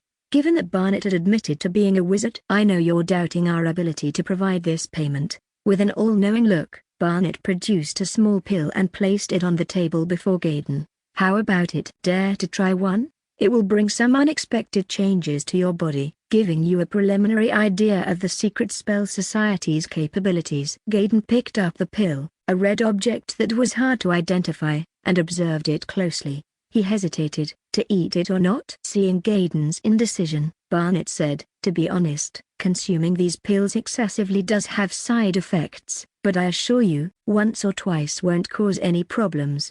Gaydon thought to himself that Barnett probably wouldn't harm him. If he had wanted Gaydon dead, he would have acted already. For his grand ambitions, he decided to take the risk. Resolutely, he placed the pill in his mouth, swallowed, and the pill slid down his throat. Chapter 112, Power! Exclamation mark. Chapter 112, Power. TL, Etude. A few seconds after swallowing the pill, Gaydon felt a searing heat spreading rapidly from his abdomen throughout his body. This feeling, an indescribable sense of immense confidence surged within him, making him feel as though he could take on 10 men. No, any number of adversaries without fear. Gaydon's right hand clenched slightly, and he saw the veins on his right arm bulge alarmingly, his muscles swelling to an exaggerated extent. He suddenly felt an intense heat throughout his body. Ah! The pirate leader yelled, throwing a punch at the table in front of him. Gaydon's fist struck the corner of the solid oak table, which shattered like it was made of cheese, both the tabletop and legs breaking into pieces. Due to the residual force, the table, now missing a leg, toppled to the ground with a clang. The pirate leader looked at the table in disbelief. Under normal circumstances, it would have been his bones that fractured. Apart from the sensation of striking something hard, his palm felt only a fleeting pain when he hit the table, and it vanished instantly. Gaydon raised his palm to his eyes for inspection. It was neither injured nor swollen. Everything was as usual. After a moment of mild surprise, a thirst for violence surged within him. He wanted to kill, to wreak havoc, to unleash his newfound power. Barnett, noticing Gaydon's transformation, muttered to himself, I should have reduced the dose a bit, didn't expect his body to be so sensitive. The pirate leader now looked ferocious, his stature having transformed from short and stocky to a hulking figure, his facial muscles contorting as if he were mad. But Barnett calmly extended a hand towards the about-to-berserk Gaydon, chanting something unintelligible. As Barnett's arcane words filled the air, the frenzied look on Gaydon's face gradually faded, returning to normal. Sorry, I didn't control the dosage properly, Barnett said with a shrug, showing not the slightest remorse. Master, the feeling just now was incredible. The pirate leader was still in a daze, staring at his hands in disbelief that what had just occurred was real. I felt stronger than ever before. Was it an illusion? No, it was real. The broken table on the ground reminded him that everything that had just happened was indeed real. Barnet patted his shoulder with a smile. Your strength hasn't faded yet.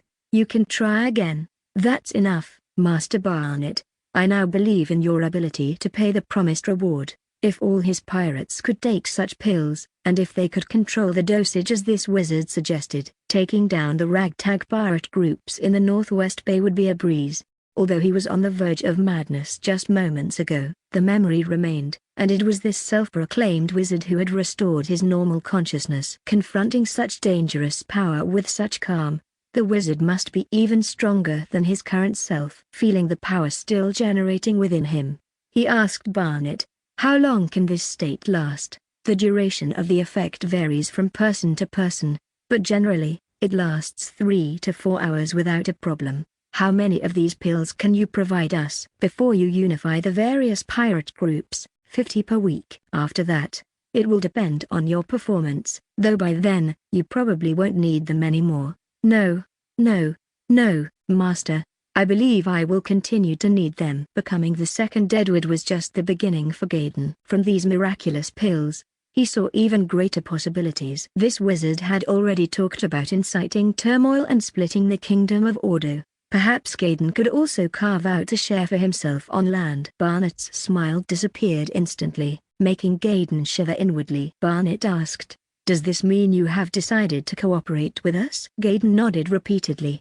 It's an honor to work with you and the secret sorcerers behind you, but why did you choose me? It's not just you, there are others I have chosen, and I will tell you about them in time. As for why you, Barnet said with a sinister smile, I've observed many candidates in different ways, and you are the least foolish among them. You know when to be patient and when to act. In this land of the Northwest, there aren't many like you. Hearing this, Gaydon, who prided himself on his intellect, didn't know whether to laugh or cry. Is it what I said today that led you to this conclusion? Barnet shook his head. It's not just about today. I've been observing you for a long time. A chill ran down the pirate leader's spine. How long has this wizard been lurking around me without my noticing? Barnet, noticing his fright, was very pleased with this effect. Unlike Miles Kent, a lord still nominally under the king and superior lords, pirates were inherently in opposition to the kingdom of Ordo. Inciting Gaydon to confront the kingdom was much simpler than dealing with Miles Kent. Moreover, this pirate leader was quite to Barnet's taste, as he had said, the least foolish one. Using fools might bring trouble that the secret sorcerers weren't ready to expose to the world. For someone he favored, Barnet preferred a more peaceful way of recruitment, like what he was doing now with Gaydon. Unlike the methods used against Miles Kent, he was negotiating cooperation in a friendly manner. Well, except for that unfortunate fellow nicknamed Swordfish. The problem was that Gaydon's strength was somewhat lacking, but this also meant greater dependence on Barnet. Barnet decided to stoke the fire a bit more. Leader Gaydon, do you want to know where Edward, the former top pirate of the Northwest Bay, went? Edward? Where did he go? Gaydon was indeed curious. This pirate, who once commanded the Northwest Bay, disappeared at the beginning of the year with his fleet, sparking a series of disturbances in the region. It was Edward's disappearance that led to the uncontrolled pirates breaking the rules. Shark even killed the old Lord of Alder, and the new Lord, Paul Grayman, vowed revenge. After annihilating Shark, he established a navy, swearing to eradicate all pirates. Barnet said with a smile, Edward is now one of us, playing a crucial role elsewhere. The pirate leader's eyes widened. Edward is cooperating with you? Barnet nodded. Yes, and thanks to us, he's even more powerful than before. Gaydon fell silent, his head bowed in thought. After a while, he suddenly looked up at Barnet and said, Magician, let's talk about the specifics of our cooperation. Chapter 113, Coloring the Blue Striped Dogs! Chapter 113, Coloring the Blue Striped Dogs. T.L. Etude, boss.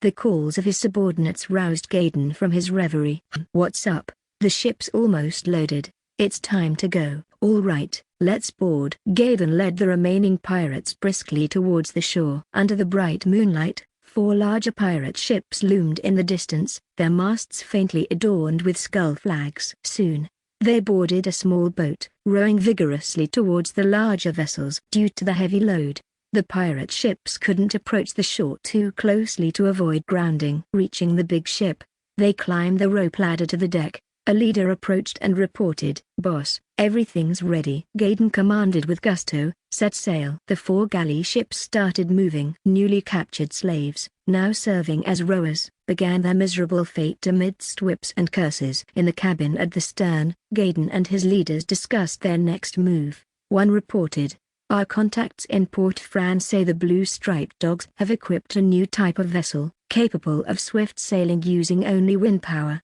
Gaydon was surprised. Really? It was seen with his own eyes. And the blue-striped dogs are continuing to recruit heavily, seemingly intent on wiping us out. Gaydon stroked his chin, pondering deeply. After Barnett gave him the first batch of pills, Gaydon eagerly tested them. However, being cautious, the first test was on a small pirate group of just a few dozen men. Gaydon invited this small group to join in raiding a village. Believing him, they arrived at the agreed spot, only to be met by 10 monstrous figures enhanced by the secret medicine. The small pirate group fought valiantly, but just over 5 minutes after drawing weapons, the battle ended. Nearly half of them were torn apart alive by Gaydon's men. The survivors sat on the ground, trembling, too weak to even stand. The memory of the gruesome scene still nauseated Gaydon. Elated, Gaydon quickly targeted his next prey, a pirate group of nearly 200. He sent 30 of his enhanced men. The process was as easy as slicing vegetables.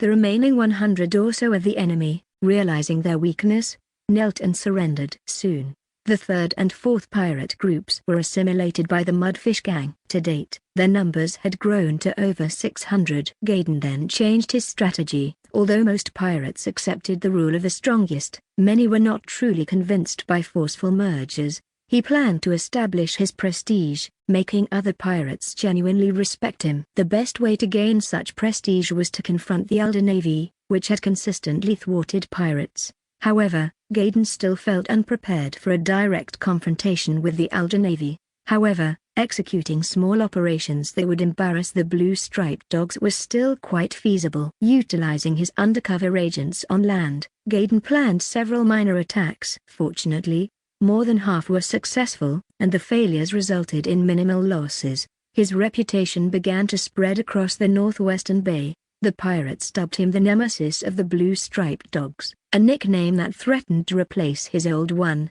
Mudfish. This new title became one of the few consolations for pirates facing the formidable Elder Navy. Having completed his contemplation, Gaydon snorted, "It seems our long patience has given them the illusion of invincibility. It's time to teach them a lesson." Excitement filled the cabin as the pirate leaders sensed a major operation brewing. Indeed, Gaydon instructed the leader who had reported the information, "We'll stage a decoy operation to divert the Navy's main force. Meanwhile, we'll try to seize their new ship at Port Fran when their guard is down." The leader grinned widely, "Yes, boss, your wisdom and courage are unmatched." Ignoring the flattery, Gaydon continued, "Have our Port Fran contacts intensify intelligence gathering. Drawing away the Navy's main force is crucial to our plan." The leaders buzzed with excitement. Previously limited to minor skirmishes, they were now planning to seize a ship from the Elder Navy. How could they not be thrilled? With the mysterious new medicine boosting their confidence, Gaydon's men were filled with a strong sense of self-assurance, their admiration for their leader growing. "This time, we'll really show those blue-striped dogs. After we deal with them, other pirate groups will be begging to join us." "I always said, following Boss Gaydon leads to great prospects." The pirates chattered among themselves, seemingly assured of their victory. Suddenly, Gaydon slammed his fist on the table, startling everyone into silence. Frowning, he looked sternly at his crew, "Getting a bit ahead of ourselves, aren't we? We've only just started to rise, and already you've forgotten your places. Remember, we are still the underdogs. Although we number 600 to 700, surpassing the Elder Navy, don't forget that Grayman commands a land army of over 1,000. Have you already forgotten how quickly the Quake and Shark gangs were wiped out? That was just a few months ago." Gaydon berated them for half an hour, showing his frustration. Exhausted from scolding, he guzzled water from a jug, then sat silently with a stern face. A leader cautiously tried to appease him. "Hey, Boss Gaydon, you're right. We've been a bit arrogant lately, but that's only because of your outstanding leadership. We'll definitely correct our ways and follow you properly." The others chimed in agreement. "Yes, we've been a bit dazed by our recent growth. We're not used to having so many men under our command." After everyone had expressed their commitment, Gaydon nodded, his voice softening. "I'm not really angry with you all. Our fleet's growth is due to everyone's hard work. I'm constantly on edge, fearing a single misstep could ruin everything we've built." Moved by his words, the pirates reaffirmed their loyalty. Gaydon declared, "All right, let's continue discussing how to draw out the Alder Navy's main force." Chapter 114, The Spy! Chapter 114, The Spy! TL, Etude. The room was eerily silent, broken only by the ticking of a grandfather clock. This was the office of the commander of the Port Fran Naval Headquarters. Unlike the monotonous office of a certain count, this room was adorned with several well-maintained potted plants, and on the wall hung an oil painting depicting a red sun rising slowly from the vast sea. The owner of the office, Navy Commander Austin, was sitting behind his desk, eyes closed in contemplation. His mind was undoubtedly busy, as there were many issues demanding his attention. The first issue was shipbuilding. A new batch of sloop ships was being vigorously constructed at the shipyard docks, and this time, 2 ships were being built simultaneously. The design of these new sloops was not a mere replication of the Hope. On one hand, after personally experiencing a trial voyage, Lord Grayman introduced a novel concept, human-machine engineering.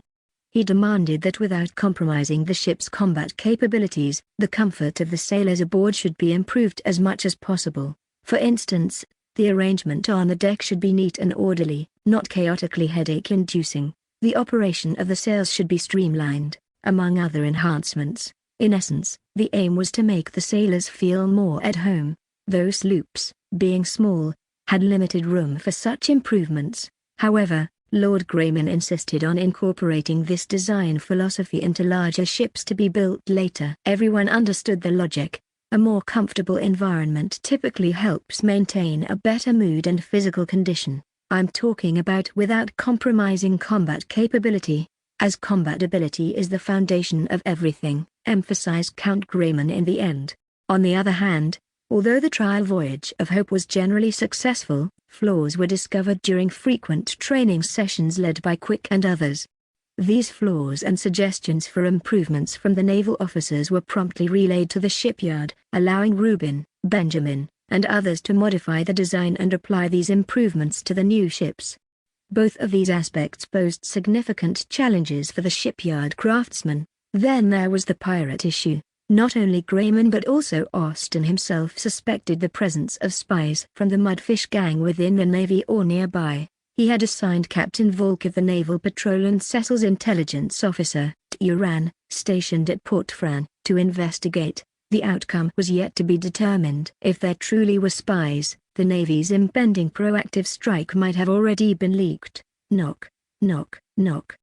A series of knocks interrupted Austin's thoughts. He opened his eyes and called, "Come in." Upon opening the door, 2 people entered, Captain Volk and Intelligence Officer Duran. As Austin gestured for them to sit, he said, "I hope you bring good news." The 2 exchanged glances, and Duran gestured for Volk to speak. The patrol team leader solemnly said to Austin, "Commander, I have both good and bad news." Austin quickly responded, "Start with the bad." At least there would be some good news afterward to offer comfort. "There's indeed a spy planted by pirates." "Ah, that wasn't too bad." Austin had already surmised as much. "And the good news? We have identified who the spy is." Captain Volk handed a stack of documents to Austin. Austin quickly skimmed through them and said somewhat resignedly, "Well, it seems Lord Grayman pays the soldiers a bit too generously.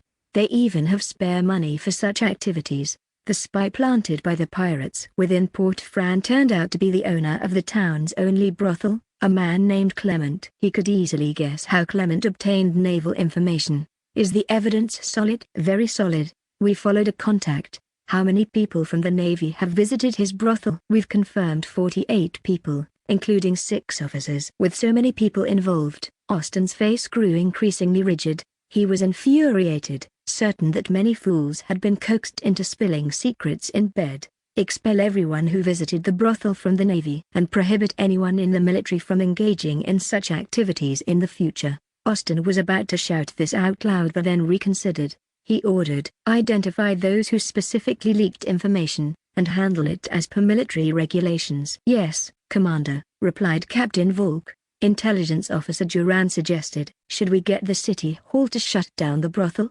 Austin waved his hand and said, no, I've been looking for an opportunity to catch the mudfish. Perhaps this is a good chance to set a trap using this spy. Let's have a thorough talk with Mr. Clement. The brothel owner. Clement was tied up in a hidden room in his brothel. His mouth, gagged, emitted muffled sounds, but to no avail. No one outside the room could hear him. After all, he had invested a lot in soundproofing the rooms for his client's convenience. Someone said, uncover his mouth. But Clement, if you dare to shout. The gag was pulled from Clement's mouth. After a few deep breaths, the brothel owner pleaded, I confess everything, sirs of the Navy. The first man smirked, so quick to confess? What exactly are you confessing to?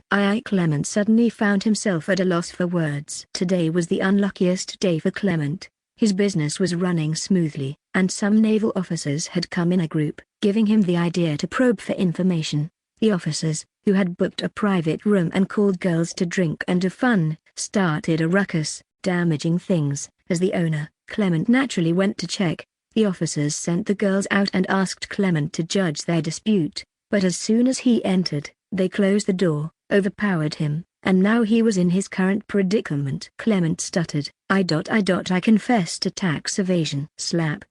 A resounding slap made the brothel owner's chubby face quiver. A military officer in a low voice demanded, we don't care about your tax evasion. Speak. Are you a spy planted by the pirates in Port Fran? Speak softly. Injustice. How could I possibly deal with those vicious scoundrels? Clement tried to deny it, but the naval officers quickly presented irrefutable evidence, coupled with a gleaming knife fluttering near his face. Eventually, he admitted his connection with the mudfish gang within the pirates. The officer patted his plump face, as if patting a pig about to be slaughtered. He said with a sinister smile, according to our commander Austin, after your confession, we should execute you on the spot. Clement's face showed intense fear. He was about to beg for mercy but was promptly gagged again.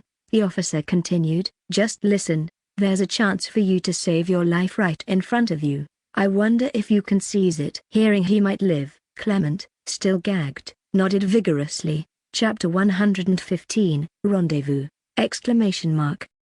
Chapter 115, Rendezvous. TL, Etude. A gust of autumn wind slipped through his collar, causing Thought to shiver. He wrapped his coat tighter around himself and cursed under his breath, this damn ghastly weather. The mudfish pirate gang had just plundered a village, seizing a hefty bounty of pigs, sheep, and fine wine. Abiding by their principle of drink today if there's wine today, the pirates naturally sought to revel in their success, holding a celebration meeting that lasted several days. However, while the rest thrived in the aromatic roasted meat and rich wine, poor Thought was dispatched by the gang's deputy leader to Port Fran to meet with their informant. He arrived at the only brothel in Port Fran, casually strolling in as if he were a regular. Long time no see, sir, greeted a group of heavily made-up women who quickly surrounded him. Thought had been here before but doubted they remembered him. These prostitutes greeted everyone as if they were long-lost acquaintances. Despite several of the girls catching his eye, Thought knew business was priority. He found a spot to sit and loudly declared, I'm here for business, fetch your boss for me. The women teased him with suggestive glances. Sir, don't you know the kind of business we do here? You can just negotiate directly with us. Shaking his head, Thought said, the deal I'm discussing is a big one. It needs your boss to make a decision. What kind of secretive deal is this? Patting a case he carried with him, Thought smirked. Hey, I've got a new shipment from the south. It's something that can make men vigorous in bed. With this, I guarantee your clients won't want to go home. The women, unembarrassed, burst into laughter. At that moment, a person who recognized Thought approached. Mr. Thought, please follow me. The boss instructed to bring you directly to him if you ever visited.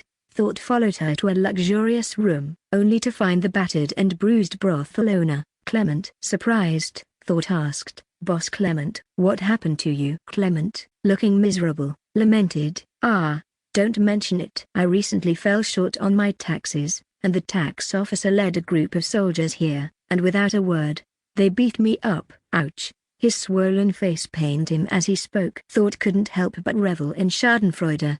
"You really had the guts to underpay the Lord's taxes?" Annoyed, Clement retorted, "Whose side are you on?" Thought quickly reassured, "Of course, I'm on your side, brother. These damn nobles don't care about your troubles, but the moment you're short a penny, they don't hesitate to beat you up." Clement's face showed deep agreement, his eyes reflecting hatred. "I just can't swallow this humiliation. Those bloodsuckers, all for a few coins." "Brother, don't worry."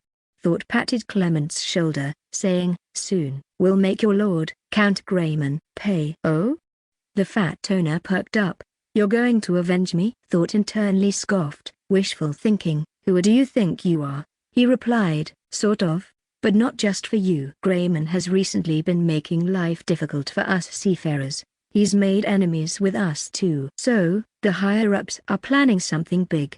Then, Thought spat disdainfully and said, "The shark was strangled, his vendetta for his father's murder settled. But why keep troubling us bystanders? Nobles and us are like water in a well and a river, they don't interfere with each other. That's the rule in the Northwest Bay. Those who don't follow the rules need to be taught a lesson." The brothel owner, Clement, couldn't help but feel contemptuous. "Keep boasting all you want. Everyone knows that lately you've been pressed down by the Elder Navy, only daring to rob where their reach doesn't extend." In his youth, Clement had been a pirate for a while and knew Mudfish. Back then, both were insignificant lackeys. Eventually, Clement saved some money, left the pirate life, and after wandering for a while, started a business in Port Fran. Though his current business wasn't exactly honorable, it at least freed him from a life of constant drifting and bloodshed. It was soon after the establishment of the Elder Navy that Mudfish sent people to Clement, demanding his assistance under threat of exposing his pirate past. Everyone knew that the current lord, Paul Grayman, despised pirates. Clement didn't dare gamble on the Lord's mercy. Since Mudfish only asked him to pass on messages, he thought it wouldn't be risky if he was careful. So he agreed. To his dismay, even with utmost caution, he was caught. The Navy and the Lord's men beat him severely. The only reason they didn't execute him was that they needed him to act as a double agent. It wasn't just about keeping secrets anymore. If he refused, his life was at stake. Clement, desperate to survive, cooperated fully. Hearing Thought's boasts, the brothel owner showed a look of shared enmity. "Brother Thought, as long as it makes that young Grayman suffer, I'm in." "What do you need me to do?" "Hey, Boss Clement, you just need to do the same as before. Keep a close eye on the movements of the blue stripe dogs. Just make sure to relay the information more promptly, especially about their troops moving elsewhere." Clement looked slightly troubled. "I wish I could pass the messages more quickly, but there aren't many good ways." Thought smiled slightly. "That's why I'm here." He opened the case he brought, revealing not aphrodisiacs but a bird. The bird, calm and quiet in the box, didn't panic even upon seeing Clement, a stranger. Clement recognized the bird as a fishhawk, rare and notoriously difficult to tame in the Northwest, often starving itself to death if captured. He was surprised that the Mudfish pirates managed to keep such a creature. Thought explained, "From now on, use this fishhawk to send messages. Feed it well for a few days, and it will remember this place. It can find us and return to you." Clement looked at the bird. "This will be very convenient," Thought advised. "If the Navy leaves Port Fran, try to find out their numbers. It's extremely important for us." "Don't worry. Leave it to me," Clement agreed. Then asked, "Can you tell me what big action you're planning?" Shaking his head, Thought replied, "I don't know the specifics. I just follow orders to give the blue striped dogs a hard time." To avoid suspicion, Clement didn't press further. He tried to touch the fishhawk but quickly withdrew his hand, asking, "Does this feathered creature bite?" "Go ahead and pat it, once tamed. It's very well behaved." Thought grabbed the fishhawk and placed it into Clement's arms. Clement, intrigued by the rare animal difficult to tame, played with it for a while. Finally, smiling, he said to Thought, "You've come a long way, "Brother, why not enjoy yourself here before you leave?" Thought. Delighted, replied. "Then I'll take you up on that offer without hesitation." Chapter 116, Faint to the east, strike in the west! Exclamation mark. Chapter 116, Faint to the east, strike in the west. TL, Etude. Based on our analysis, it's now certain that Gaydon is plotting an attack against us, and we believe his real intention is to launch a feint to draw our main force away, with his actual target being Port Fran. In the Naval Base's conference room, officers were discussing the latest intelligence from Clement. One officer, specializing in intelligence analysis, spoke up. Austin was somewhat incredulous. Port Fran was the main base of the Navy. "If that's the case, then they're quite bold," the intelligence officer speculated. "According to other captured pirates, Gaydon has recently absorbed several pirate groups, boosting his strength significantly. His forces have grown to 600 or 700 men, which might have given him the confidence to confront us." Austin nodded. "It seems while we are targeting Gaydon, he too is plotting against us." Captain Quick of the Hope inquired. "Commander, what should we do? Should we take the bait and keep our main force in Port Fran, waiting for Gaydon's attack?" Austin shook his head. "We need to consider this further. We don't have direct evidence that they're trying to lure us away to attack Port Fran. We can't just sit idly in the base and let them plunder other areas. What if their attacks elsewhere are not a feint? If only the Navy had more manpower." After the fall of large pirate groups like Shark and Quick, which numbered in the hundreds, the remaining groups were small, barely exceeding 100 members, allowing the Navy to split forces without worry. But now, with Gaydon's mudfish pirate group's significant increase in strength, spreading forces thin seemed risky. At this point, someone spoke up. "If we had sufficient manpower, we could ensure the safety of Port Fran while assisting other areas. Major Joyce's 3rd Infantry Battalion is currently training nearby." The room's attention shifted to this officer, a captain of a galley warship named Arman. As everyone looked at him, Captain Arman shrank back slightly, hesitantly suggesting, maybe we should utilize the Army's strength. If we receive a distress signal, the 3rd Infantry Battalion could help us defend Port Fran, allowing us to concentrate our forces at the point of attack." How can this be? Eliminating pirates is a task Count Grayman entrusted to the Navy. Asking the Army to intervene would make us look incompetent. Someone immediately objected. It was Captain Quick of the Hope. Quick, who had been defeated by the 1st and 2nd Battalions at Lakehart Town when he was a pirate, harbored some resentment towards the Army. He had specifically inquired about the composition of the Navy when Austin asked him to join. Learning that everyone in the Navy, except Commander Austin, either were new recruits or former pirate captives, he decided to join the Navy. Although other officers didn't voice their opinions, their expressions seemed to lean towards Quick's view. However, Navy Commander Austin agreed with Captain Arman's suggestion, saying, "Gentlemen, we should prioritize completing our mission by any means necessary, even if it involves leveraging others' strength." The construction of the second batch of sail ships is progressing smoothly. Once completed, they'll head south to open up trade routes. The pirate issue can't be delayed any longer. Our first target was to take down Mudfish Gaydon. If he comes to us, it's even better. By absorbing other groups, he saved us the trouble of dealing with them individually. He instructed the intelligence officer, "Make good use of Clement and try to ascertain Gaydon's real intentions." Seeing the Navy commander's stance, the other officers reluctantly agreed. The meeting concluded with a decision to collaborate with the 3rd Infantry Battalion to eradicate the pirates, subject to approval from the General Staff. Austin immediately dispatched a messenger to Lakehart Town. During the following days, Gaydon's pirate group suddenly quieted down. Not only was Elder spared from their attacks, but there were also no reports of their activities in other territories. It was clear that the enemy was accumulating strength, perhaps repairing their warships or assimilating the newly merged pirate groups, preparing for the imminent battle. To counter the pirate attack, the Navy once again intensified its training. Austin received authorization from the General Staff, and the 3rd Infantry Battalion stationed near Port Fran was temporarily placed under his command. During this period, Intelligence Officer Duran arranged for Broth owner Clement to contact the Mudfish pirate group several times. The information obtained from these contacts confirmed that Mudfish Gaydon indeed harbored the intention of feinting to the east and striking in the west, with his target indeed being Port Fran. However, the specific date of the pirates' action remained unknown. On October 10, a distress signal flare was observed in the distance. The Navy immediately dispatched warships to respond swiftly, leaving the defense of Port Fran to the 3rd Infantry Battalion. Simultaneously, under Duran's instruction, Clement released a falcon carrying the message, "The Navy's main force has departed." When the rescue fleet arrived, the pirates had already retreated. According to the local militia, the pirates had only made a show of force outside the fortress before leaving, and the number of pirates was not large. Austin deduced this was a test action by Gaydon to determine if a feint could draw out the Navy's main force. A week later, on the afternoon of October 17, the Hope and several other ships returned to the base port after a drill. Recently, they had been practicing how to use the new flag signals for communication at sea. The sailors lowered the sails and inspected the ship. After confirming everything was normal and leaving a duty crew behind, the rest went ashore towards the mess hall, discussing the lunch menu along the way. Suddenly, the base bell rang, signaling an alarm. Quick muttered, "I hope this is for real this time." "Damn that Gaydon."